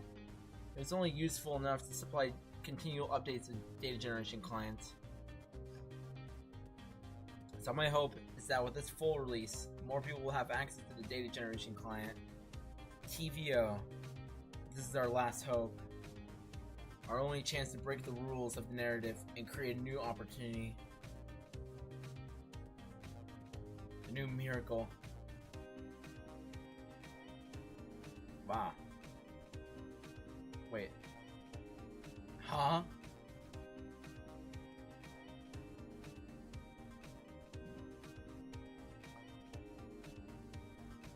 Okay. Wait, no. Same spot.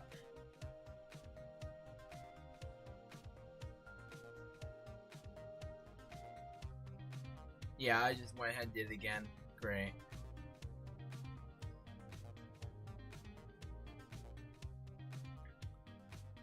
Alright. Go here. And then this other path.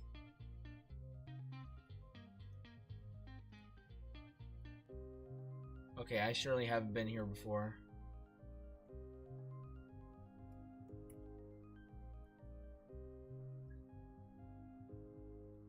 Okay, yeah, this is different. Oh god, where do I go now?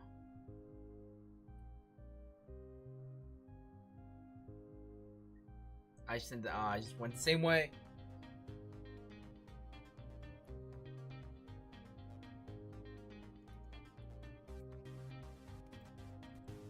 Okay, this one's taking me somewhere. So I'm gonna just take this route.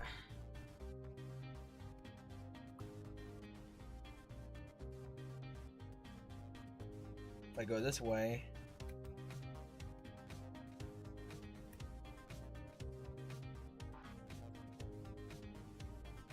No, this is the same thing. Dang.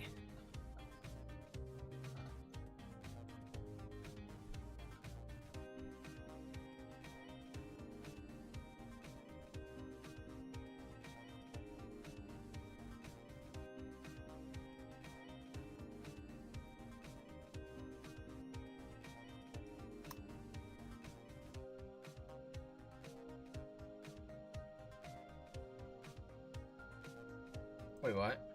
A secret through a waterfall?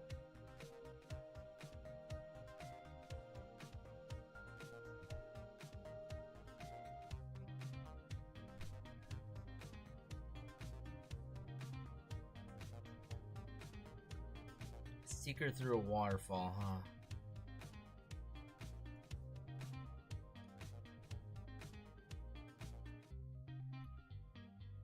Ooh!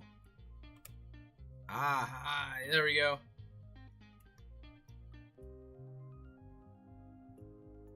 Okay. Alright, I'm satisfied now.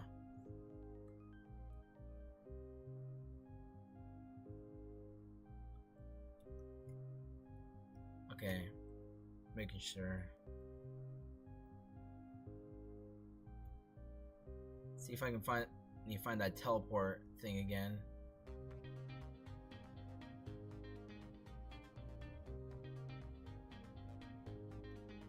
Oh wait, that wasn't the secret?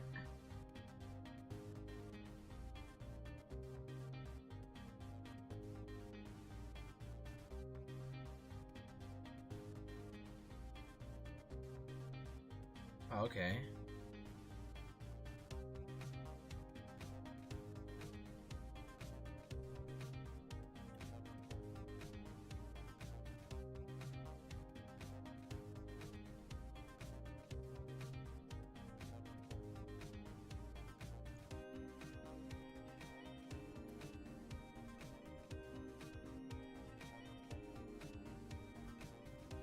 Wait, but we don't have to do that secret now.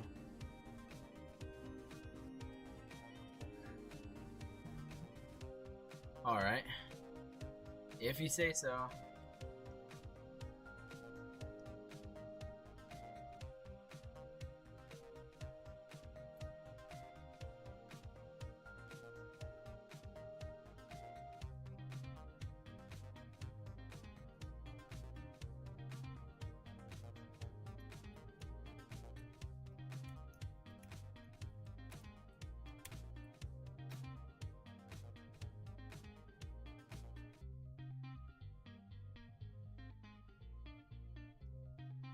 $148, so we'll go for a 110 door. Oh, what the? Oh, my desert.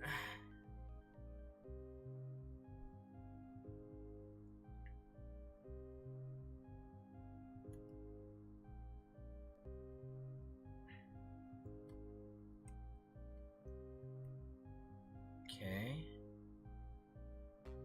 Holy shit, it's Undertale Yellow. This looks like Undertale Yellow. Today's January 13th, 2022. The only thing we can remember are our names and the dates. We woke up on the ground in the middle of the road outside the Tanegashima police precinct. We would have gone run over, we hadn't woken up sooner. According to the people nearby, we just appeared there? It's like we warped into existence. I'm not sure what's going on, or why we can't remember anything. Did we get in some accident? No, that can't be it. I'm so confused.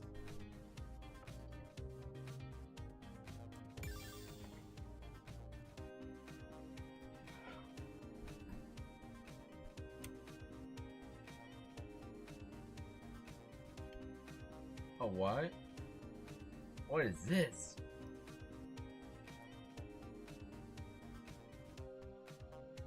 Ooh.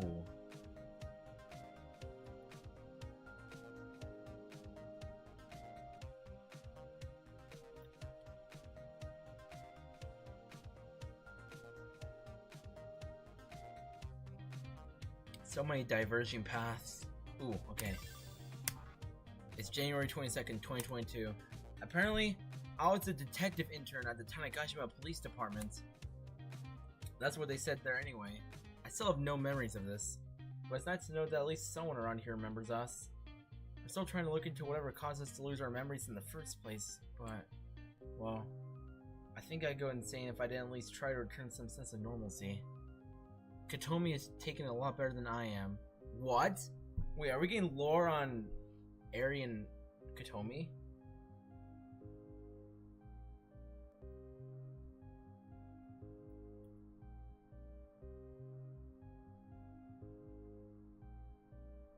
I mean that's Eri talking, right?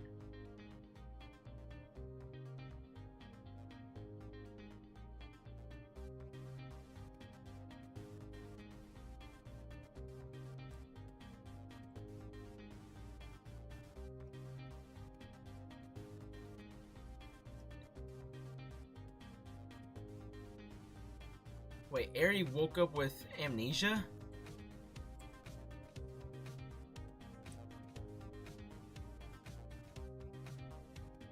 Oh shit.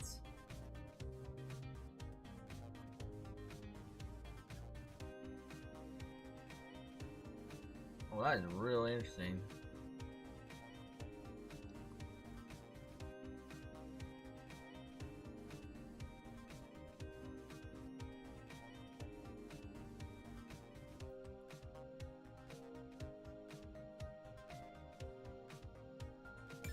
Sunset Ranch. Today's March 30th, 2022. Katomi came home today completely covered in ranch dressing. I asked her what the hell happened, and she seemed too genuinely horrified to answer.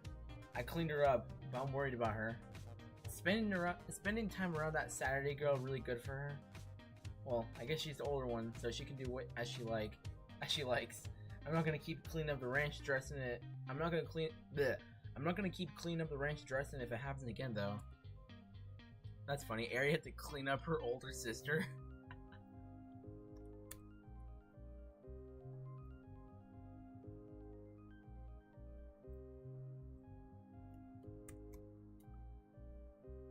What are the odds of that ever happening in any kind of family relationship? Sunset Report. Today is July 23rd, 2022. Katomi's friend came in today to file a missing persons report. Apparently her sister went missing. She seems really impulsive and reckless. I hope she doesn't end up doing anything that might get her in trouble. I'm going to go through the process of getting a permit to investigate tomorrow if she doesn't turn up.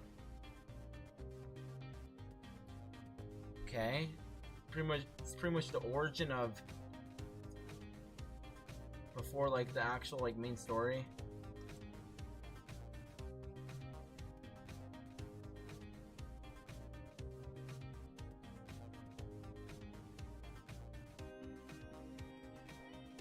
Wow. There's a lot. Sunset Kanchi. Today is July 25th, 2022. Saturday went off to investigate the ferry terminal, and everyone's already leaving the museum. I swear, there's something off here, though. I found a book called World Layers in Suki's drawer, and though it was all science mumbo jumbo, I didn't understand. Something about it struck something inside me. Was I supposed to be here? Was it always just Katomi and I? There's always one other, right? Kanchi. Who is she? Where is she? Wait, were the figures on Suki's shelf always arranged like that? What? Oh my god, we're really just uncovering everything here, aren't we? Doppelganger. Leaf! Oh my god, doppelganger by Leaf! No way! Oh, alright.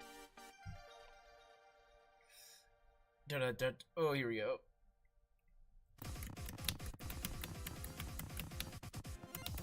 Oh, hold on, wait, I cannot banger chart.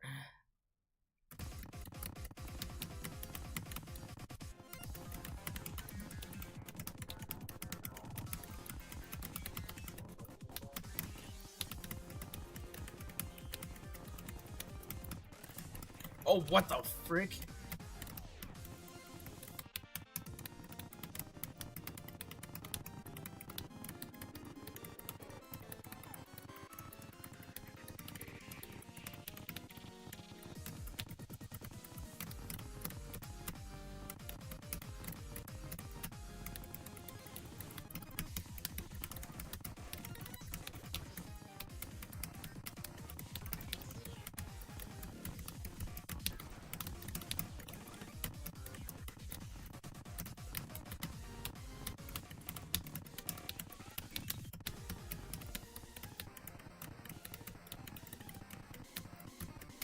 Wow.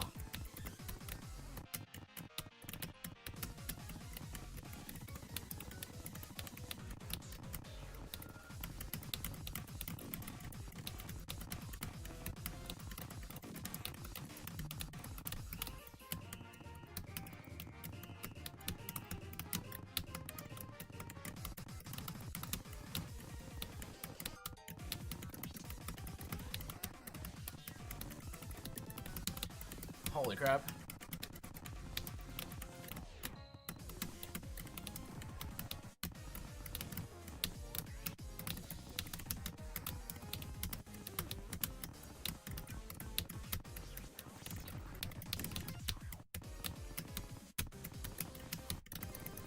Oh yeah, 900.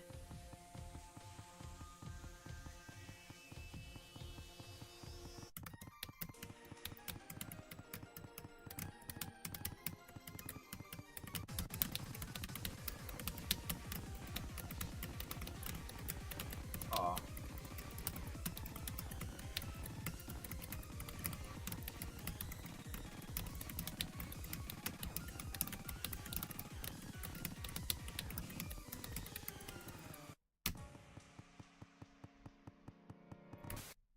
Dang.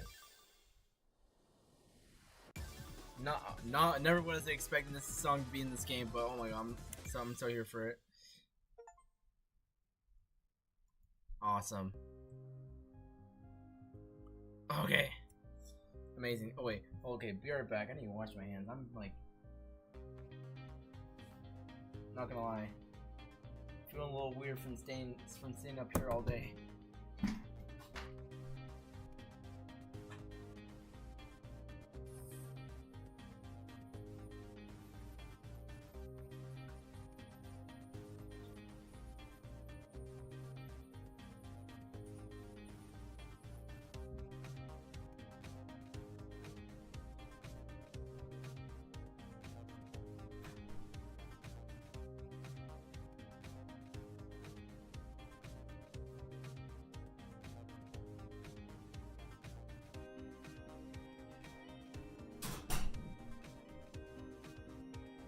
Back.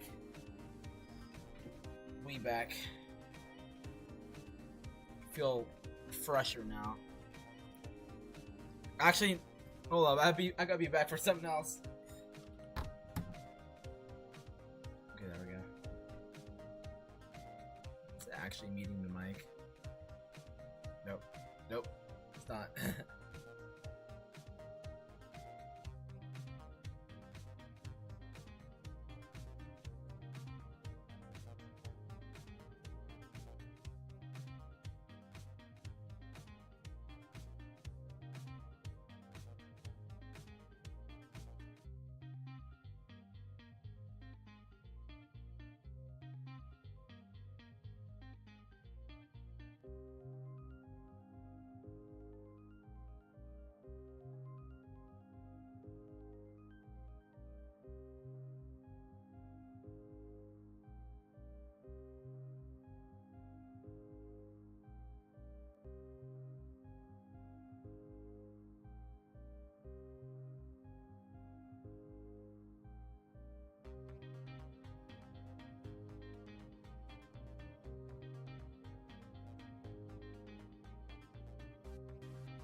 Okay, alright, I'm back.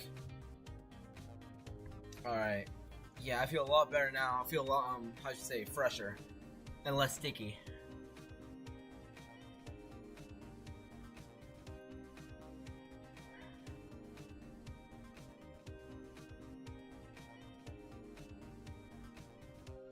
God, I don't even remember where I came. I assume I came here. Oh, it's a fast travel point. Alright, well. There's more? Ah.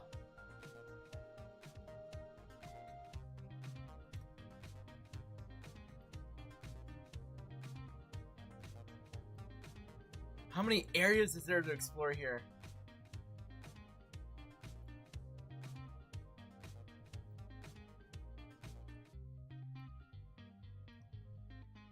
I am sure we have exceeded like our record at this point.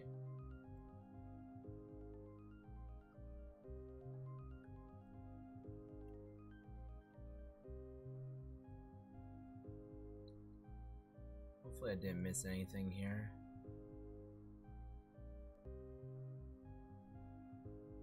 I can't recall what I missed. You're pretty much done with this area? Oh, okay.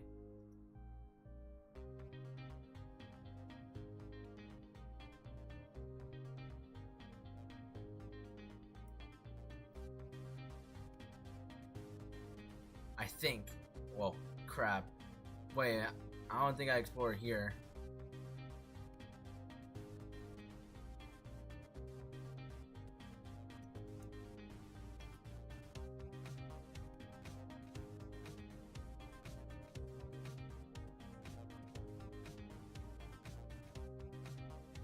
Well, this doesn't lead to anywhere. I don't know why this area is here.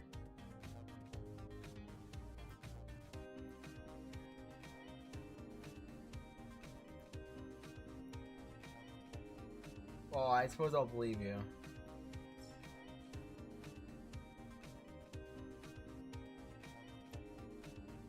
Because you did explore it.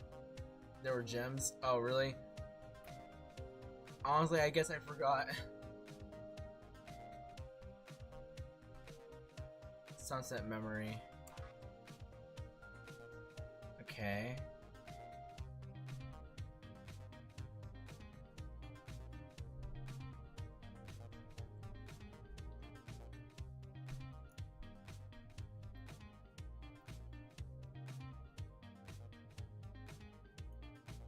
Hold on, did I explore? I don't know if I explored up here. Ah, yeah, I didn't explore up here. All right, we got gems. More gems.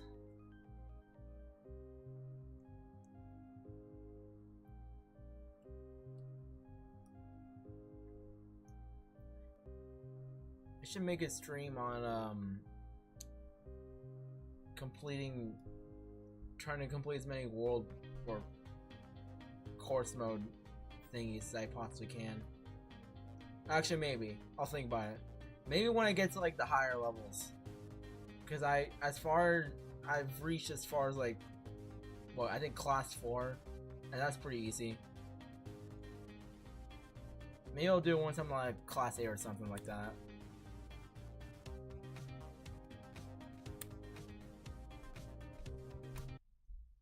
Oh shoot. Evelyn, why did it get silent all of a sudden?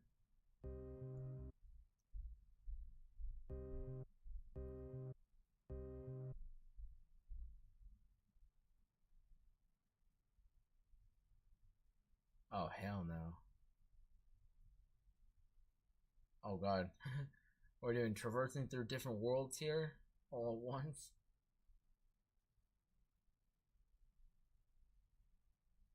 Oh god. What the frick? Proof of soul? Let's read this final log here, or whatever this is. Today's December 23rd, 2020. I'm writing this log moments before stepping into the 4th atrium to perform the Duskbreaker test run. I started the Sunrise Foundation to help people in ways nobody else could. To create new futures using technology no one else thought to use. And everything has been building to this day. We were deciding on who to use as the first human subject, and I knew immediately what the right choice was. I started all of this to help her, to heal her, to save her from the suffering that started when her sister died a decade ago. Tonight, we will perform the Duskbreaker's first ever human run on my daughter, Saturday. Oh, dude. Oh, wow. So wow, she really is in a simulation. Her own father. Oh my god. Damn. Okay, so the entire story up until now has been us trying to discover the disappearance of Saturday's sister. And now here we are knowing now that her sister has been dead all along. And we are in a simulation.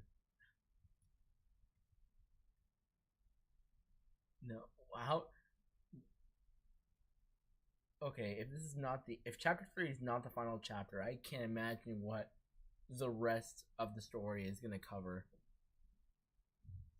I'm so interested. Nah, 16 plus. You're asking me to play a song that's basically the difficulty of Pyromania and Valor Starcross without doing any like ARG stuff.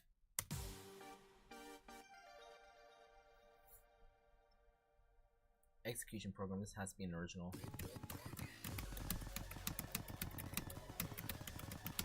Oh god.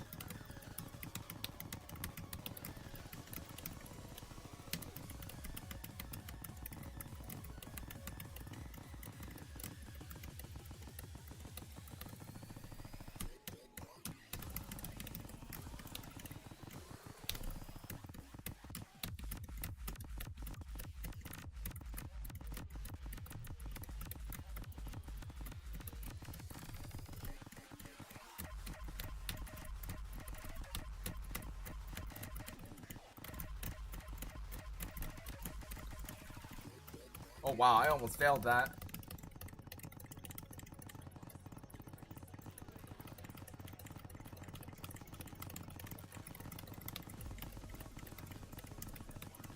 Okay, this is definitely a stamina chart.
Oh yeah. Oh man. 16 plus, indeed. Ooh, wait, hold up. 17. Oh, wait, we got a new rating class.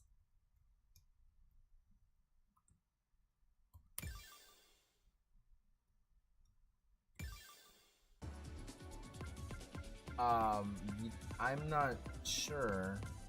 I'll have to check. We're now officially rating 17. Rating class quartz. Oh boy. We are climbing up the ratings fast.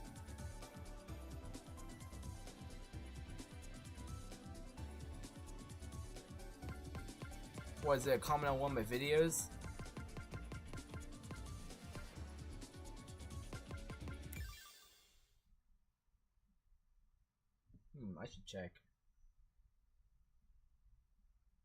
That song was originally a 17? What the hell?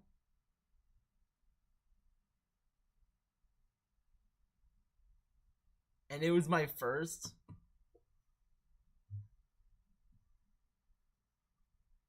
So that chart means a lot to me. Oh, really? Oh, sorry, that sounded condescending.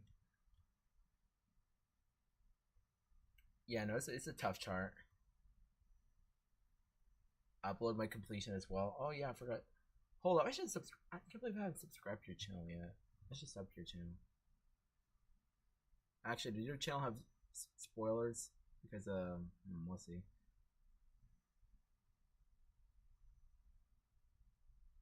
I mean, there's only one boss song Devin spoiled to, if I'm being honest. It's not the 18, it's something else. I'm pretty sure it's a 16 plus.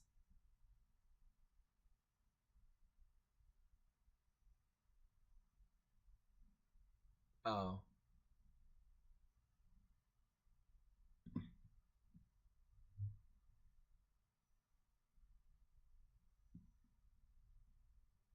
Okay, the proof of soul.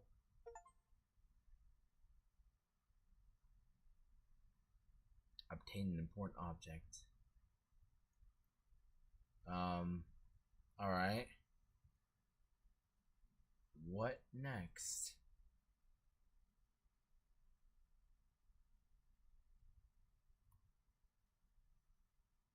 You can now return to the last episode? Oh, Jesus.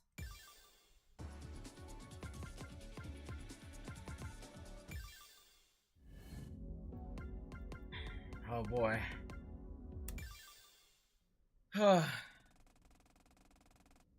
Alright, I guess we'll narrate the same as well. Hold up, let me, before we narrate, I'm gonna throw some of this trash away.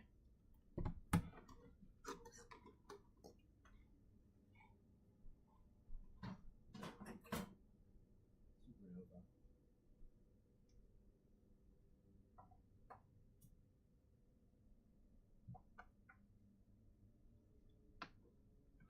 Okay, just gotta do this.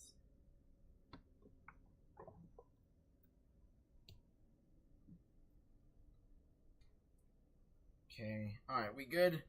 Okay, here we go. As we rode down the elevator, I felt a large as we rode down the elevator, I felt a large amount of energy leave my body, and I leaned on Allison's shoulder. Ah, sorry, I'm just tired. I can't blame you, but you're doing really, really good, you know. I'm really proud of you. You're doing really well yourself. It's almost like nothing phases you. Nah, it's a lot to take in. I think I just process stuff way more internally than you do. Not that being external about it is at all a bad thing. It's just different, you know? Yeah, I get you. The elevator plummeted into the depths of the unexisting building. It was a long, long ride. Finally, the elevator came to a stop, and the doors opened into a dark hall. The basement hallway of the Sunrise building, though it was as dark as the other halls we traversed on our way up to the 17th floor, had a completely different atmosphere. It looked like a hall you might see in a horror video game, like Silent Hill. As Allison and I walked along the dark hall, our footsteps reverberated across the halls as if judging us for being in the place we should never have ventured. But we were here, and we weren't turning back until we found the horrible truth that this place housed. At the end of the hall was a single door. The woman who had turned our lives upside down in just a single night was standing in front of it, waiting. Dawn opened her mouth as if to say something along the lines of, "Took you long enough getting you here," but decided against it. "I'm running out of time. The World Keeper has noticed what I'm trying to do." Who is the World Keeper? Pretty much my polar opposites. I'm here to guide you to the truth, and she's here to prevent you from finding it. I don't have time to explain more. I'm sorry. Sorry, inside the truth, at the center of everything. It doesn't explain all the questions, but it's the biggest answer. It'll be hard to face. But please, for your own sakes, you have to. Dawn? Dawn! Dawn was no longer present in the room. It looked like she had been torn apart from the world itself, but given everything we've learned, that doesn't seem right. She's probably been relocated by whatever that World Keeper thing is. Okay, we'll skip.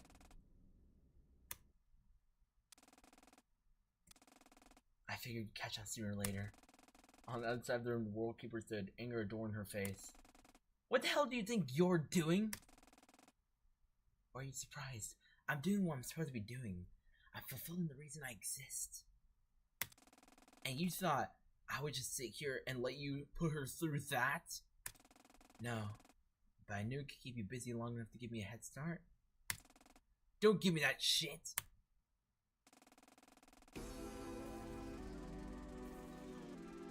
Oh wow. Oh my god.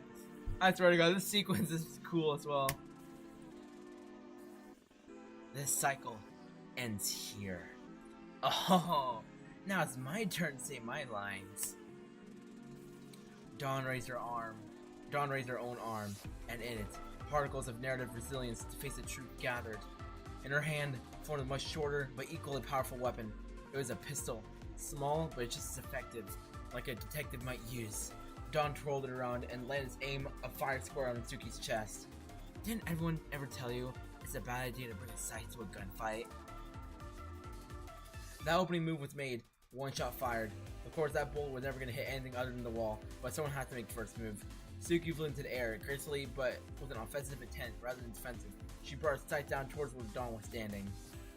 Dawn dodged out of the way just in time, like she had done so many times before. The fighting continued. Seconds go by, minutes, hours, days, weeks, months, years, full cycles. Most not even reaching this point in the narrative. Slight alterations in the altercation, subtle and movement changes, but the screenplay remains the same each time.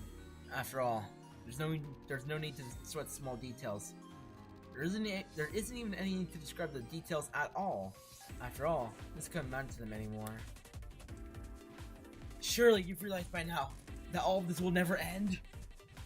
It was just a game, a cruel game of eternity that neither player could leave. What do you suggest we do, Liberator? We can't just abandon our purposes and give up everything we know. The World Keeper, blissful ignorance personified. The Liberator, determination of freedom personified. The idea is given life. If you could even call it that. No, this was not life. This was far worse than life. Far worse than even death. It was infinity. An infinity they could never escape. Fated to battle each other. The only other one who shared this infinity with them. Back in the basement of the Sunrise building, Saturday and Allison entered the room only lit by the light of a worn-out computer monitor. It's some kind of log? No, don't read that! Stop! Oh my god, whoever this person is. Every time I see this like kind of color changing, I'm thinking of, honestly, that person we were playing as. Staring down the truth, Saturday read. She read, and read, and read. She sobbed. She screamed. Only Allison was there to comfort her. Why? Why? Who put us in this fucked up eternity? I want out. I want out. Please. Just any kind of miracle. I don't care who. I don't care what. And then...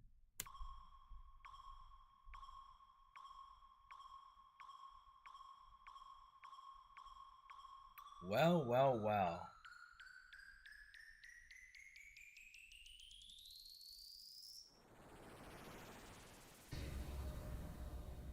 The story remains unfinished. Oh boy, what could this lead to? I wonder. Oh, one lock. And this background.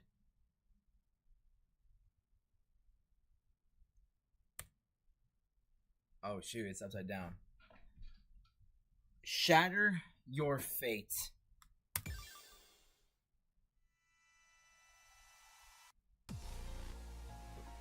Wait, Last Wish? Wait, what?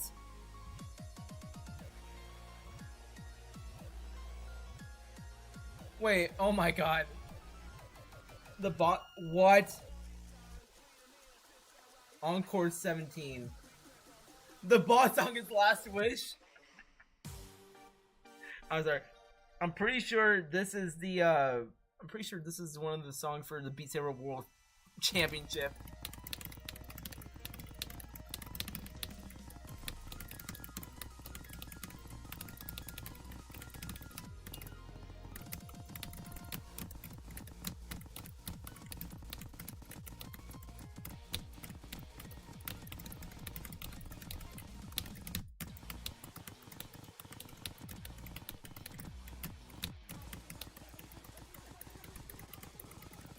Oh shoot, effects.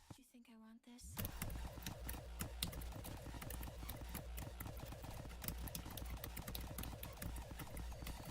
this? Oh god. Oh no. No. Dude, how did I get clapped so hard on that?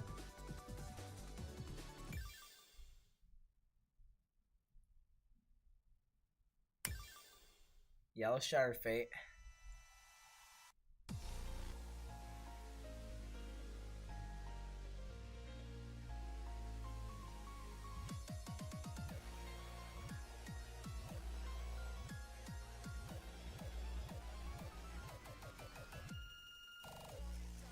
Oh Jesus Christ.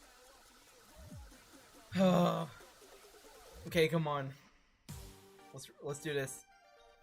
We gotta win. I swear guys. Don't tell me second time's the charm is gonna be true now.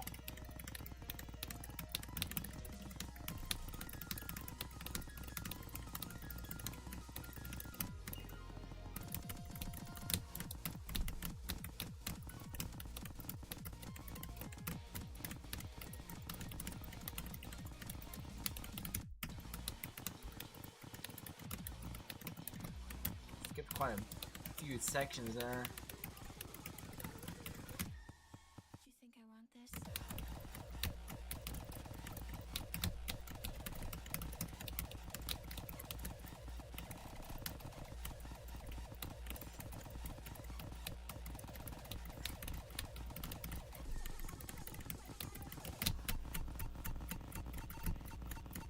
Wow.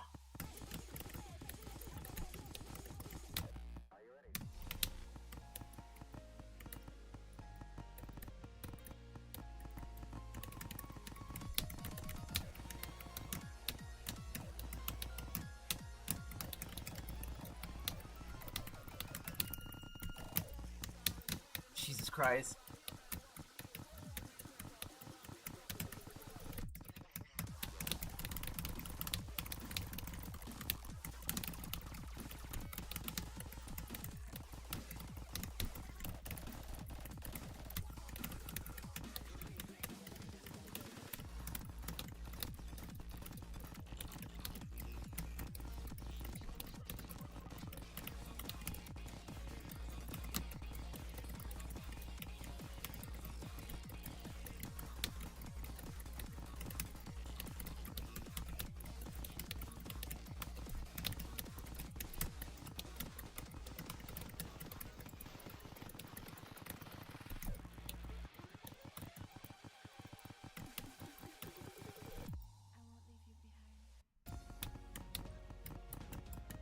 Oh my god, these effects.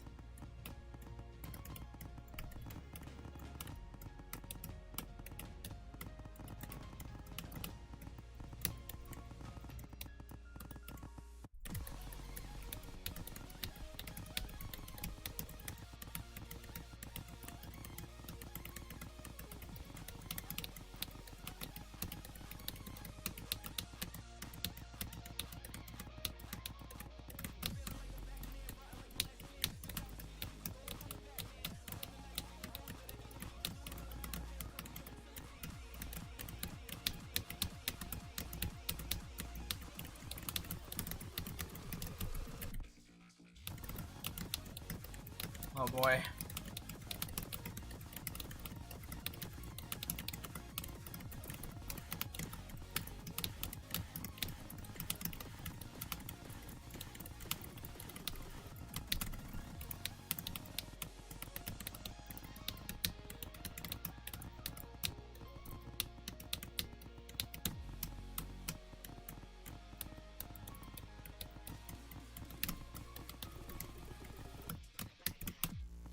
Oh!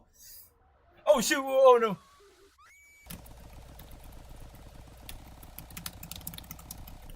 Whoa! Oh my god! Jesus Christ! Oh my god! How did I do that end kill? Alright, so are you seriously telling me that every single boss song that I've done in Vivid Stasis I've always completed on the second try for some reason?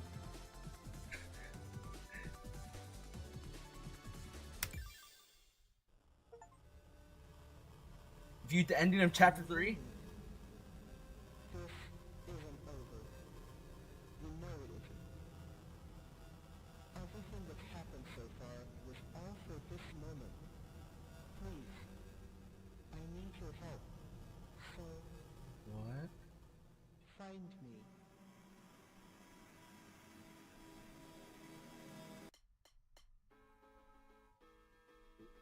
What the hell? Chapter 3 end.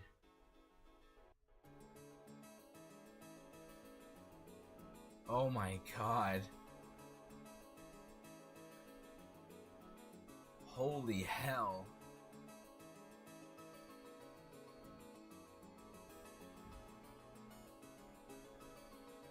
Jesus Christ.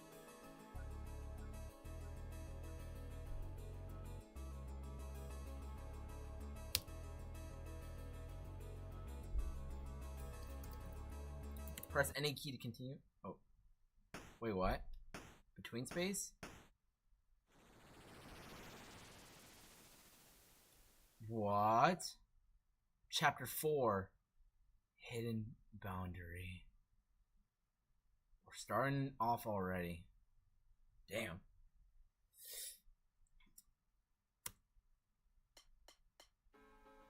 Wait, what? What is going on here? What? Vivid Stasis future arc? What? What is all of this?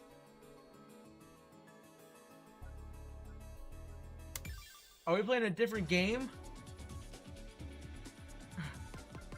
Oh my god. What's the node flowchart even consist of anymore? Are we gonna break this barrier? What's the story gonna be like after this? I have so many questions. Chapter 4. 3 more left. Jeez.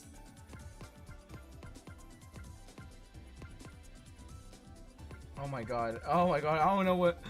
Holy crap.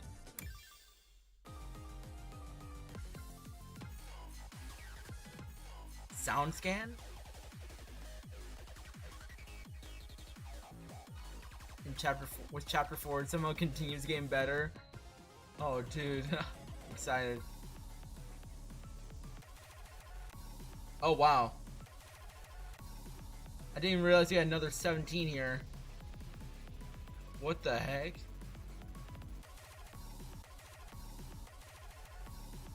Why is this a separate song?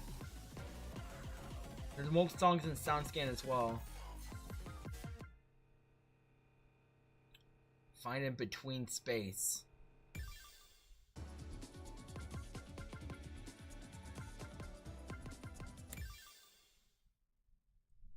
Okay.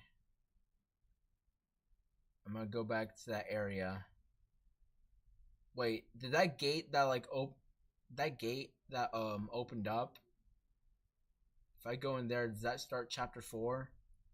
Wait, can I even get out of this gate?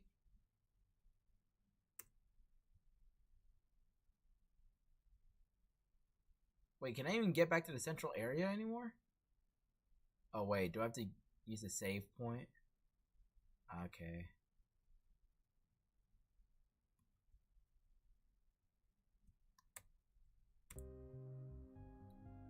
$160. So if I start this, do I begin chapter 4?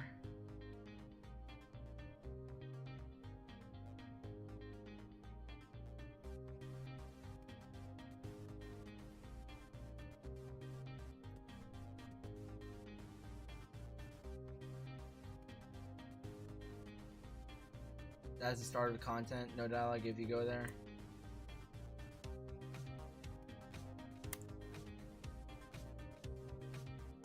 Holy crap.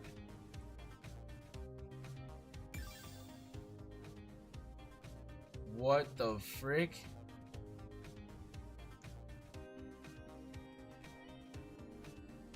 Dude, what is all of this?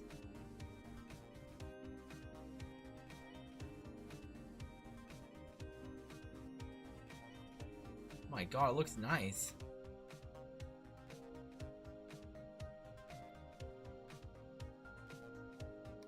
What's the lore here? Aryan Katomi, huh?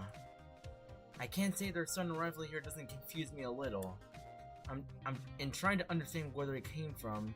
I extracted thoughts from their wavelength into the Void's log format. So, they came from some other world entirely? I guess it's not out of the realm of possibility. They seem to be getting along fine with protagonists. Honestly, I'm a little jealous of her. I hate admitting it, but I am. She's so much more outgoing and energetic than I ever was. And she can make friends more easily as a result. Why did they end up like this? I suppose none of that matters now. What the hell? Wait, so... does the flowchart, like... oh, egg?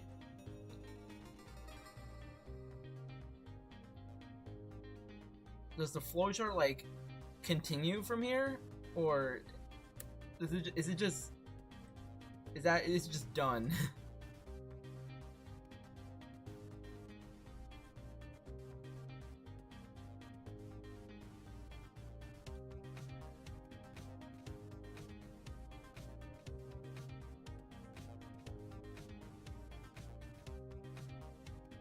Okay.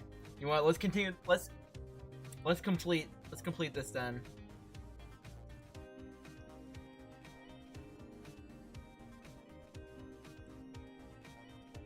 Alright, since the stream is gonna be like incredibly long.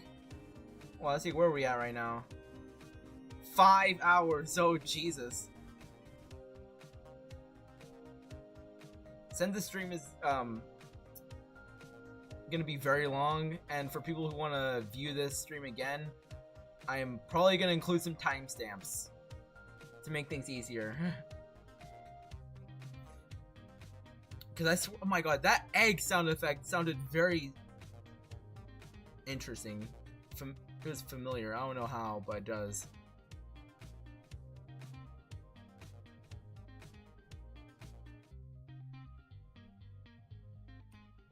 Am I done with this area?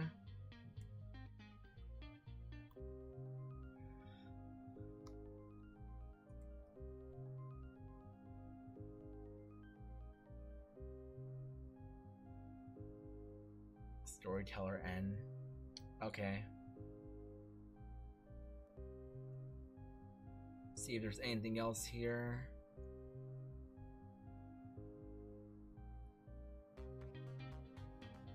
Wait, no.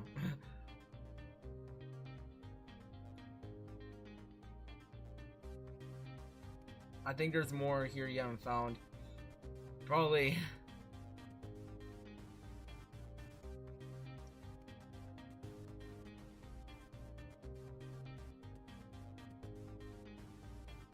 Anything here? Nothing here. Feel free to continue. Ooh, a song. Hotline. Oh, what? Nitro?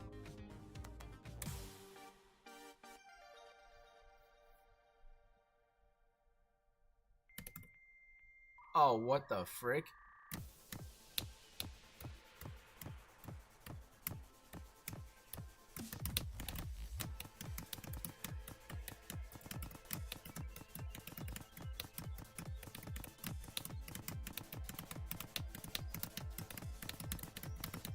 Oh, that's some smooth charting.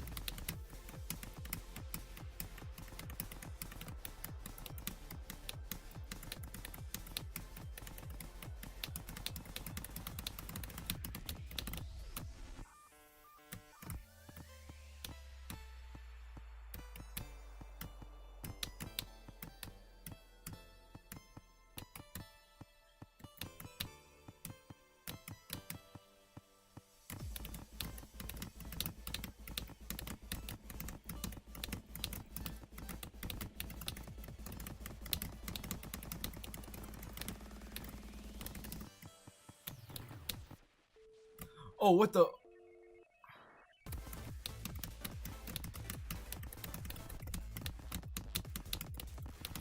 Oh, nah.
Oh my god.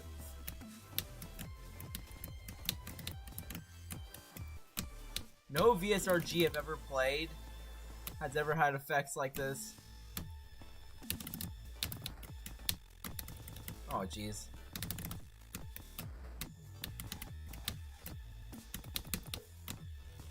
What the frick?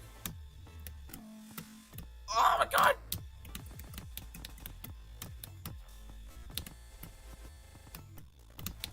Nah.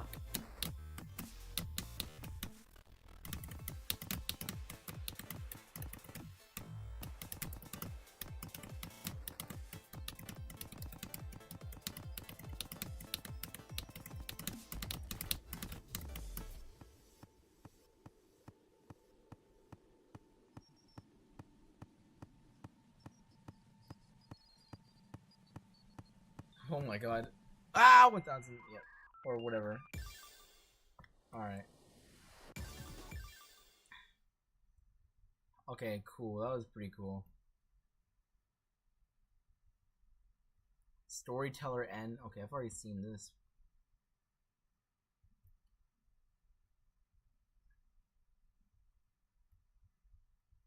This is not the extent of how far the effects can go. Really? There's more?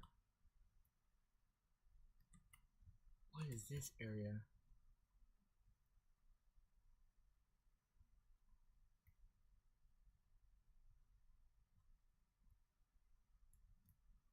That's it for this area? Alright.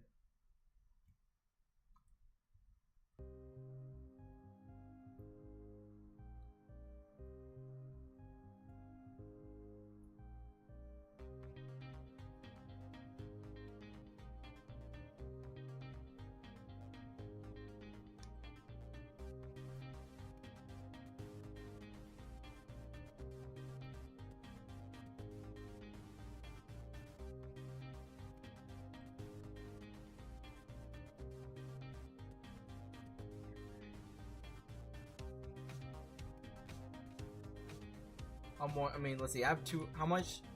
I have 270. I could very well just enter this final room right now.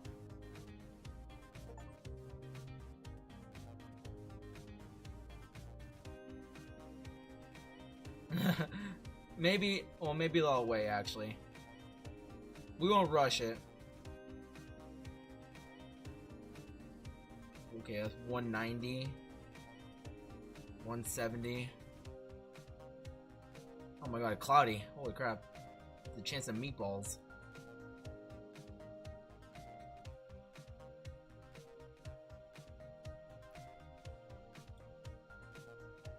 God. How much of this can you explore?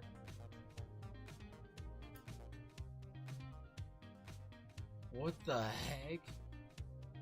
Dude, there's a maze here.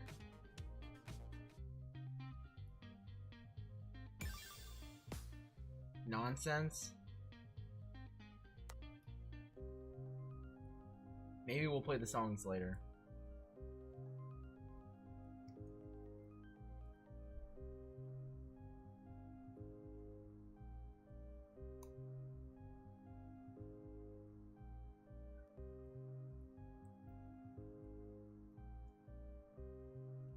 No trust here, so good.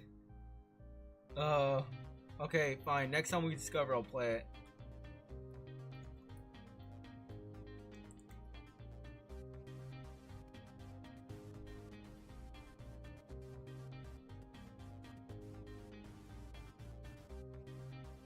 Ooh.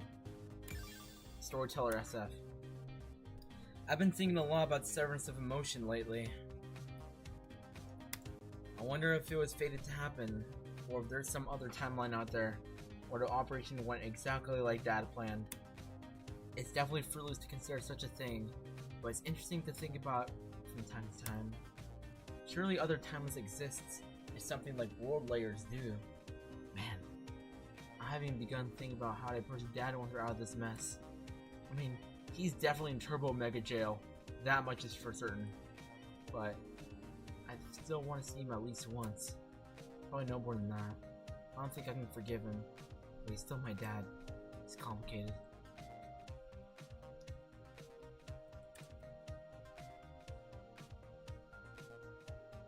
Is that Suki or Saturday?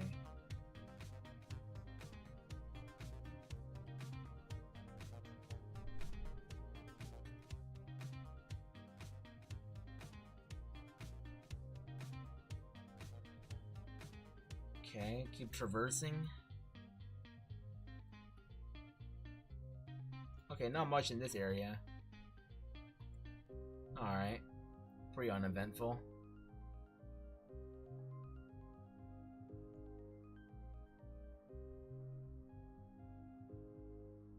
You'll see who that was later. Oh, Jesus. Oh, what the flipper?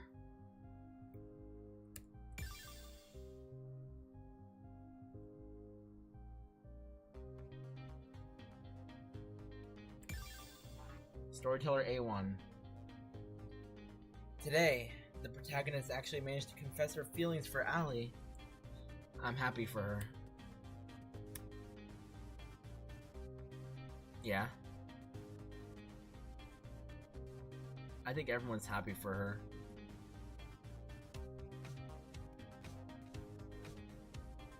God. I swear to God, they're gonna make out. I'm pretty sure they already have, just not directly in the story.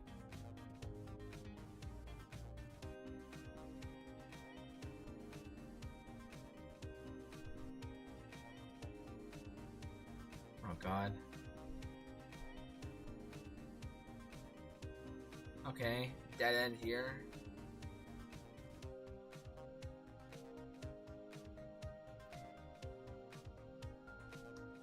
Lovely gem.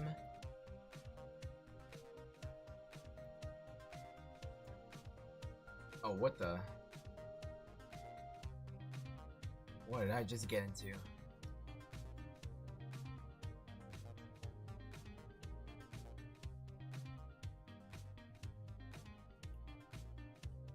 Oh, what the? Teleporter? Ooh, what's this? Storyteller A2. To be honest, I don't know how much longer I can go on pretending my loneliness doesn't exist. I'm happy for her. She's the me I should have been. I shouldn't exist in the first place. And once all this is over, she'll take over. And the real Saturday can finally live a normal life. like it should have been. Right? Man, wow, I'm really curious now. Storyteller actually has a personality.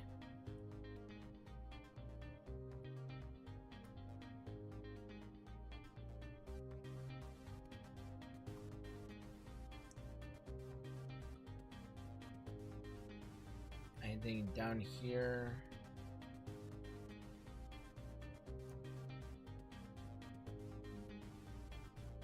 God, this could go on and on. That's A1.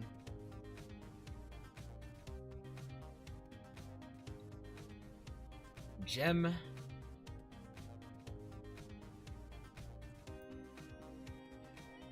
just curious, do I have to like face a boss song for eventually finally continuing this flowchart?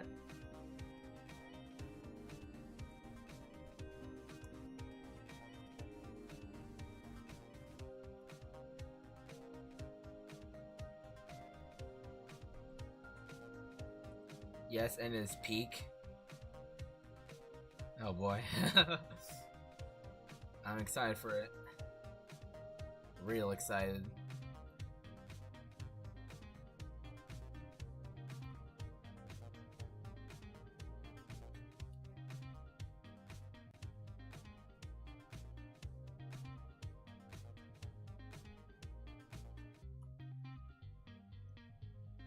I've been spoiled on at least one boss song.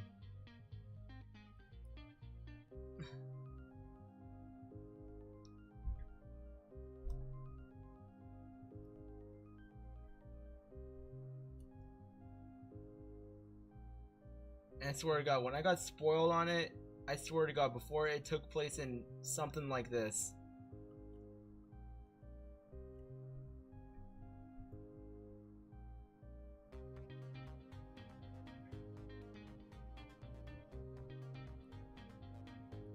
Oh God. Okay. I forgot where to continue on now. Wait, I think yeah, this is... Alright, been here.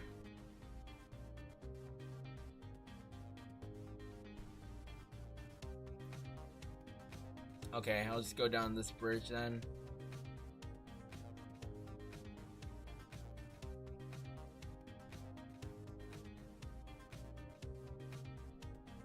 Another doorway. Ooh, really interesting.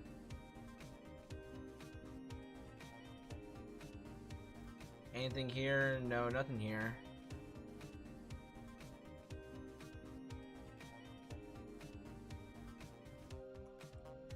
Okay. Alright. Save. Okay, tell me we're getting somewhere here.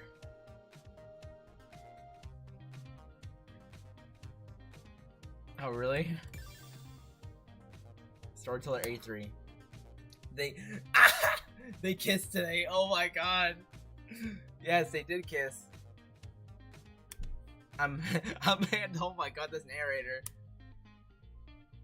Oh no, it's one thing to be stranded up here with nobody to be with. I came to terms with that. I could deal with it. But to see her happy with Allie like that, it's just a little too much sometimes, you know? Oh my God.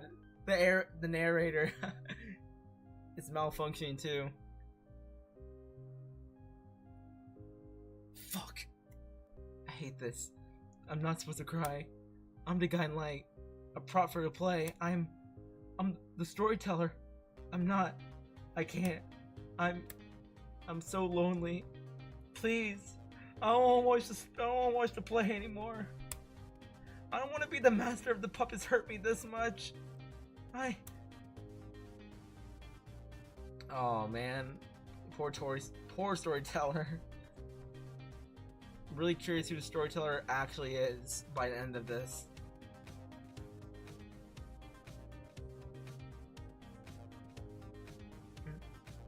Okay, let's get that final log and or whatever this is. A4.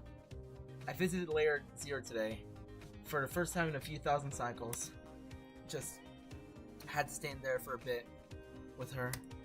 Of course, Ali couldn't see me, but I was there, and I think it helped a lot. I know that at the end of the day, the protagonist should be the one whose mind I join. All things considered, she suffered so much more than I have, but I'm scared. I don't want to disappear. And no, it's not disappearing, but I'm still just scared. What if I'm not able to ever feel like she does? There's so much that I don't know about the refusion process. There's so much that I don't know about how the refusion process works, and I can't help but be a little scared and selfish, and I just catch myself wondering, what if she joined my mind instead? I hate that. I hate that I'm having those thoughts. If I am, and pretend I'm not, it's gonna give me. If I am, and pretend that I'm not, isn't gonna do me any good. I refuse to turn my back and run away now, but I also need to take things at my own pace. Can't push what little of the World Keeper and the Liberator remain in me too far. Oh, okay. Maybe I'm starting to get a little bit of an idea of what this person is. Okay, another save point. Hopefully, okay. I will play this song. Oh my god! A left zero! No, you can't tell me. You can't tell me I should skip this.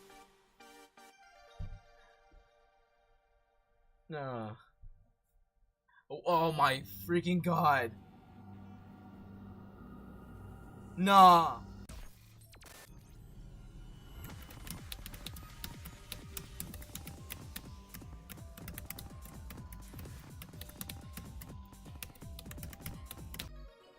What? Nah. The notes kill you now? What is this FNF bullshit?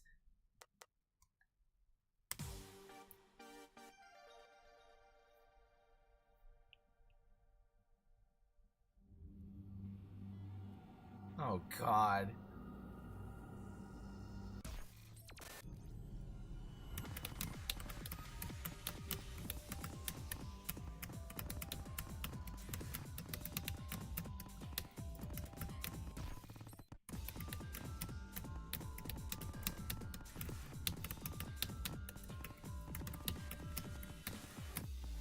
Oh my god.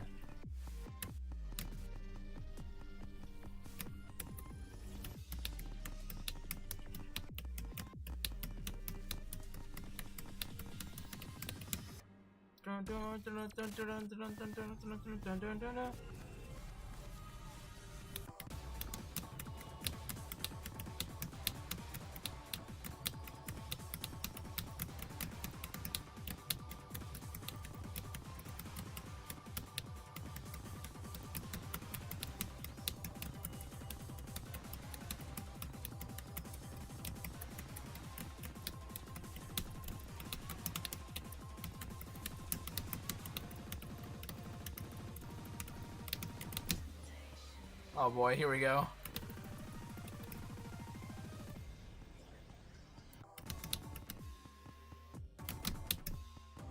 What the hell? Huh? What? No.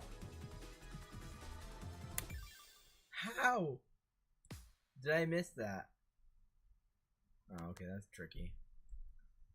Just curious how you find out about this game. Pretty much I first heard about it through another rhythm game called Rotano because they did a collab, but I kind of shrugged it off a little bit.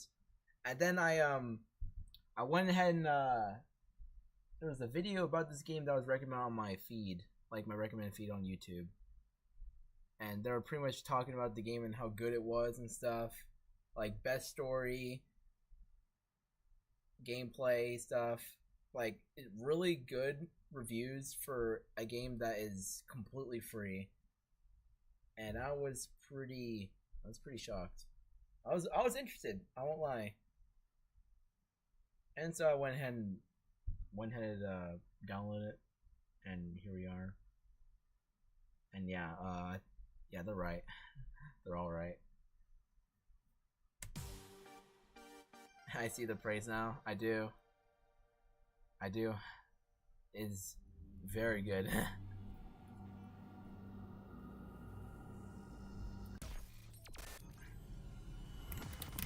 Definitely up there with one of the most funnest rhythm games I've ever played.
Okay, got that.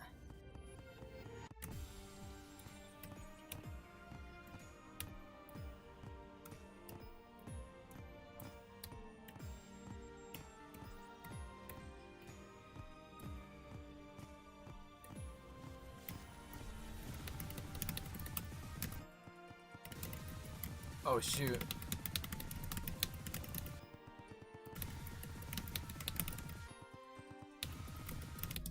No, what? How? Oh my god, how do I keep failing that? No way I failed this song twice.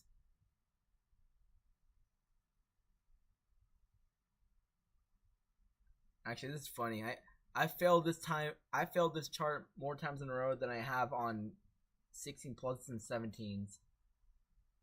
I did drop the second try streak on a 14 of all things. If only I did set on basic. Oh, dude. Why does this song give me the most trouble?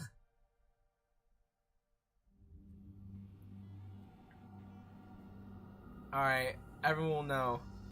I dropped my second try streak on a 14 rather than something like a 17.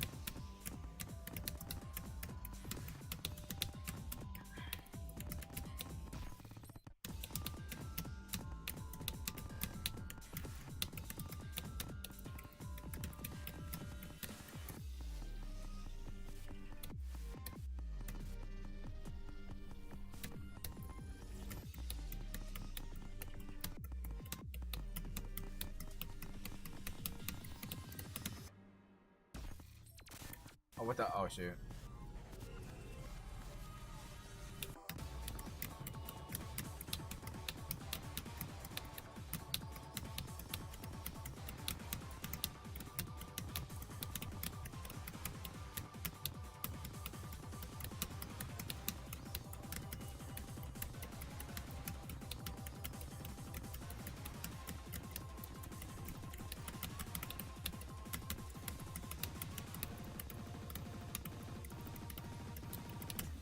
Oh, wow.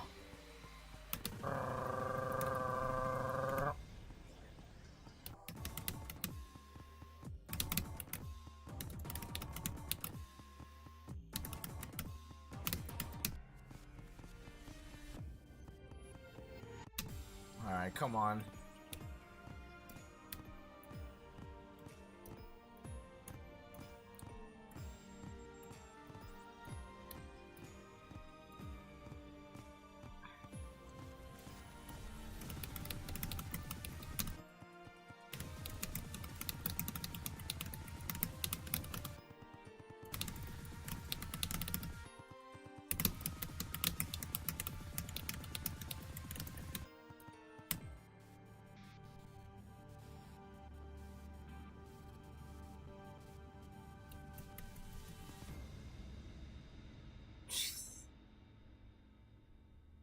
dude. That's about to be a third loss.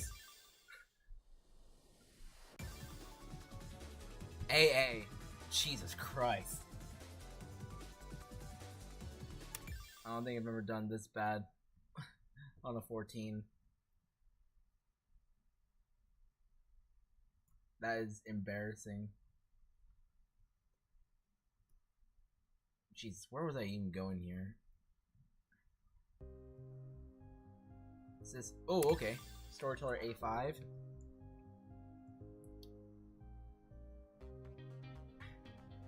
Today, the third chapter gets sent up to the 4th dimension TVO clients.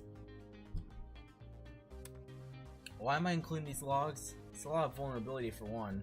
I think you deserve to see this. Call it selfish if you will. I don't care. No matter what happens, whether I disappear or I don't, I want you to see this. I want you to know that I was here. I'm so scared, and I'll continue being scared. I'm not a very courageous girl, but I'm okay with that. I finally found what I was meant to do. You can't stop now, Kofly. For her sake, but also my own, break this final lock for us. I beg of you. Talking directly to me. Really? There's still this final lock here that I haven't broken yet.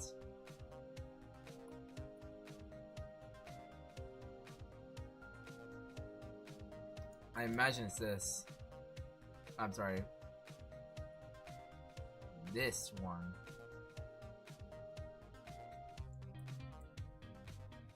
Alright. Final note. The last page. I remember a day back in 2019, during the summer. I was watching anime with Ali. Over Discord, though. Discord, wow. We ended up robbing another friend of mine, Mitsuko. And the whole voice call spiraled into madness. At one point, I got up and found some random drumsticks in my closet. We called them drum accompaniments. In the anime, there's a little cat-like thing that turned out to be super evil.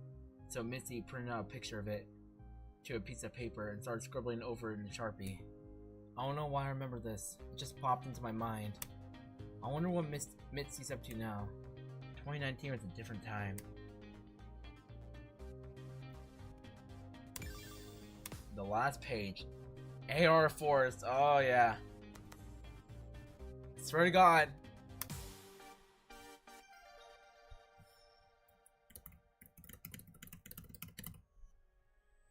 Oh dude, they got the background match too.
Oh boy.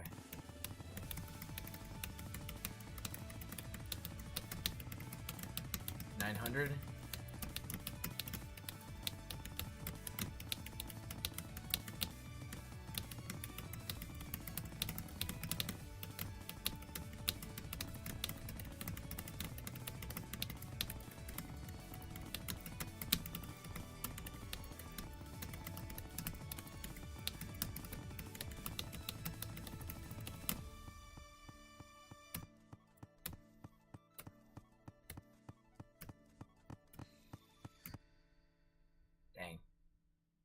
Oh. Man! Alright, SS Plus. Awesome.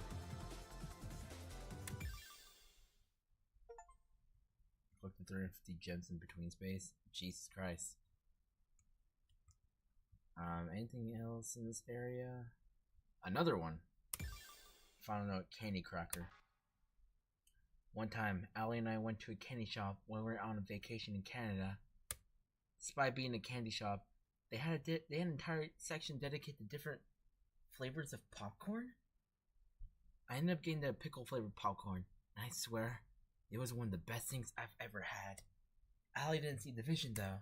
Honestly, I hope I get to visit Canada again once all of this is over. It's really nice there. Candy cracker. Finale.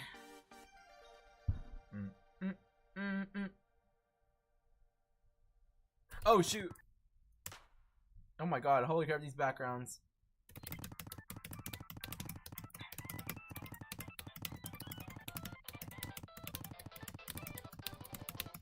Jesus Christ! Never have I seen these kind of backgrounds in Vivid States before.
Alright. That was cool. I won't lie, a bit techie. Not used to those patterns. Song cooked you alive. Yeah, I know it did. I mean, not as much as a Left Zero did. More songs. Oh shoot. Well. Final note, Orphan. Do you think I'll ever be forgiven for what I'm doing? Mastermind this whole plan to save myself? Do you think the protagonist will ever forgive me for trying to tear her away from the world made entirely for her own happiness? I worry about that sometimes. Well, actually lots of times. What if she doesn't want anything to do with me? What if she thinks I betrayed her in some way? It's really hard to imagine, so I try not to. But the possibility horrifies me even still. I'm really curious to who this person actually is. Orphan. 16! Oh my god, dude. Holy crap. Oh my god, these backgrounds!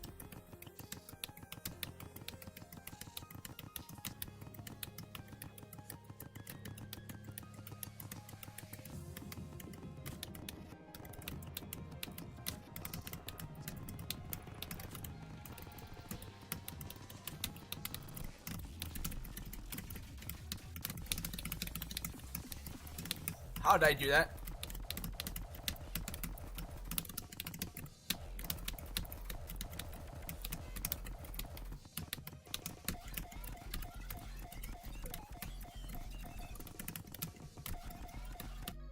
Nah! Nah!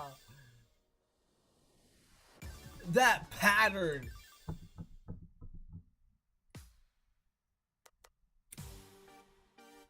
Okay, I see what the pattern is. That's unexpected.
Jesus.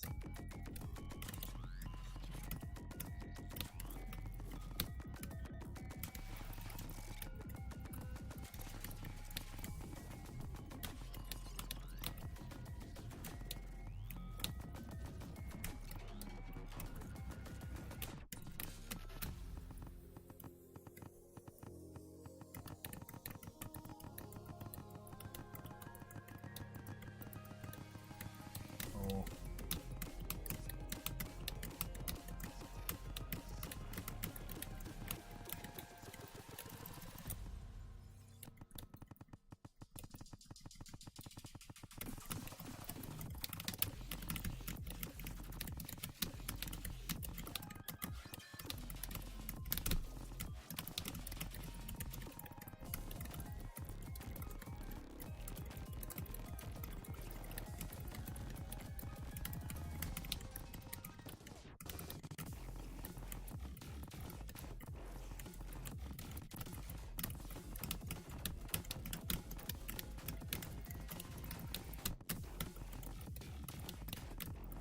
Oh.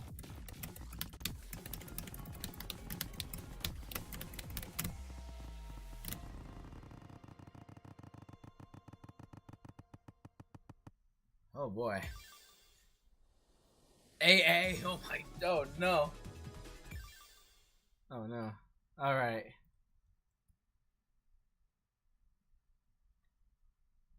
Okay.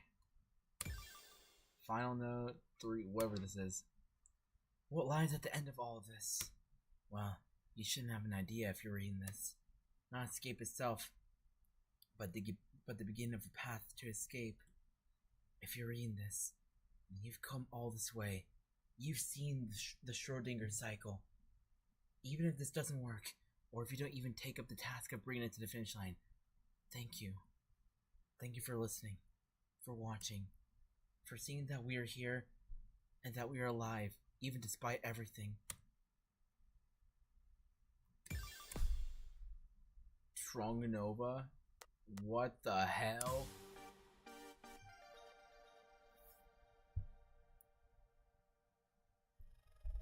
Oh my god, holy Jesus, this background is so good.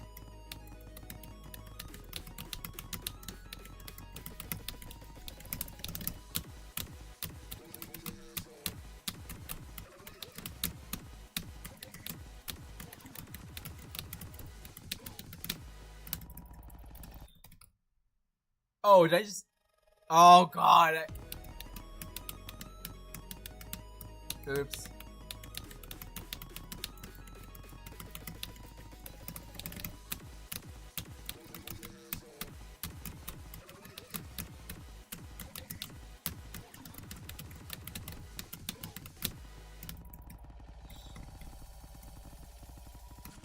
Holy crap. Oh, it's so easy to jitter click on that.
Ooh.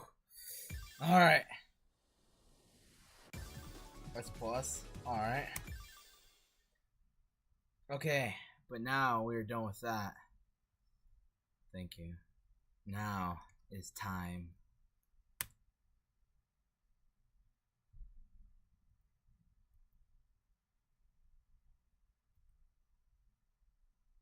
Finale.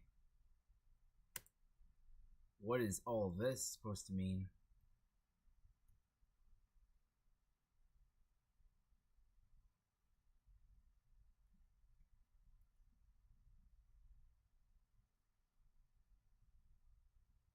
What?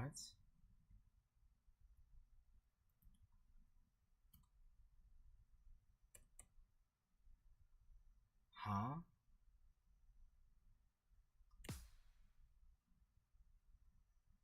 A 4 out of 10, 4 out of 10, 4 out of 10.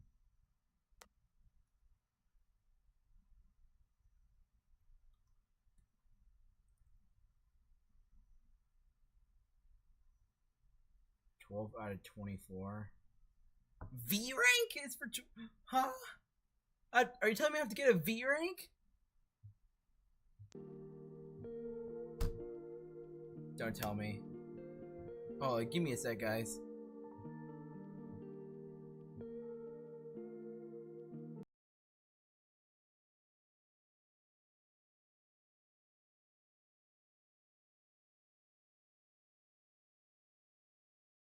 Okay, I'm back.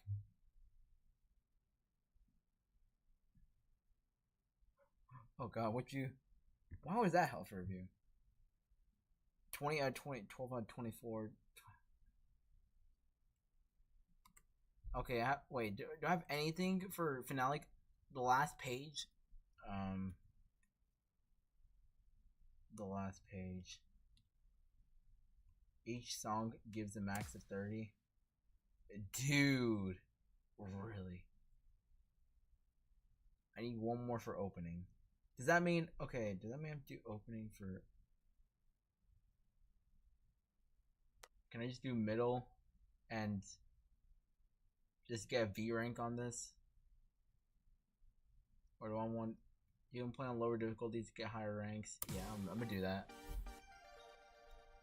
I could do... Okay. Or we can get middle A. We can V rank a middle A, I'm sure. If we can clear a 17, we can V rank an 8.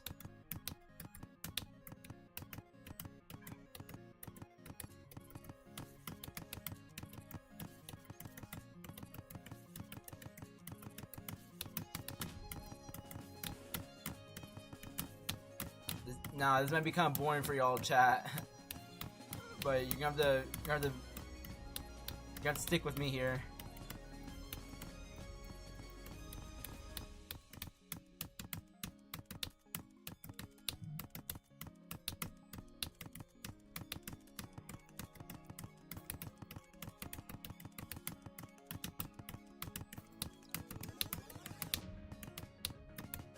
So I guess we're doing away with the old unlock system for unlocking boss songs.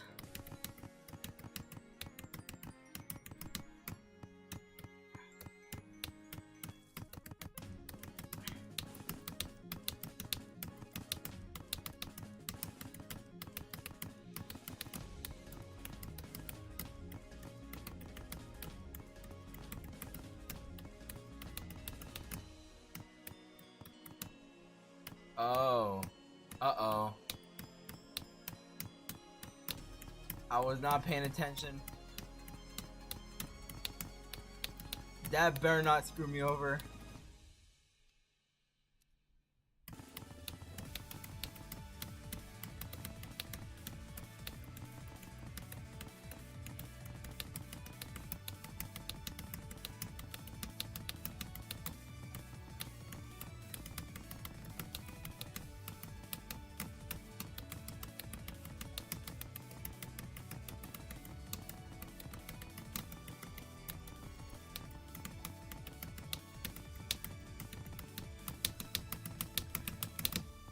No way. No way did I just miss again. I swear to God. Please give me a V rank. Oh my God! Wow! This is insane! That's funny. Wow. You did not see anything. 3.1 VC1. Okay, come on. Yo, switch from combo view to max score. Surely I can. Opening. Max score?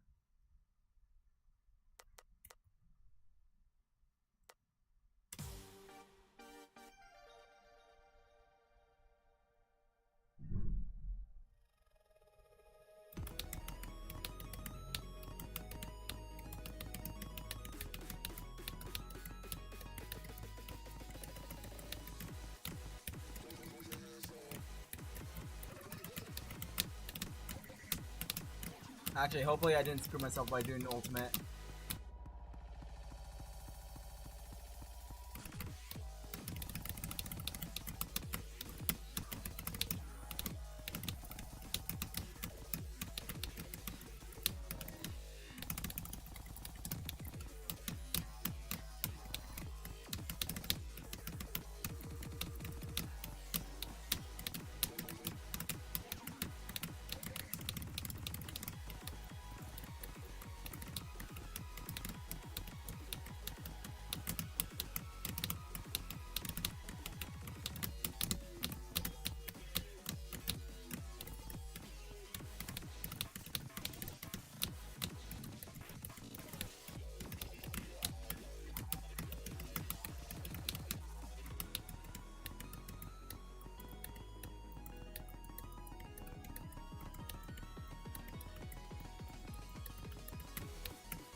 Holy crap, oh my God. So glad I missed that.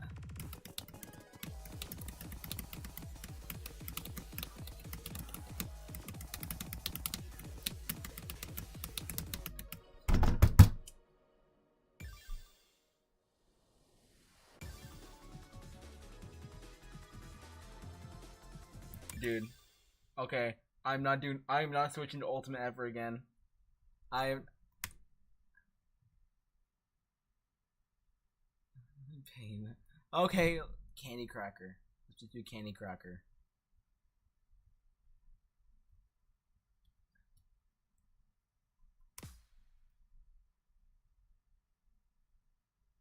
Okay, we'll do middle. We're not doing the ultimate gauge anymore. Wait, let me just make sure.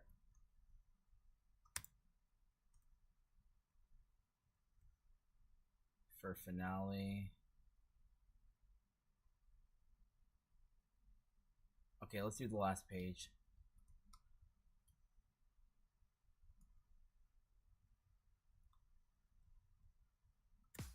We'll play it safe. Ugh. I swear to God. It's gonna be near impossible to not get a V rank on this.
Surely don't mess up here.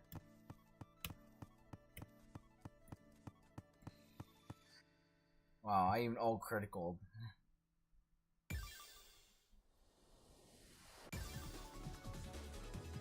Alright, 10,800, 108, 1,008. If you hit all A criticals, you'll get, oh wow, a VS. All right. Okay, we got the last page.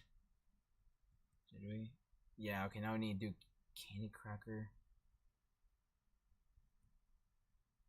I've only done that once. Get a VS. Wait, let's see how many do I need?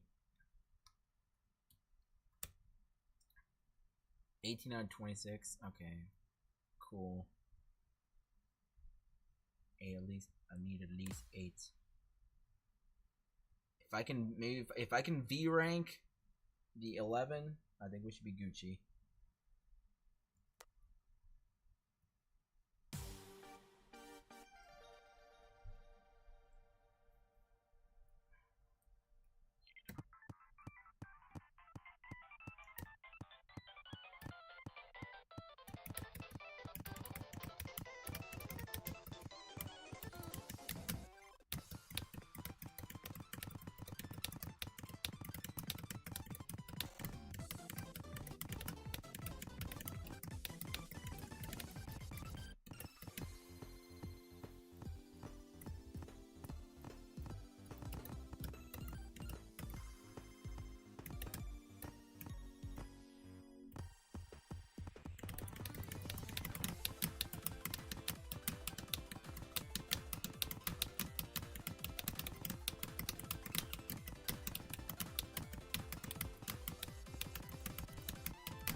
Wait, did I just...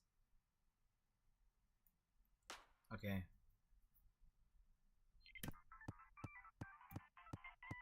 This is gonna be fun.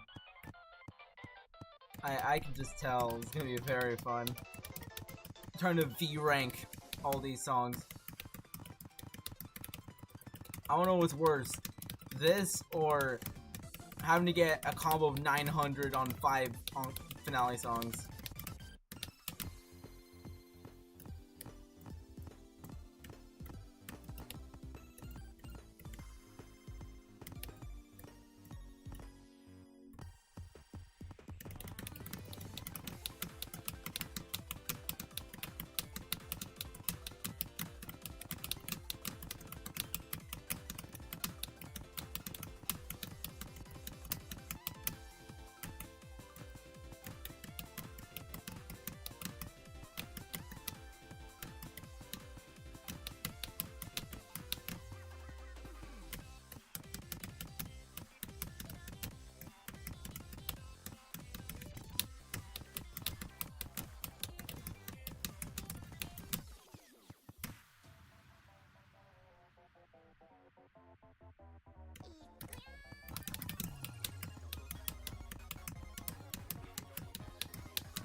Wow.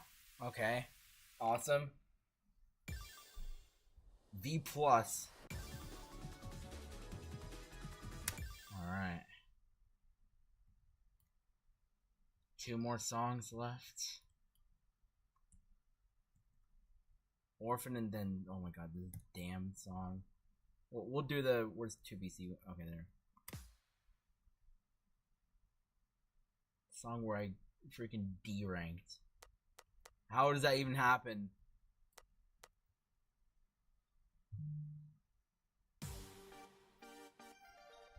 Okay.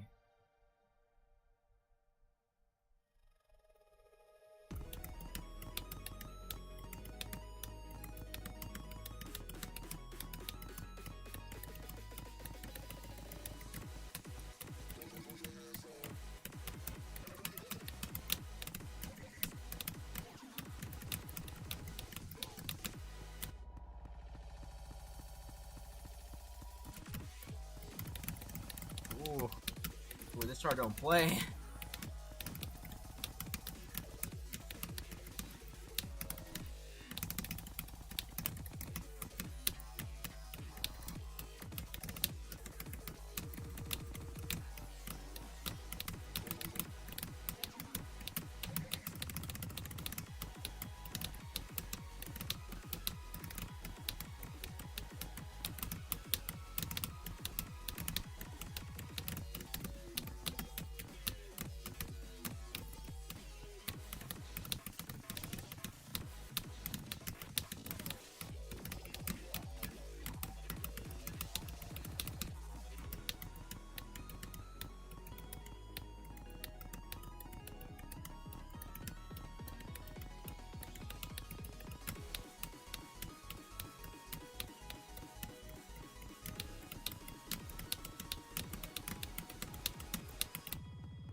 Wait, what? Well, I had a 10-7. Oh wait, shit.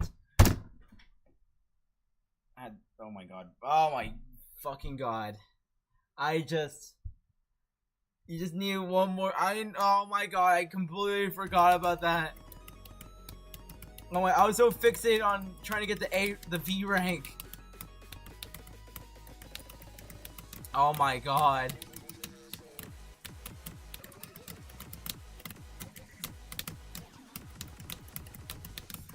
Oh, you gotta be kidding me. Nah. Alright, forgive me, chat. Sometimes I'm like really stupid.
Again, I choked the V rank. Yeah.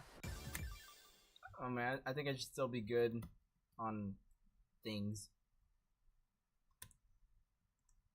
Okay, all I need to do is do well in Orphan.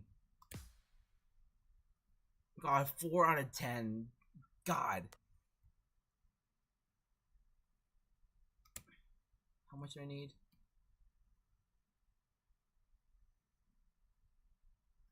6, 12. Okay, so I need 12. Okay, so as long as I can V rank this 11 plus, I should be good.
No room for error here.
Please.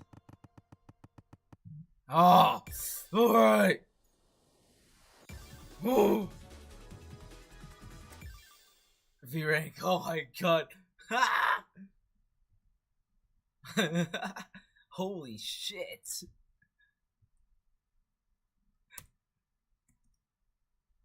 Oh yeah, let's begin this shit. ASTELLION? Oh, this is the boss song? Was not expecting that after that rough beginning. Yeah, I know, right? It was so bad, yeah. That's why I was saying, like, no room for error.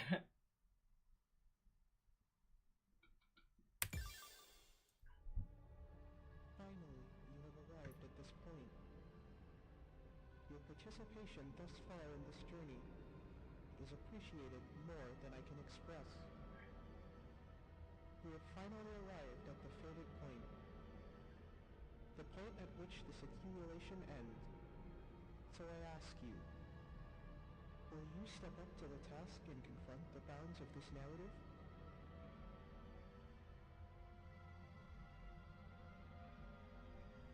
Yes or no? Oh man, I want to select no so badly.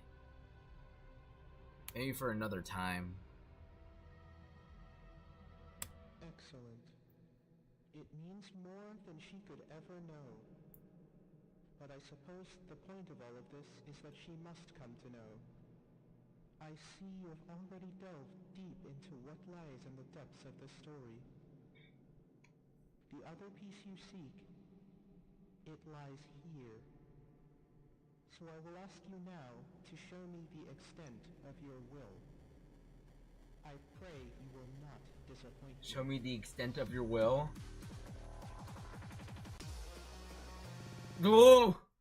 Level 16 plus! ASTELLION. Oh boy.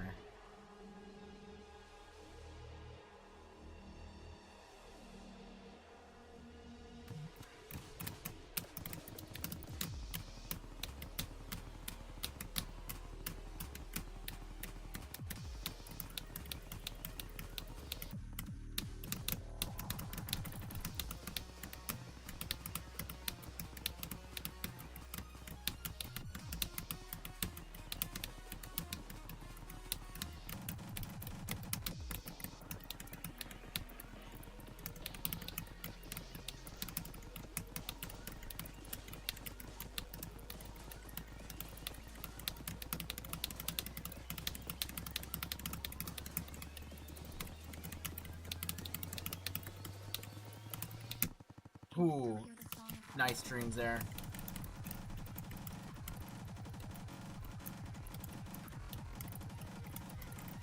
Holy streams.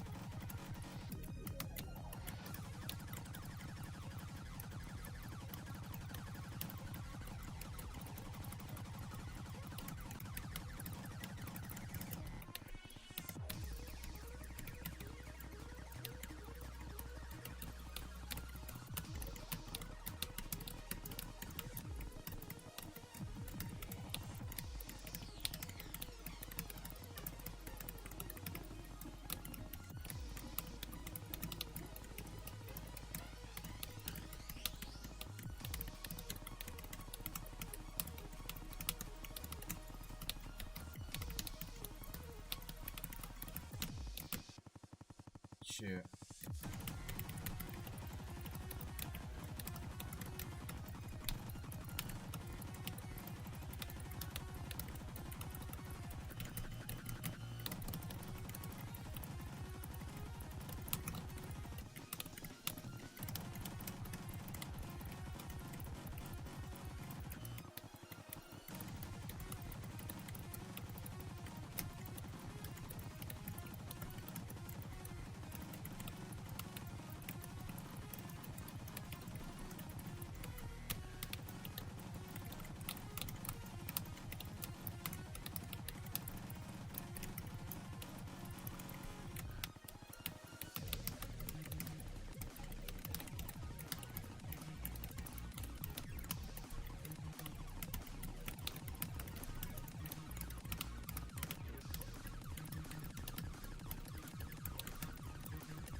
Oh my god.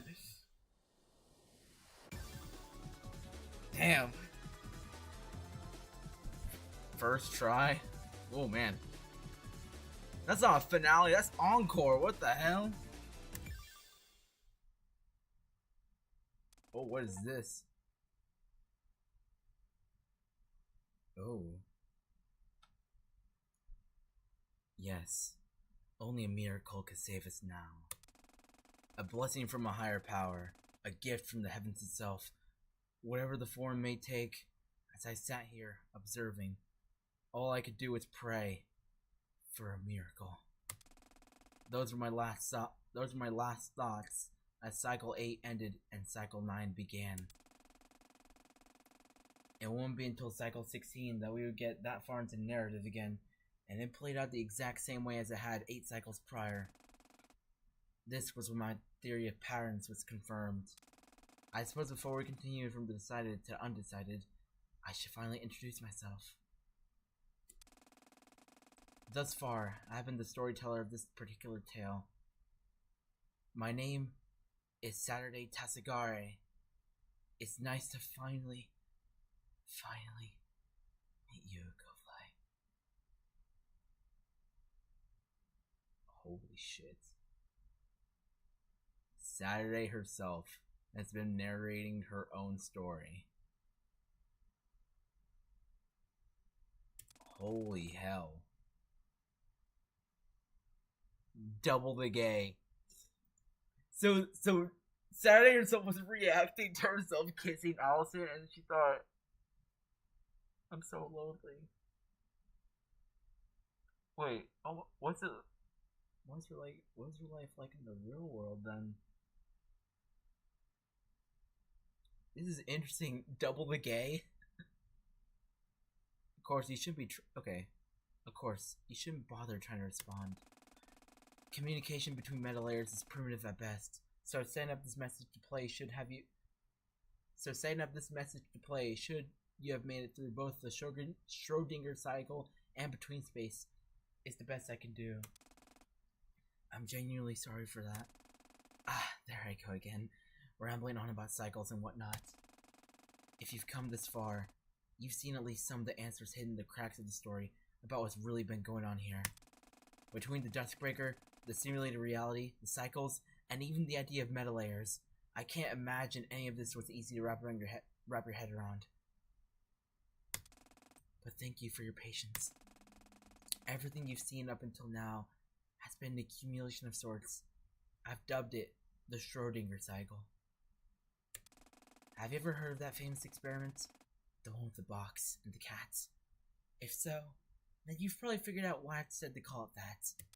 Yes, this was not one particular cycle, but a storyline weaved together from the major bullet points of every previous cycle. And if you've come back here, then we can finally end it, and set ourselves on the path to ending the cycles for good. TVO, or the Vivid Stasis operation. All of this accumulated storyline, everything was set up to create this moment, and to allow what needs to happen next to be possible. It is, by the definition I stated in the narration of episode 22, the blessing needed to create a miracle. You are the fourth dimensions. You are the fourth dimension. You are the heavens. You are the higher power. And TVO is more or less my formal request for your power to break the pre-established rules of this narrative and create a future that allows us to end all of this. To leave the Duskbreaker. I'm sure there are still many questions you wish to ask me. Who is the Saturday you've been following if I'm her? Are the World Keeper and the Liberator also Saturday? What was the severance of emotion? The answers to these will come in time, I promise. But for now, if we don't focus on the situation unfolding presently, our chance to forever change our fates will fly by. This is the end of the Schrodinger cycle. From here on out, you will follow the current ongoing cycle. Cycle 8266.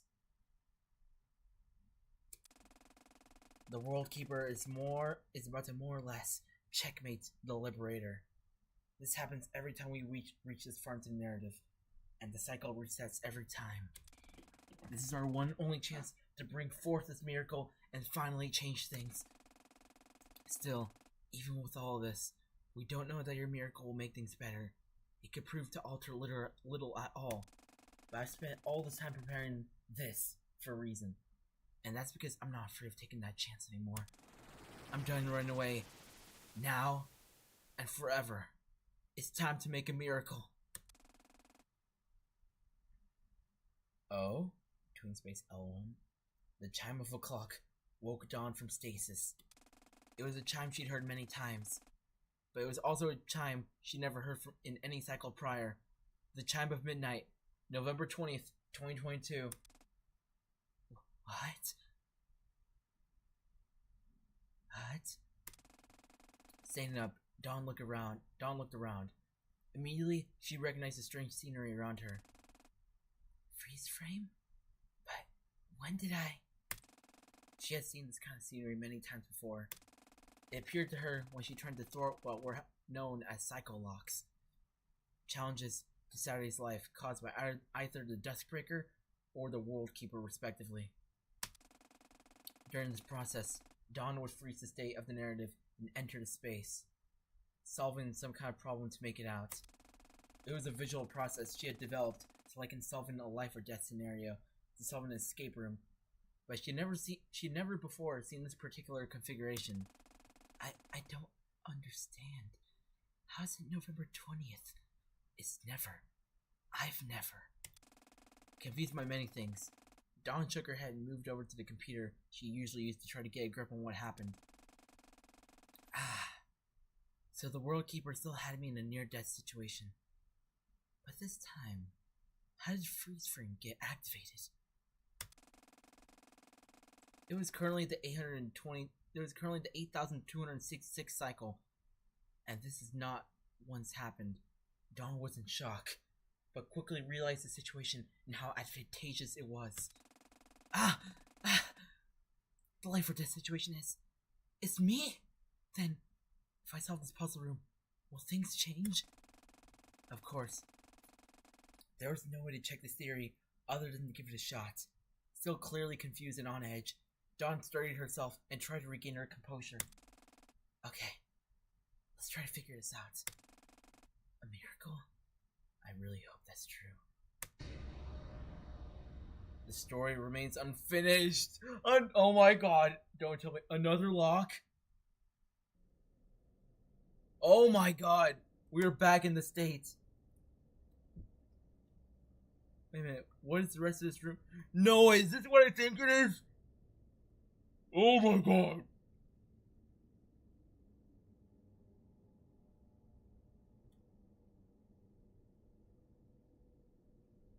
What?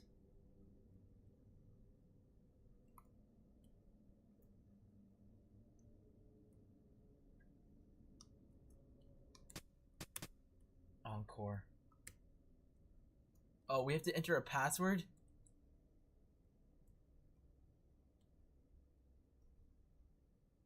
Wait, what?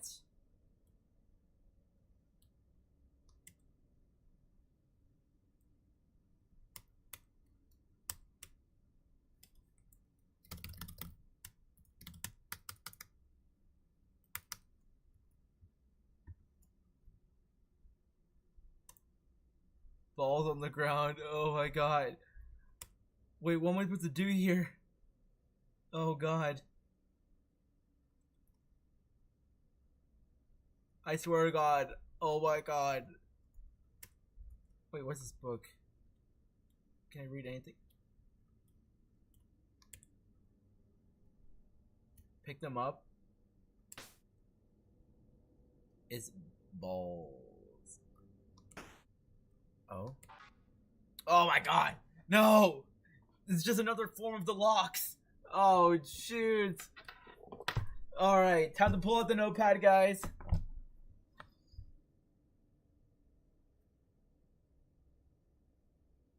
Alright.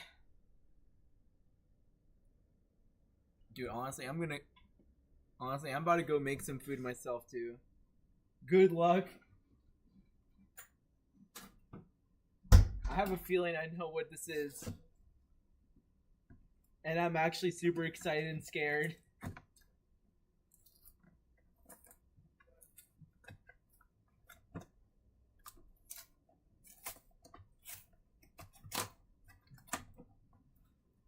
Don't burn yourself on the food. Yeah, no, I won't burn myself. I never burn myself. What are you talking about?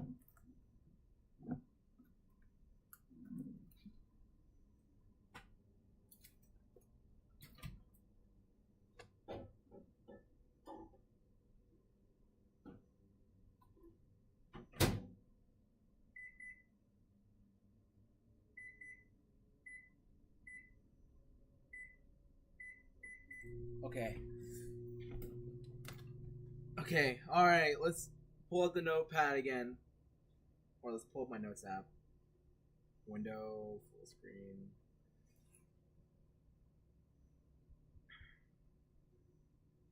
Alright, here we go. The car puzzle thing again? Okay. Five people equal bus. 2 people equal...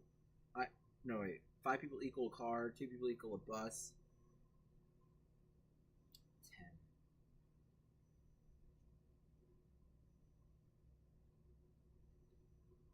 What?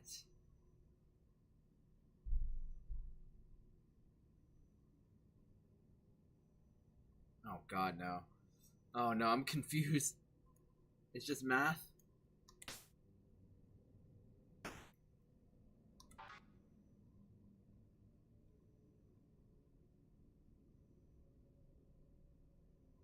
Am I supposed to count the number of people?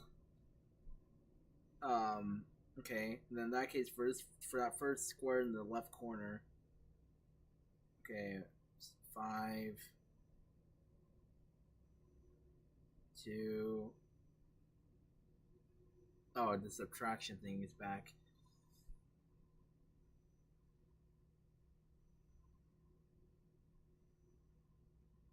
Five minus 4 equals 1. 5 plus 2 equals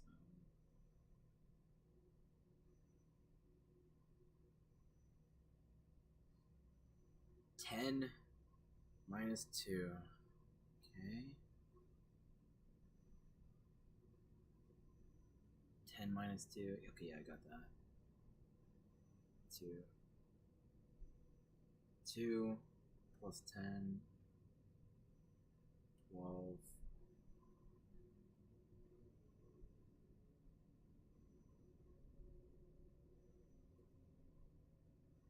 Okay. 8.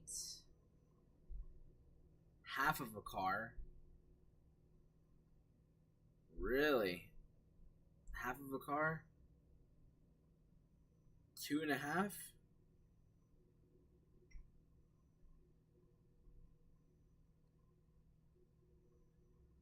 Okay. Car. Person.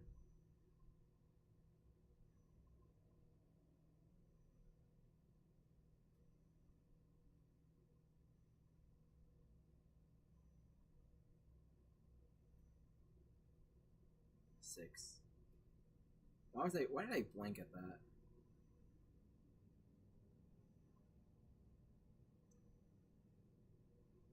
Okay, now we've got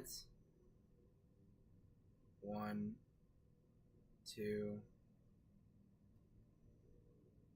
say 12 minus, wait a minute, so, okay, 1 plus 2 minus 5 plus 1 plus 2.5 minus, divided by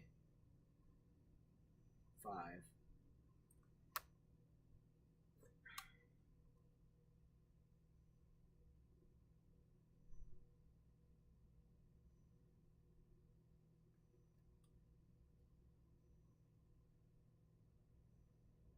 Oh god, no. Oh no, I don't know if I'm doing this correctly anymore.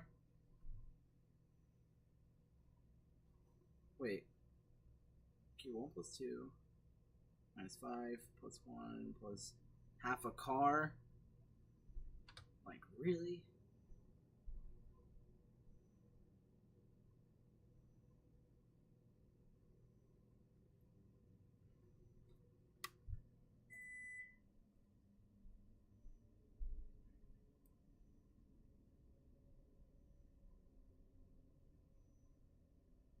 So interesting.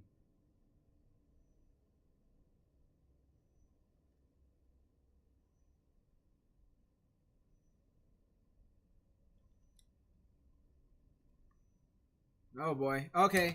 Well, Steam Guide. You're up.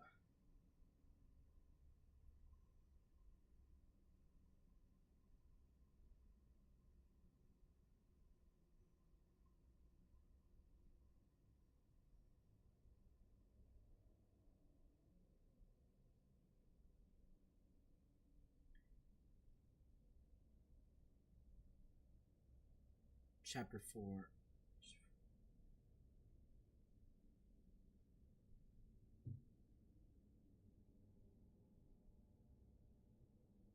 You can pick up the orbs using enter.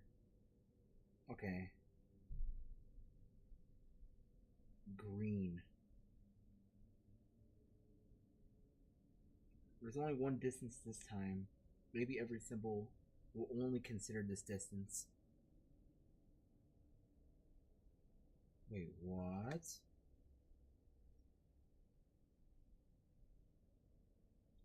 Remember, that's a speed problem. Cars 2. Train is 5. Wait, what?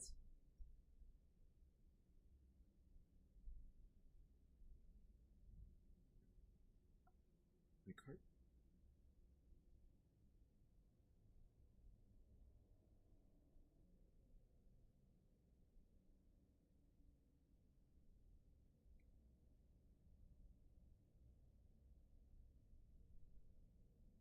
Wait. I thought the 5 people equaled a car. That's supposed to be a train? Oh, that's interesting. Hold up, I'm gonna get my food.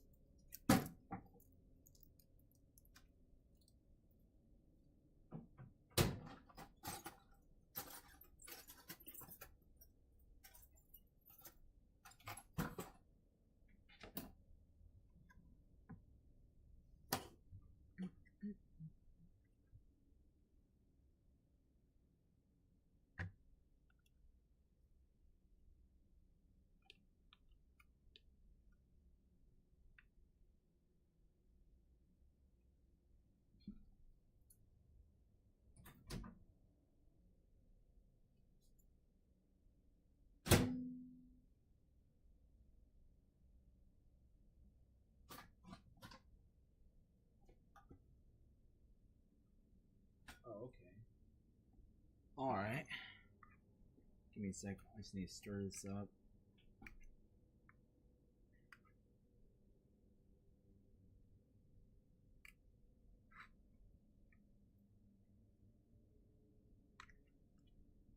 Just a second, guys.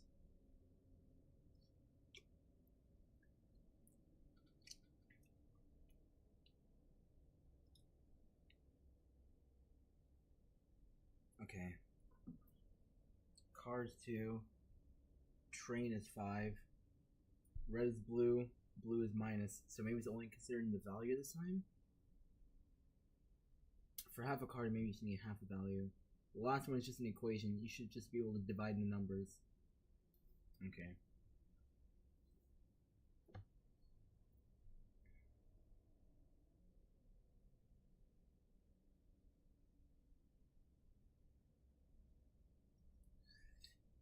Okay. So I'm just gonna assume. So no math, or no, like,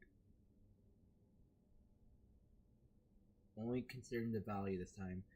Okay, so then, okay, car is 2, train is 5.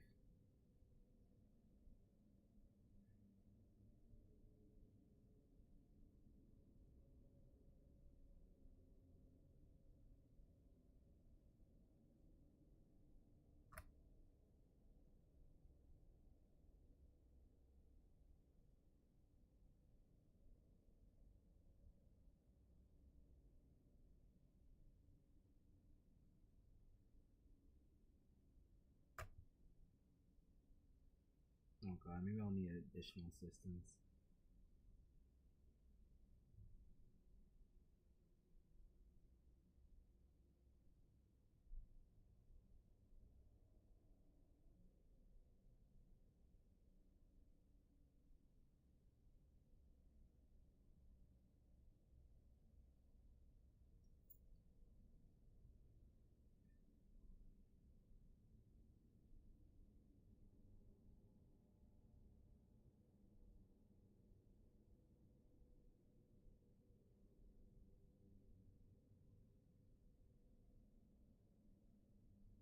Okay.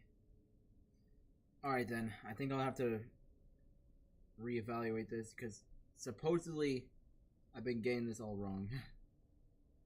Okay, so apparently car is 2, train is 5.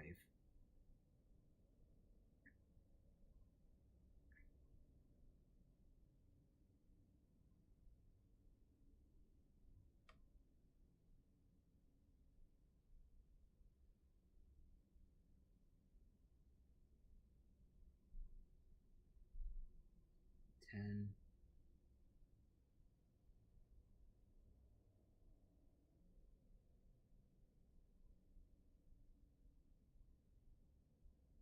Eight, 6.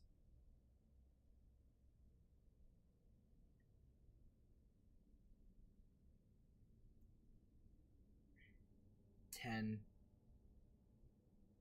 plus 5. 15. 10 minus 2.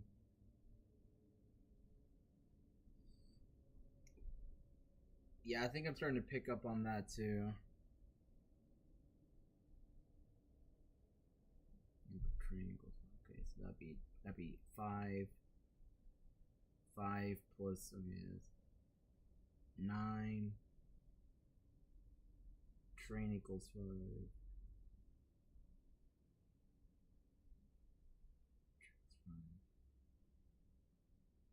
5, 10, 15, 20. Half a car, 1. 12.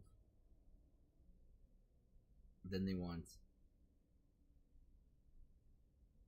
10 plus 5 minus 2 plus 10 plus 1 divided by 2.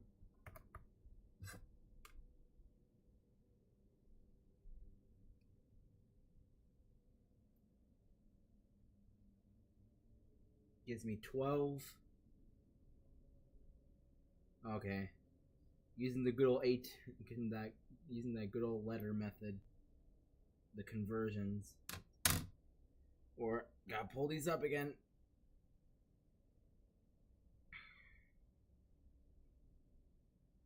To the left. Slide over. Where's my tab? Okay, I need my alphabet thingy. Okay. B, E, 6, F, O, E,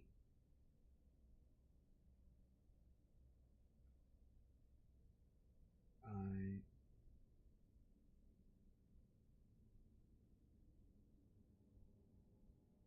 oh, this is,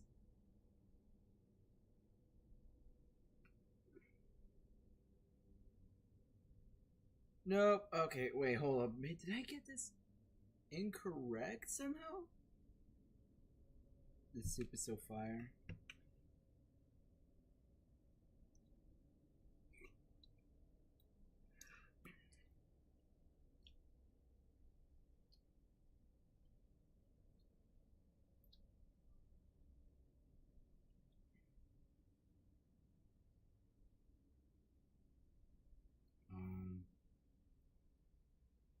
Huh.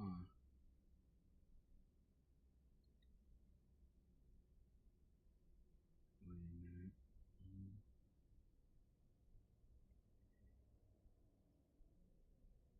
Oh god, no. Wait a minute, I gotta... Oh no, I need to refer to that Steam. I need to refer to that Steam guide again.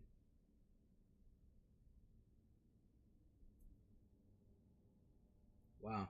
Honestly, I don't think you could. I don't think you could ask me to do an ARG at this point.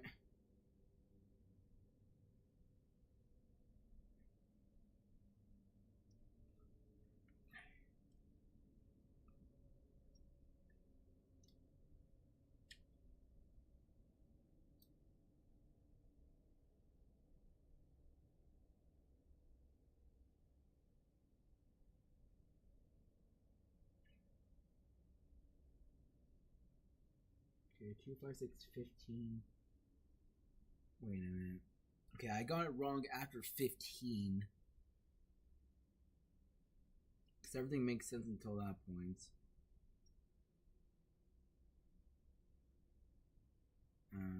15. 10. Minus 2.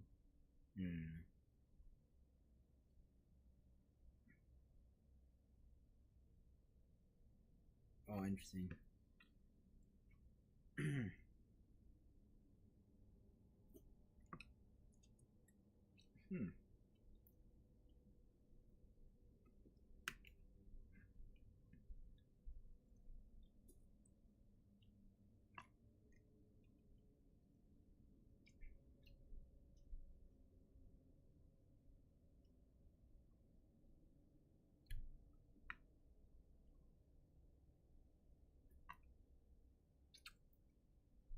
I'm trying to assess this right now.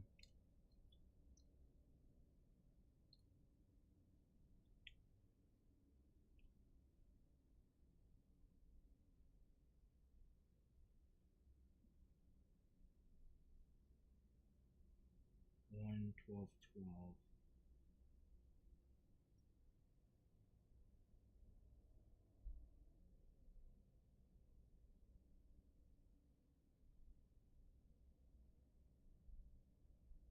$15, $18, $5. Oh wait, am I missing? Oh wait, did I miss something? I think I missed something. Oh, okay, I guess I did. 20 minus 2 is 18. Alright, I missed that. Hold up, okay. Alright. I think we're good now to actually complete the word. I will have to erase this though, so there we go. Okay. B E F O R E I T A L L. Before I. Is that actually it? That seems. The word is that actually? Before I tall?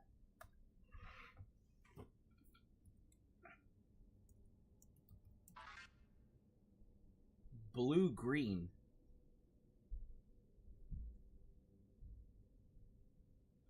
Oh, what is the blue green supposed to mean? What? Blue green? Before it all.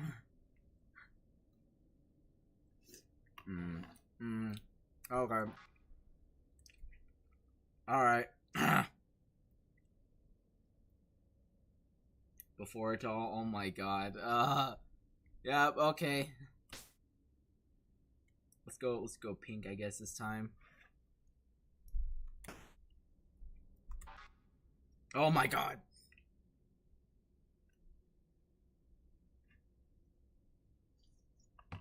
Okay. What we got here? Shapes. Now this does look familiar once more.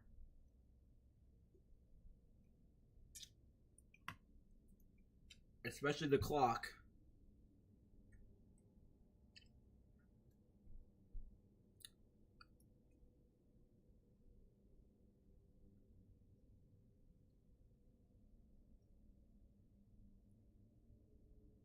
Okay.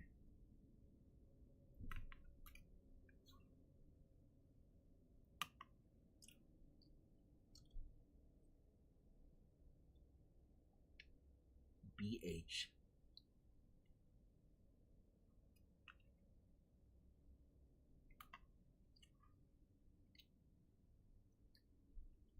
Okay. Let's start by just adding the sides. Okay, 4, 4, 3, 11.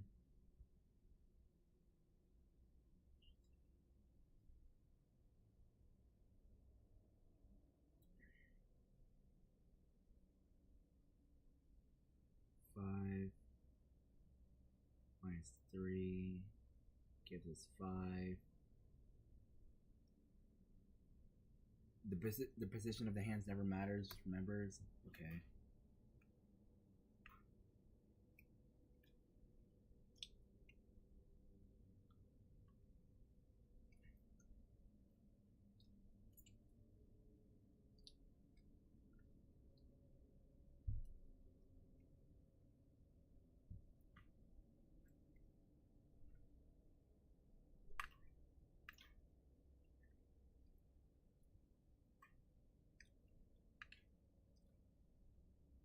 Give me a second, I gotta eat this.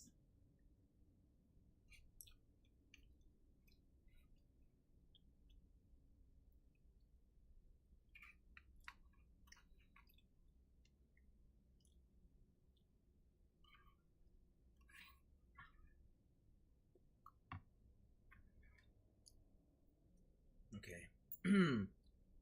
Alright. Continuing on. 1, 2, 3, 4, 5. Okay, 6 minus 3. Cool. 5 plus 6, 11. 4. 4, 4. Okay, cool. 6, 4. 3 plus 3 plus 6 minus 4. Okay. 6 plus 6 plus 3 minus 4.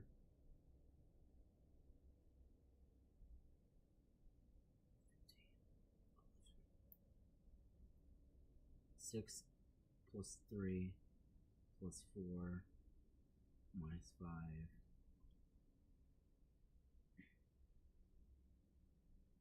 9 plus 4, which gives us 13.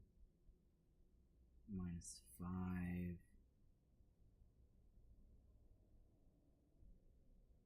8.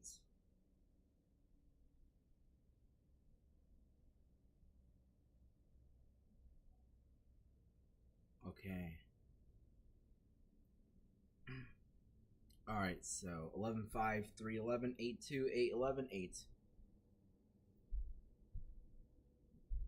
Am I gonna 8, 2, 1, 0? Oh, I don't even know. I don't know what it is anymore. Let's see if I convert this. If it says anything.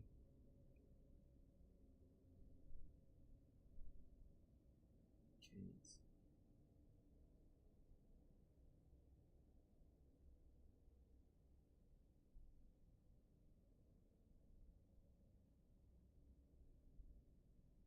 Oh, this is interesting.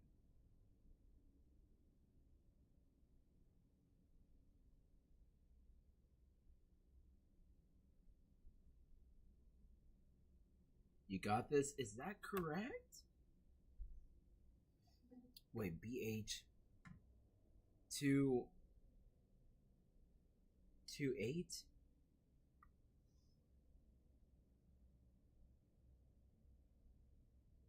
2 8. Wait.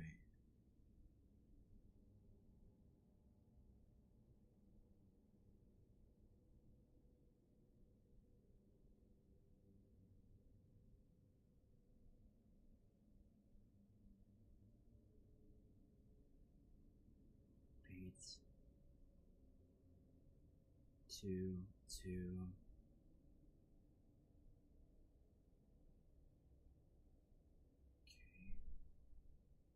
H K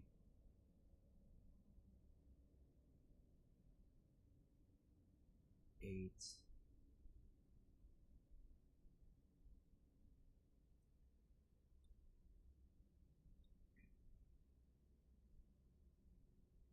8.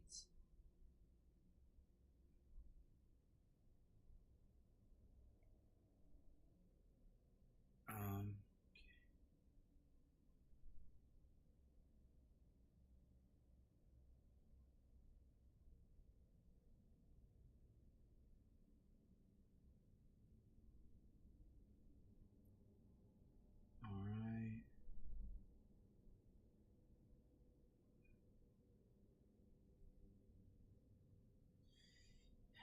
Okay,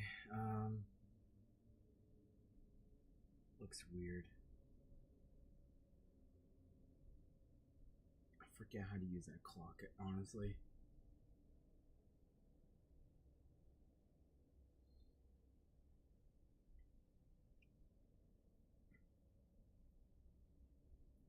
$11. 11 is your first number. Yes. 11 is my. Okay. Okay. Then in that case. Okay. I'm gonna have to restart this entire. Okay. So 11 then. W. 5 is H.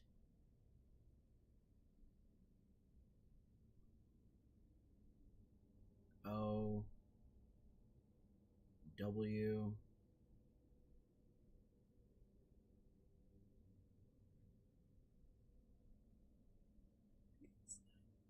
Wait, E.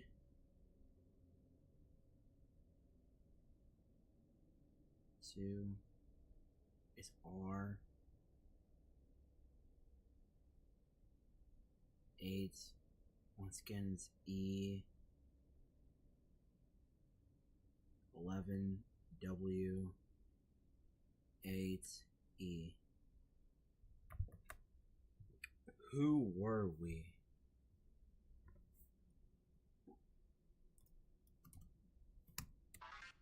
Alright, there we go. Ehu. Ehow. Oh, God. Alright, blue. Actually, yeah, we'll do blue. Damn mobile keyboard. Oh, is this a combination of everything we've done? Oh my god, it literally is. Okay. The train. Oh, of course, the dots.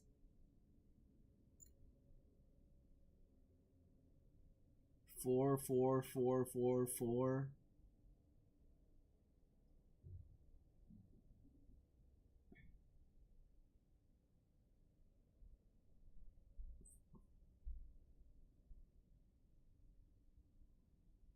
Okay.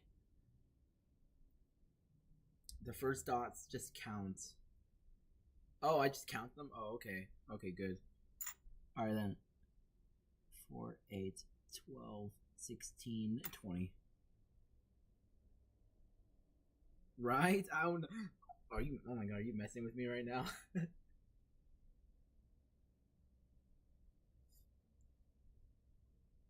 20 plus 5 minus 4. 1 minus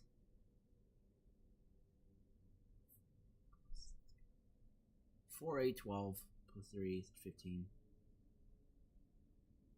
Minus 1, 2, 3, 4, 5, 6, 7, 8, 9, 10, 11, 12, 13, 14, 15. Plus. Okay. 1, 4. Okay. Alright. Cool.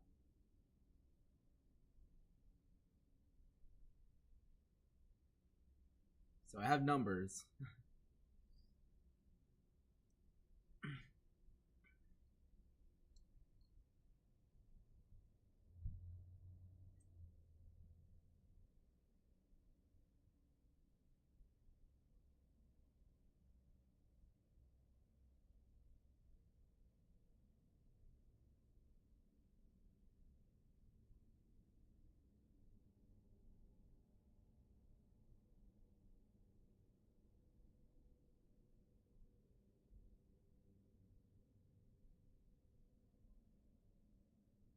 Oh, Jesus Christ. Okay.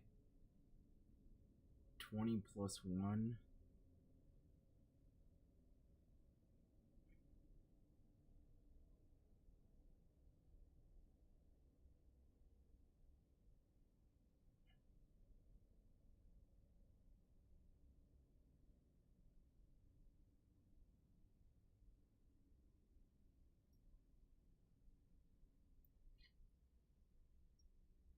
Hopefully I didn't just... Hopefully I didn't screw this up. Wait a minute.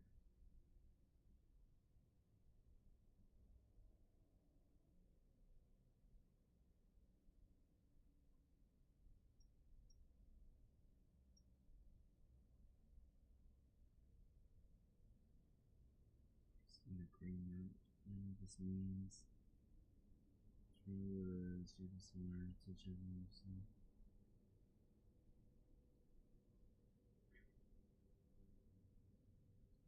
Look at the blue triangle for the third arrow. Yeah. Okay, I'm just gonna add all these up, I guess. I forgot how this one goes. 5.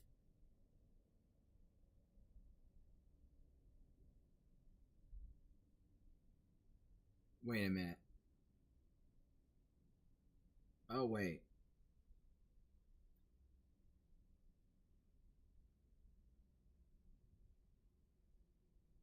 Plus. If I remember how this goes. Okay. 20 plus 1, 21.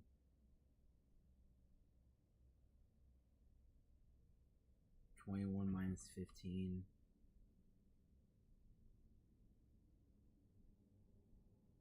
Equals 6. 6 minus 15. Equals 9. If this is like that one thing, then we gotta go back from 26.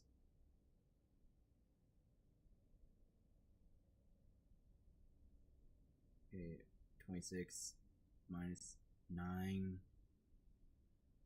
is 17.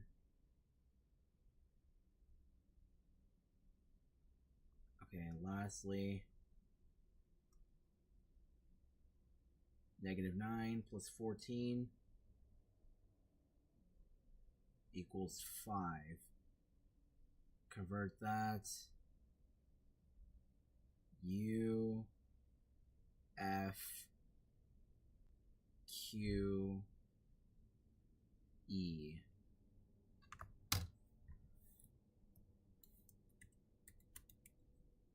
Oh, that's not correct. Oh, well, okay, I goofed it up.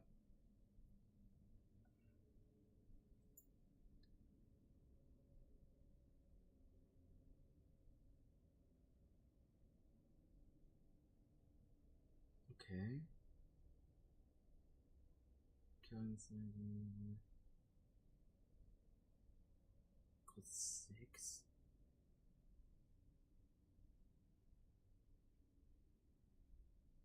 Wait a minute.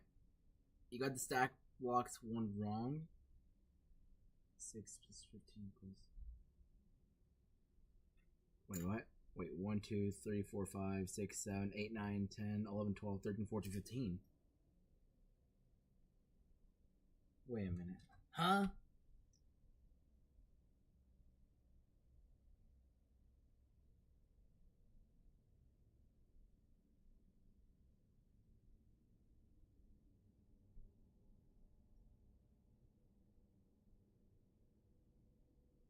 Wait a minute. 20 plus 1.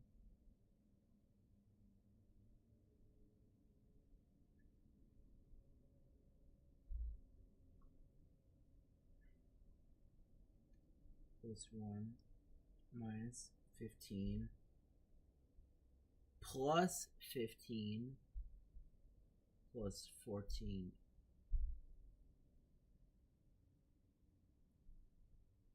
Well, I think I know where I got wrong.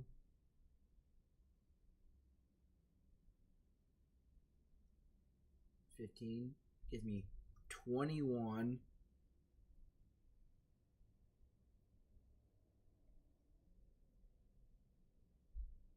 And then okay.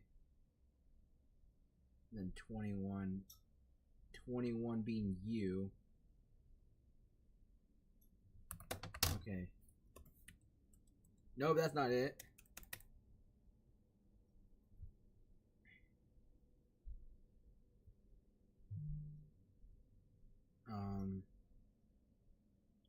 Real interesting.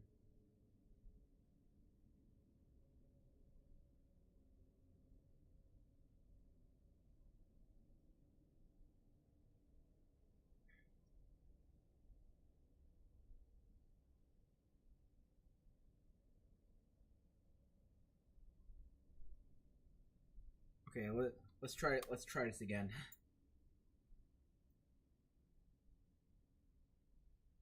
Yeah, I just got pretty much.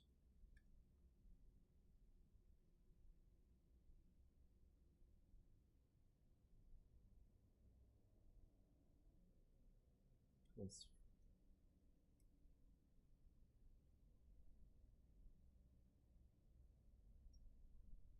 Okay.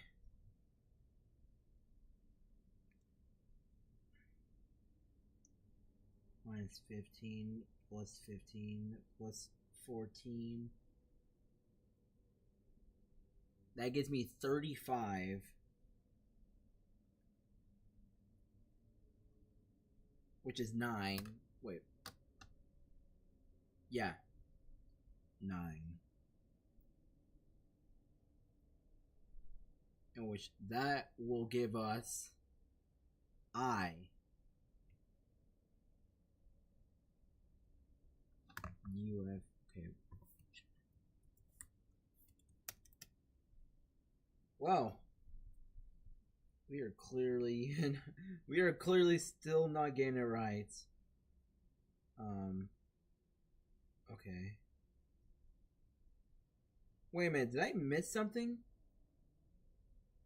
I did miss something. Wait, hold up. 20 plus 1 is 20. Wait, am I supposed to count? Was I supposed to count the dots at the beginning too?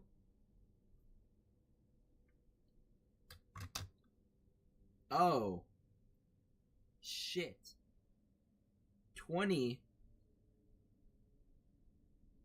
TUFUI.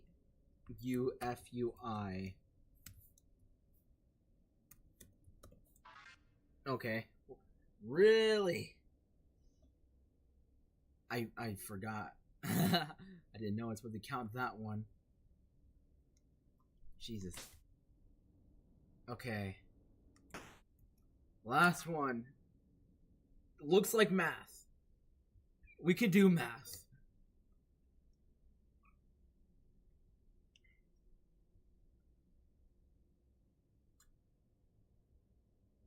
$19 over 14 gives us a 7. 2 over 5 gives us 82 over 5. Wait, no, 82.5 over 5 over 5, so 15. 90 over 18 gives us 5.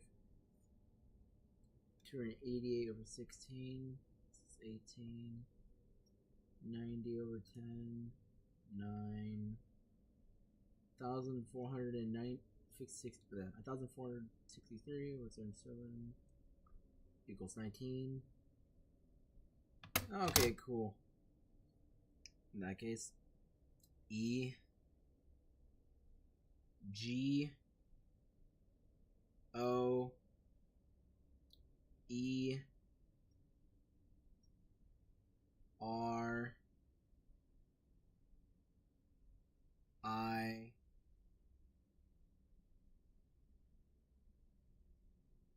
S.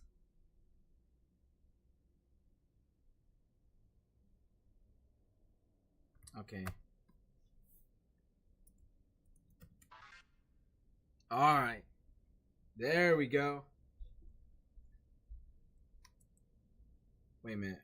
Oh shoot, now now we gotta deal with the shapes. Actually no, maybe I shouldn't have closed the tablet just yet. Okay.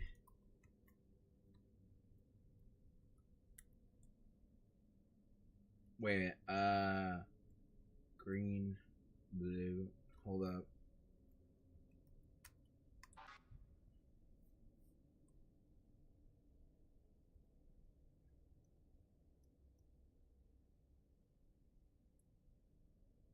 The pedestal and colors there that they show you. Green, pink.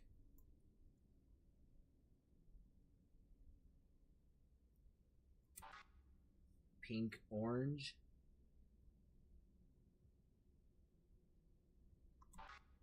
Blue, green.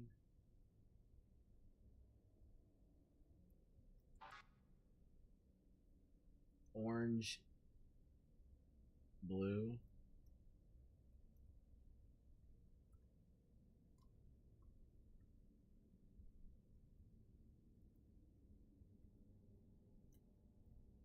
Pink bulk. Yeah, it's already there.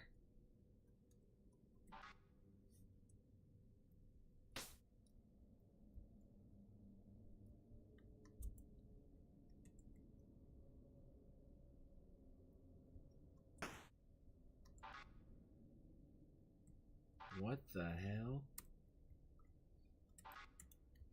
Pink, orange?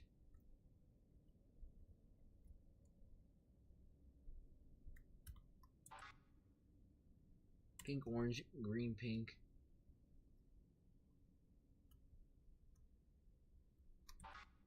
Green, pink.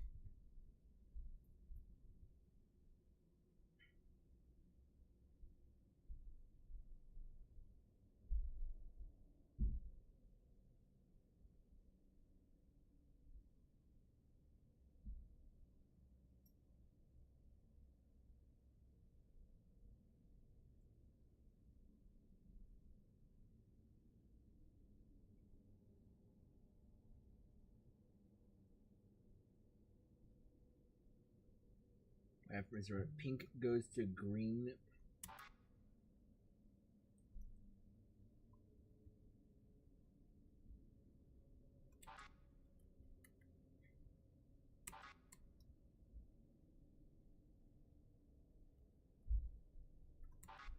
Pink goes to green pedestal.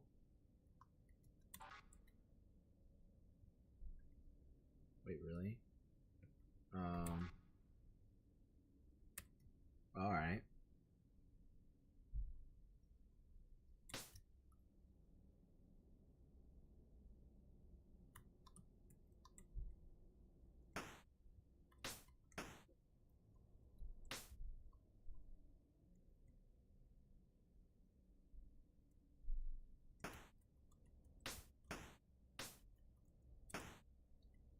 And what's it say? Green goes to blue.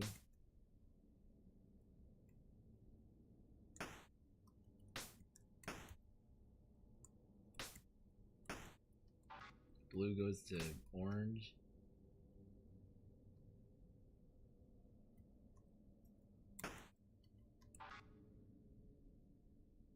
Oh wait.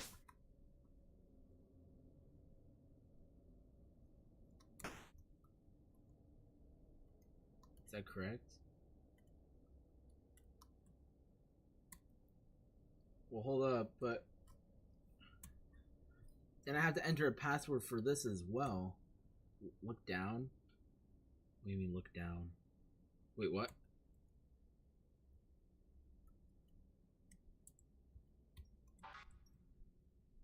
What is this?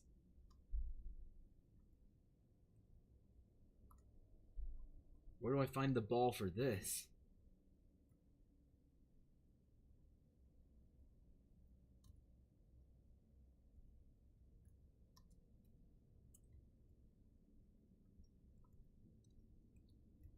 Wait, what? Oh my god, I'm in the outer limits!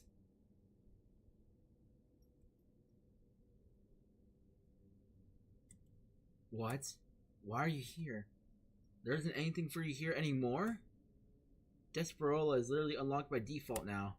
Oh, but check this out. Wait, what? Huh? Oh my, okay, nope. What? You gotta be kidding me. What was that? The game literally sent me to a YouTube link.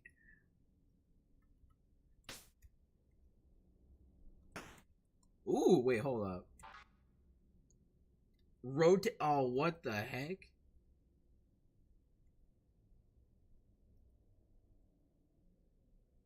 Oh, bro.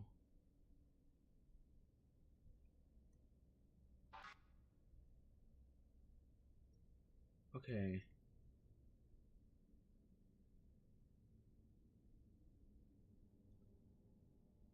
I think I know I need to rotate. I think I see. What? What the fuck?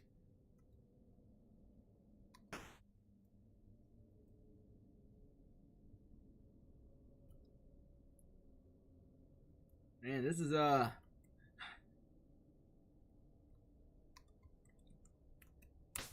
Yes. Oh god, this is fucked. Yeah, I agree. This is pretty fucked.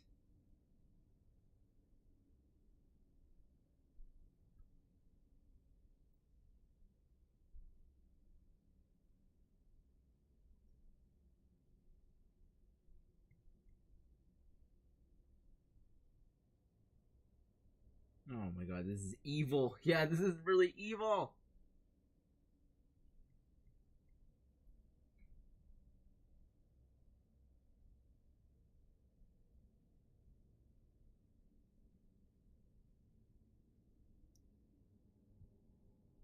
Oh, what the frick?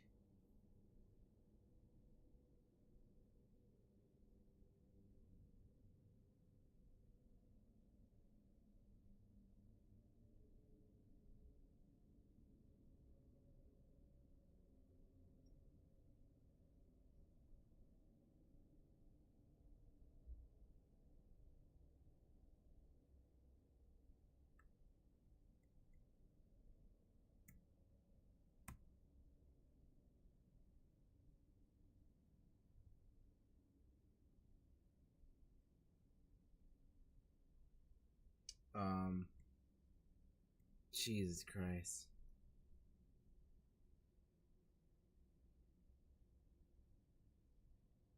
This is so fucked.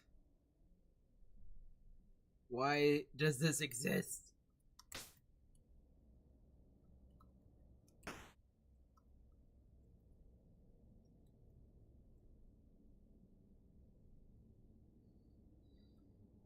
Why?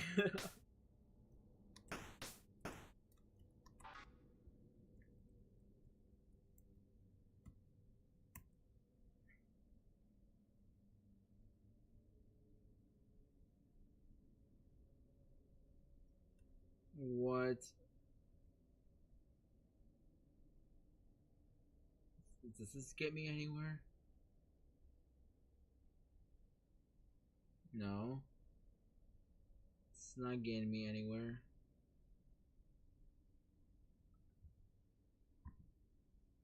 The letters seem to fit in specific rotations. Perhaps. Where's my brown one?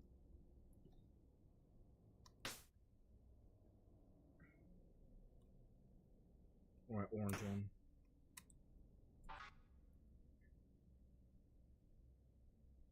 Any success here? Oh boy. A-O-E, no.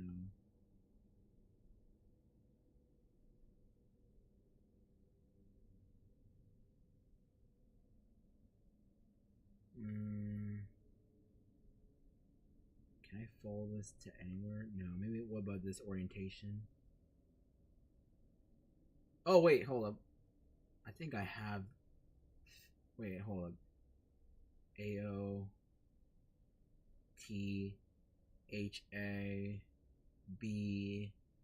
H-E-T.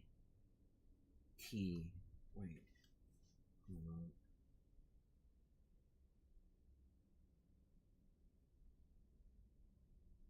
Oh wait, could that be it?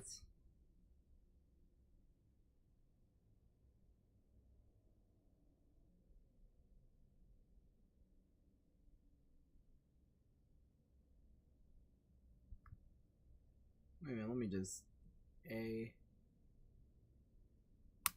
make sure that overlap.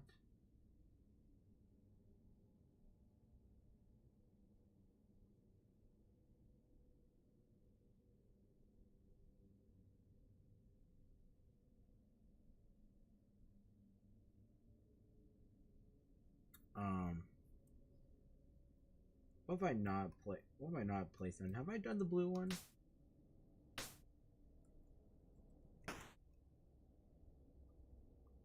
Maybe, so let me go grab that blue one.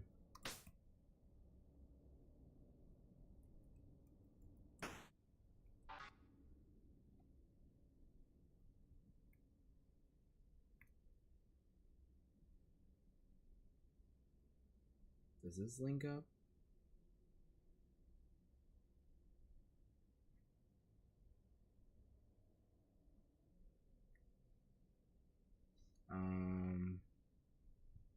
What if I start from? See if I start from the. Maybe I start from the middle. I'm going to start from the middle. Wait, let me see if there's even a way out of this.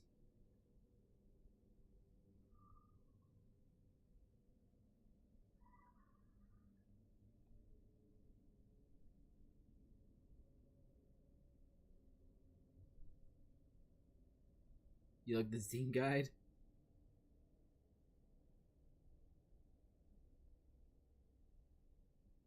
Oh no, this is so incorrect.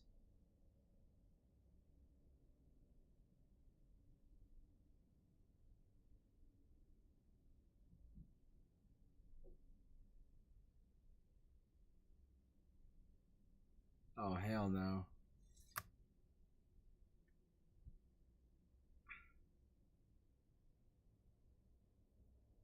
Oh god no.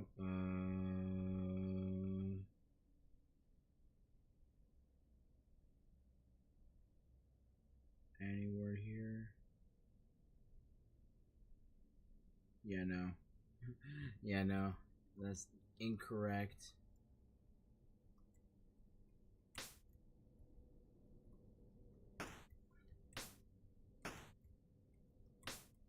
It's evil? Oh my god. Why did they have to do this? Oh wait, these ones don't overlap this way. Wait, maybe this is the way to go. What? See if I can get anything from this.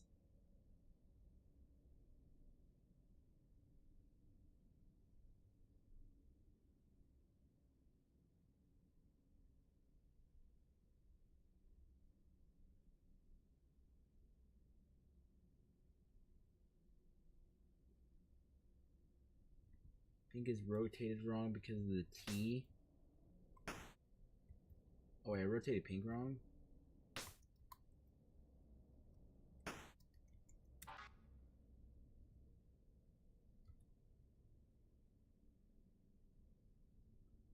Wait, let's see. How does it look like now?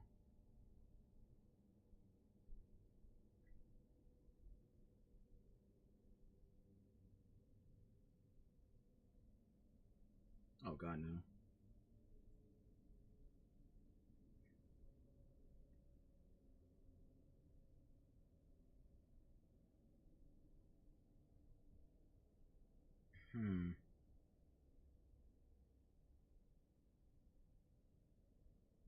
No, that is not go anywhere to where we want it to go.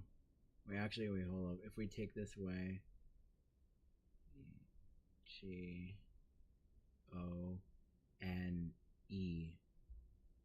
Okay, there actually is a way out like this. Okay, hold up. Okay, T H E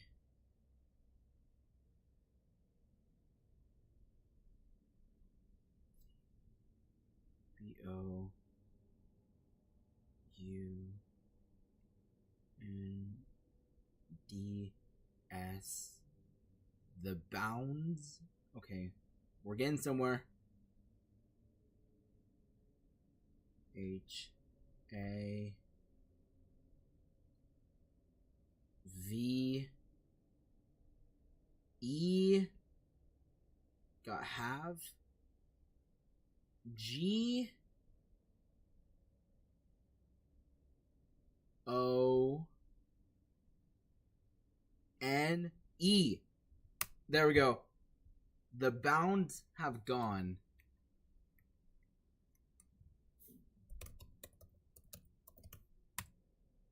Oh, alright. Yep, we did it. Hell yeah.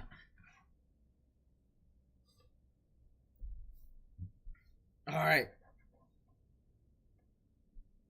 Standing at the edge of everything, Dawn looked down into the great abyss of the past. Ah, I see. Then this is the final missing piece, the severance of emotion.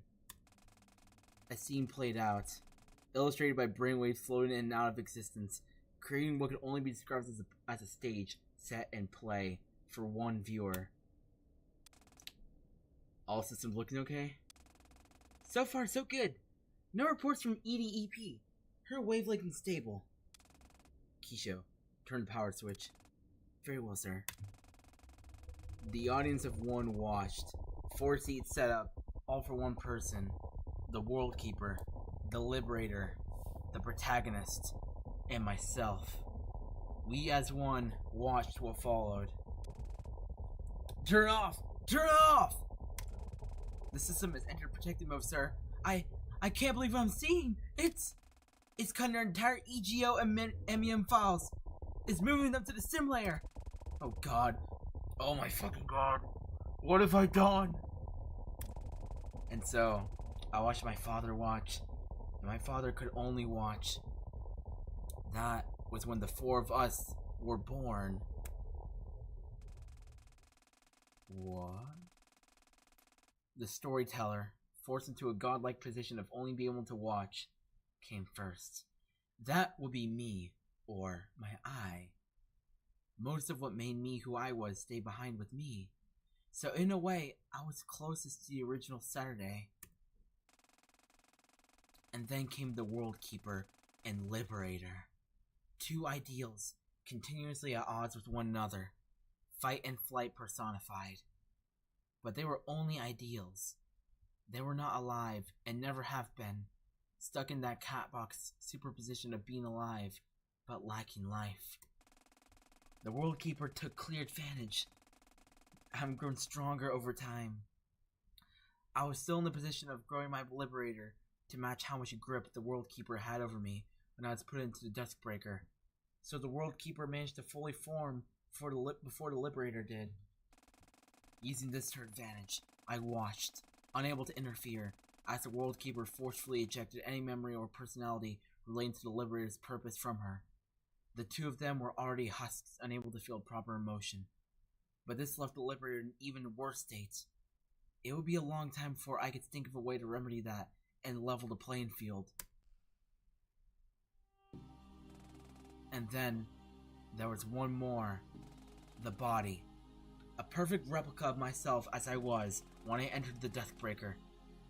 The main difference was that she completely adhered to the fabricated history of the simulated world. The scene ended, and the actors on stage took a bow as the curtains closed. I stood up for the first time in over 3 years. Of course, this play wasn't over. Far from it. This was an intermission, a transitory moment, but I wouldn't let it go to waste. All the pieces were in place. It was finally time to change my fate. Oh my god! Oh, no way! What? Is this 17? Supernova? This is the song that I was spoiled on. Oh my god!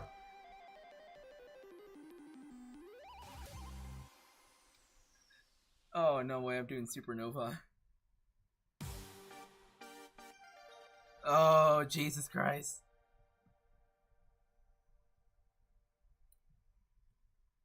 Whew.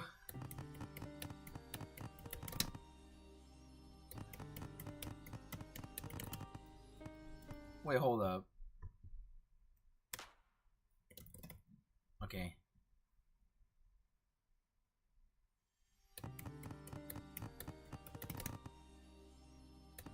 Is my refresh rate not at the max?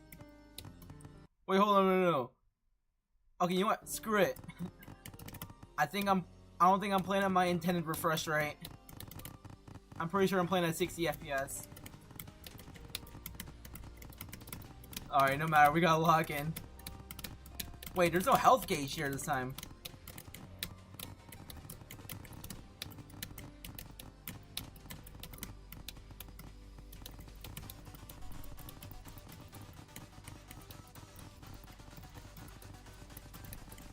Oh, what the hell?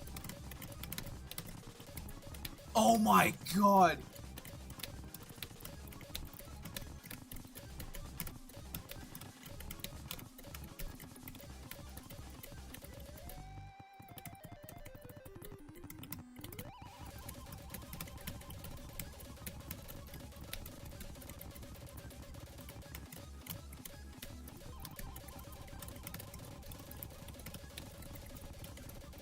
Oh, nah.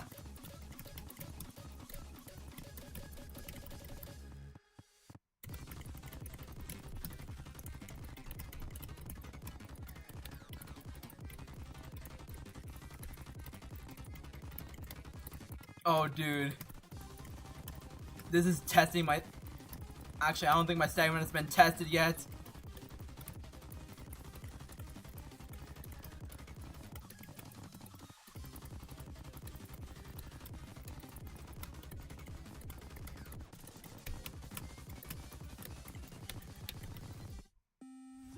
What? Huh? Voice acting?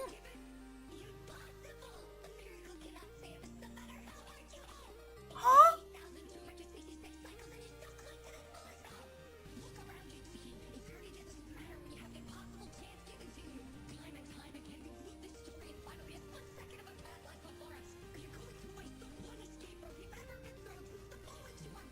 Oh my god.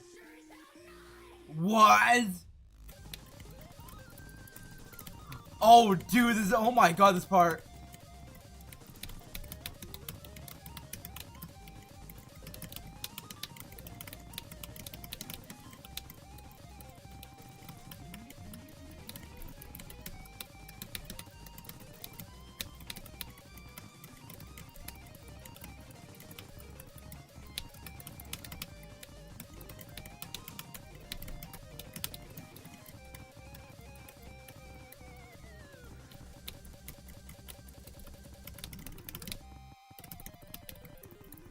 Whoa, how did I just do that?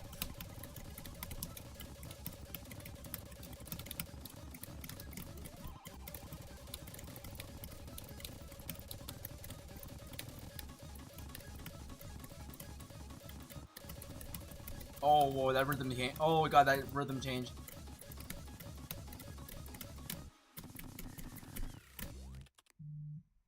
Wait, did I just... I just tapped the kill notes. Oh my god.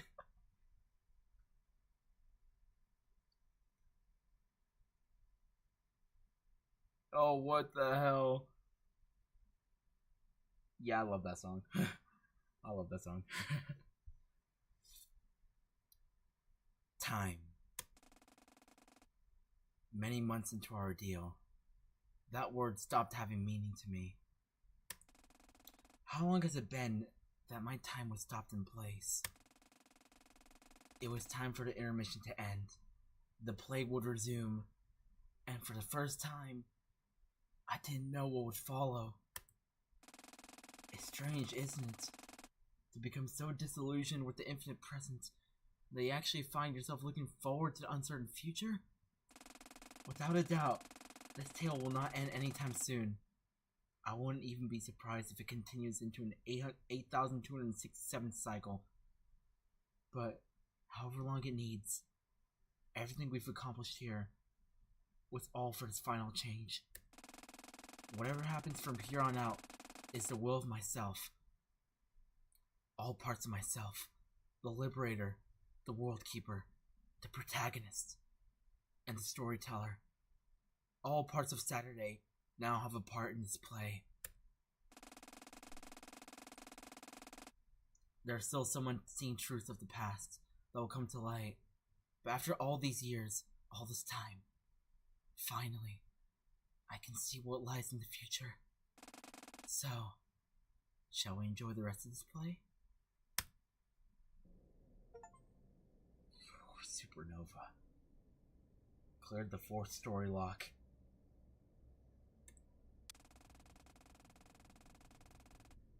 No freaking way. Even after the tears stopped flowing, I held Allison for the better part of an hour. Neither of us said anything. Both of us knew that neither of us needed to. The truth about my sister's death was the final nail in the coffin of revelations that hit us one after another over this past evening. I didn't even know how I was going to begin to explain this to Eri, Katomi, and Chio. And the worst part is, I would be walking out here with more questions. If Suki's been dead since 2010, who have I been living with? Who is Dawn? And how does she factor into everything? I no longer doubted that I'd find the answer to these in time. And I knew the reality of the situation would be just as hard to deal with. But I'm no longer afraid. I let go of Allison. There's so much that I feel right now, you know? Yeah, I do. Sorrow, obviously. Grief. Even anger. Mainly myself, funnily enough. Allison looked down solemnly. For once, I couldn't tell what thoughts were going through her head as I spoke. But fear is not one of those feelings. I'm no longer scared. I'm no longer gonna run away. The world melted away just for a moment. Eri, Chio, Katomi, Dawn, Suki, and even Allison. Neither of them stood anywhere near me. It was just me and myself. I'm going to find the whole truth and break out of this world. And as if to challenge me to do just that, a single question echoed from somewhere I couldn't yet reach, beckoning me to fall through. A single voice welcoming me. Lost in the labyrinth of your own heart. Can you still hear the song of the cosmos? Chapter 4. End.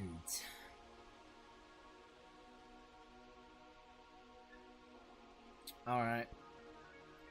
Oh my god! We have completed 2 chapters in one stream. I didn't realize that.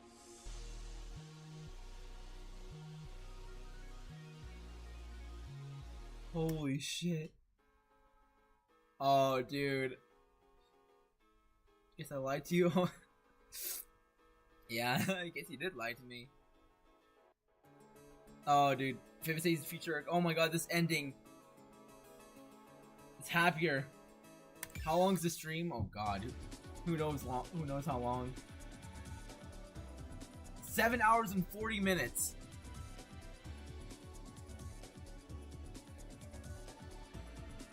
Damn! This might be my longest stream ever.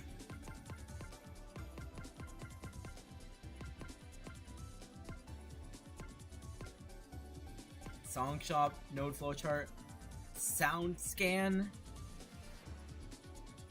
Ah, we finally unlocked sound scan. What is this?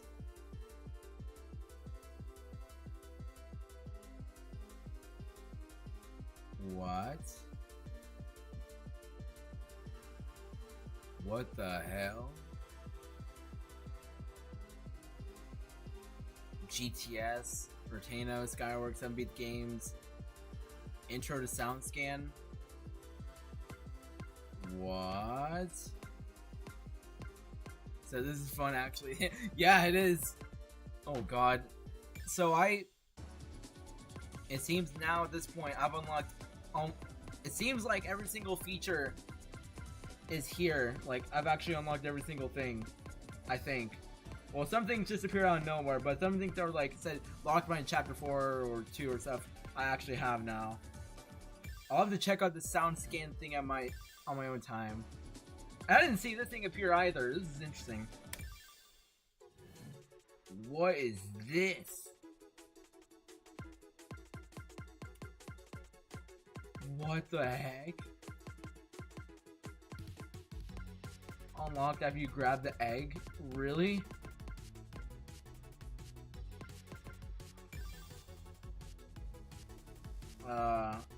Obtain sympathy pill? An empathy pill? An apathy pill?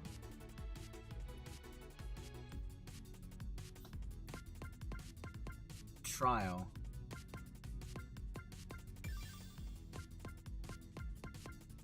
Okay, let's do a trial then.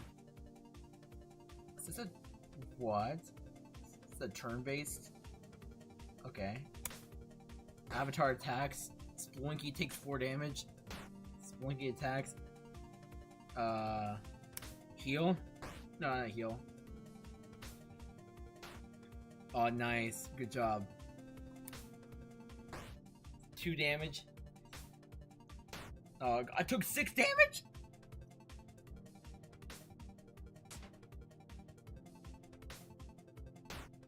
I took 7 damage, but I defended.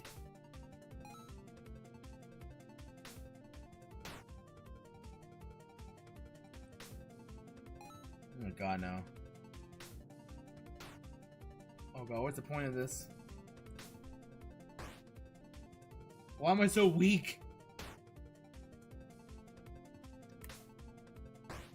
Ooh, 4 damage, nice. Oh, I'm so dead.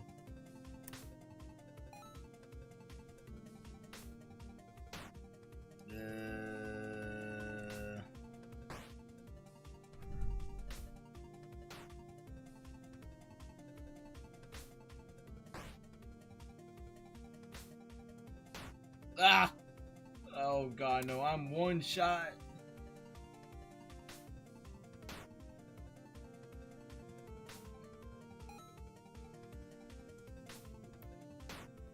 Jesus Christ.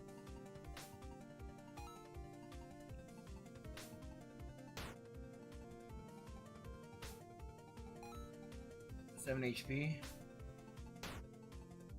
Alright, nice.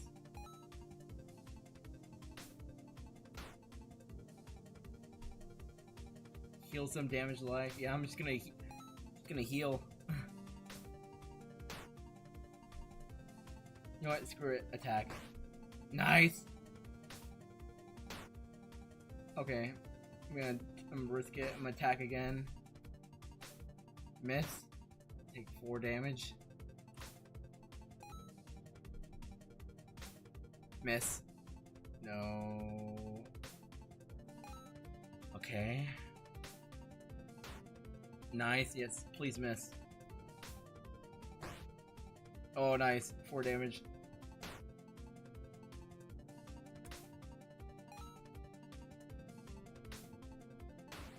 What? No! Did it crit?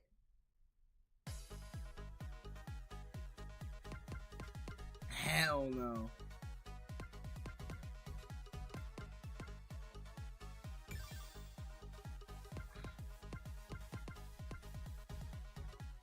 Power saves?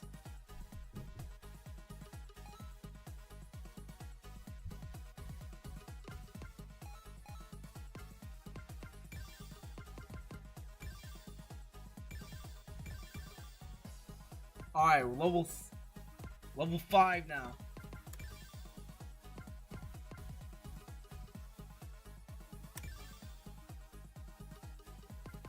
Alright. Let's try this again. Now I got 60 HP. Oh my.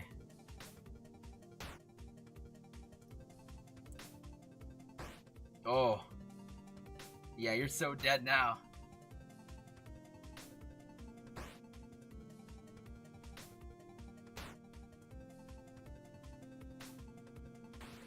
Oh, nice. Critical.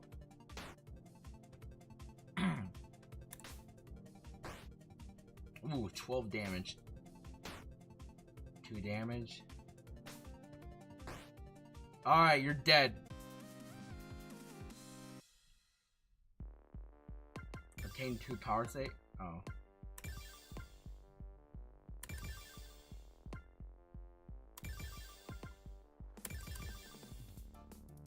Alright. What do I want to buy in the shop? I have no tickets. Alright, let's kill you now. 10 damage. Oh, nice. Took 6 damage. Dealt another 10 damage. Took 8 damage. Another 8. Oh, 22 damage, nice. You will die either way. Come on, just let me do a crit. Aw, okay. The attack miss. What a bum. You're dead. Yeah! Okay. I suppose that was fun. Let's get out of this now. That's it. I really forgot I was playing Vivid Stasis while I was playing that, to be honest. There's another song I haven't found here?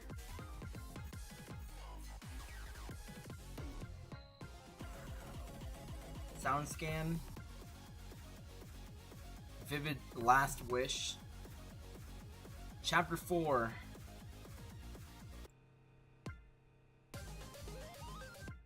Oh, I haven't. There's something else I haven't found. Oh, geez, Supernova.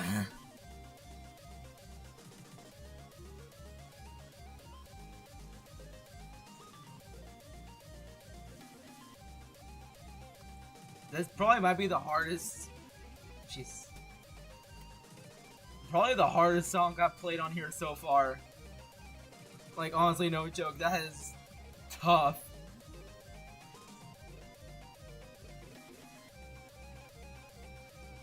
Actually, maybe I should play it right now. See if I can clear on charge.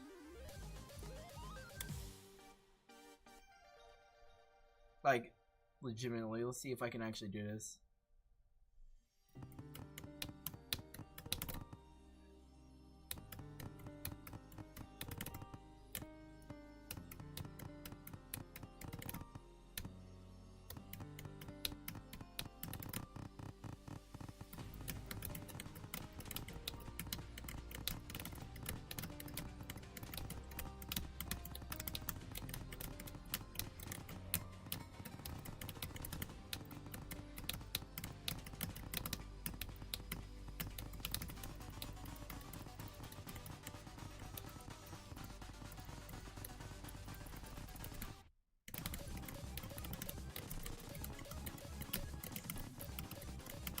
Oh, wow!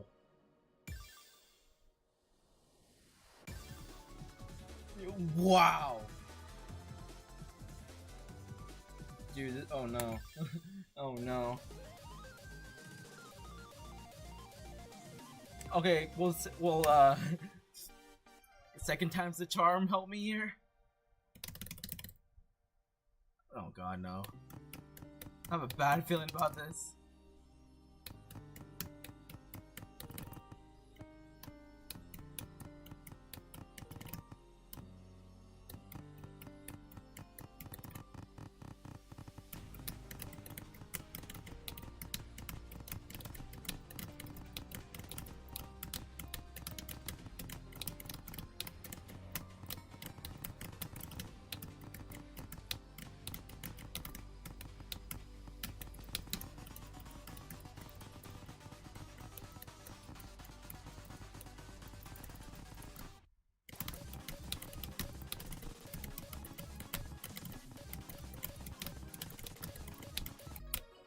Dude, I can't. Wow! that?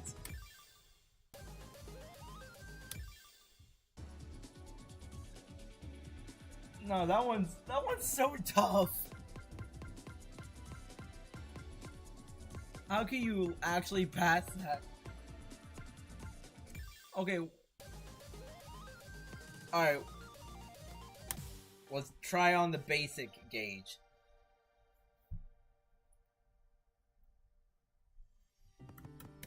I don't even know what qualifies as a pass. Or I guess it just boils down to what rank you get.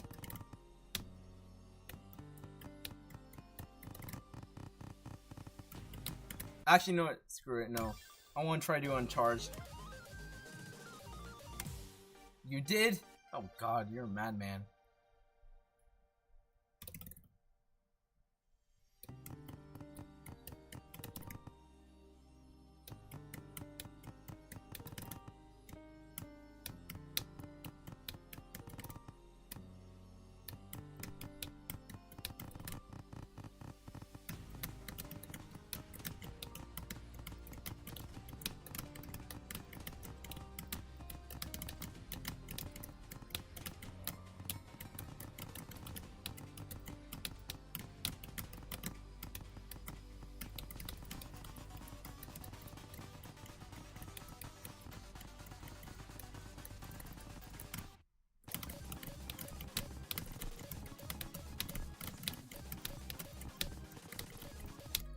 No.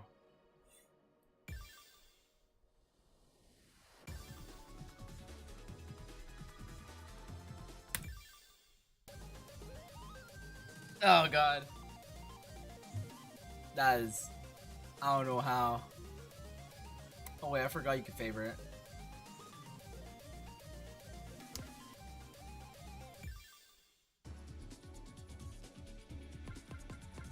Then there's node flowchart. Oh wow, this changed completely.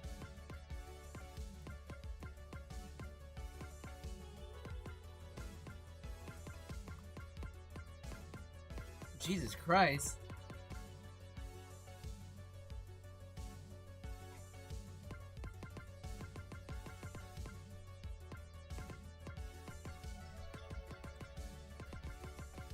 Yeah, legit changed everything.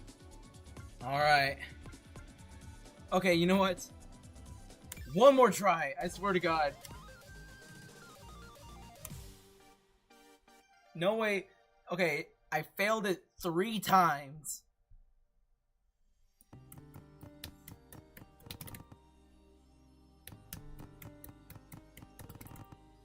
No way. Is this a song that will actually test my limit?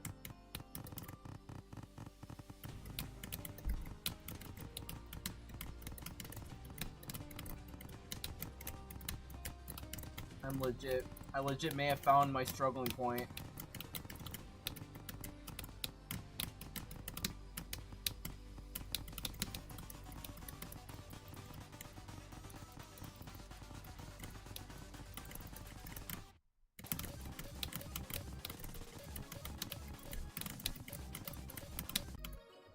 Nah, took ages to beat. Oh my god.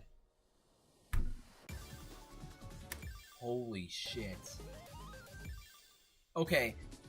Alright, cool. You know what? Maybe we'll make a video on this if I can beat it. Or maybe I'll live stream it. Who knows? Live stream trying to beat Supernova on the charge gauge or whatever crap.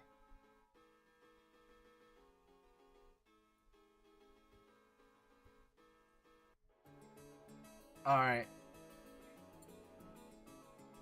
Dude, just changes up after this chapter. It's so insane. It's like happier. Okay, guys.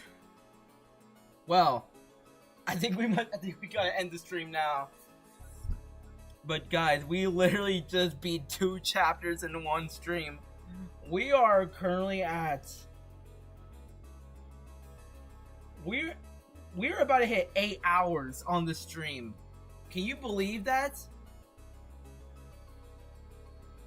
So guys, all we have is chapter 5, what?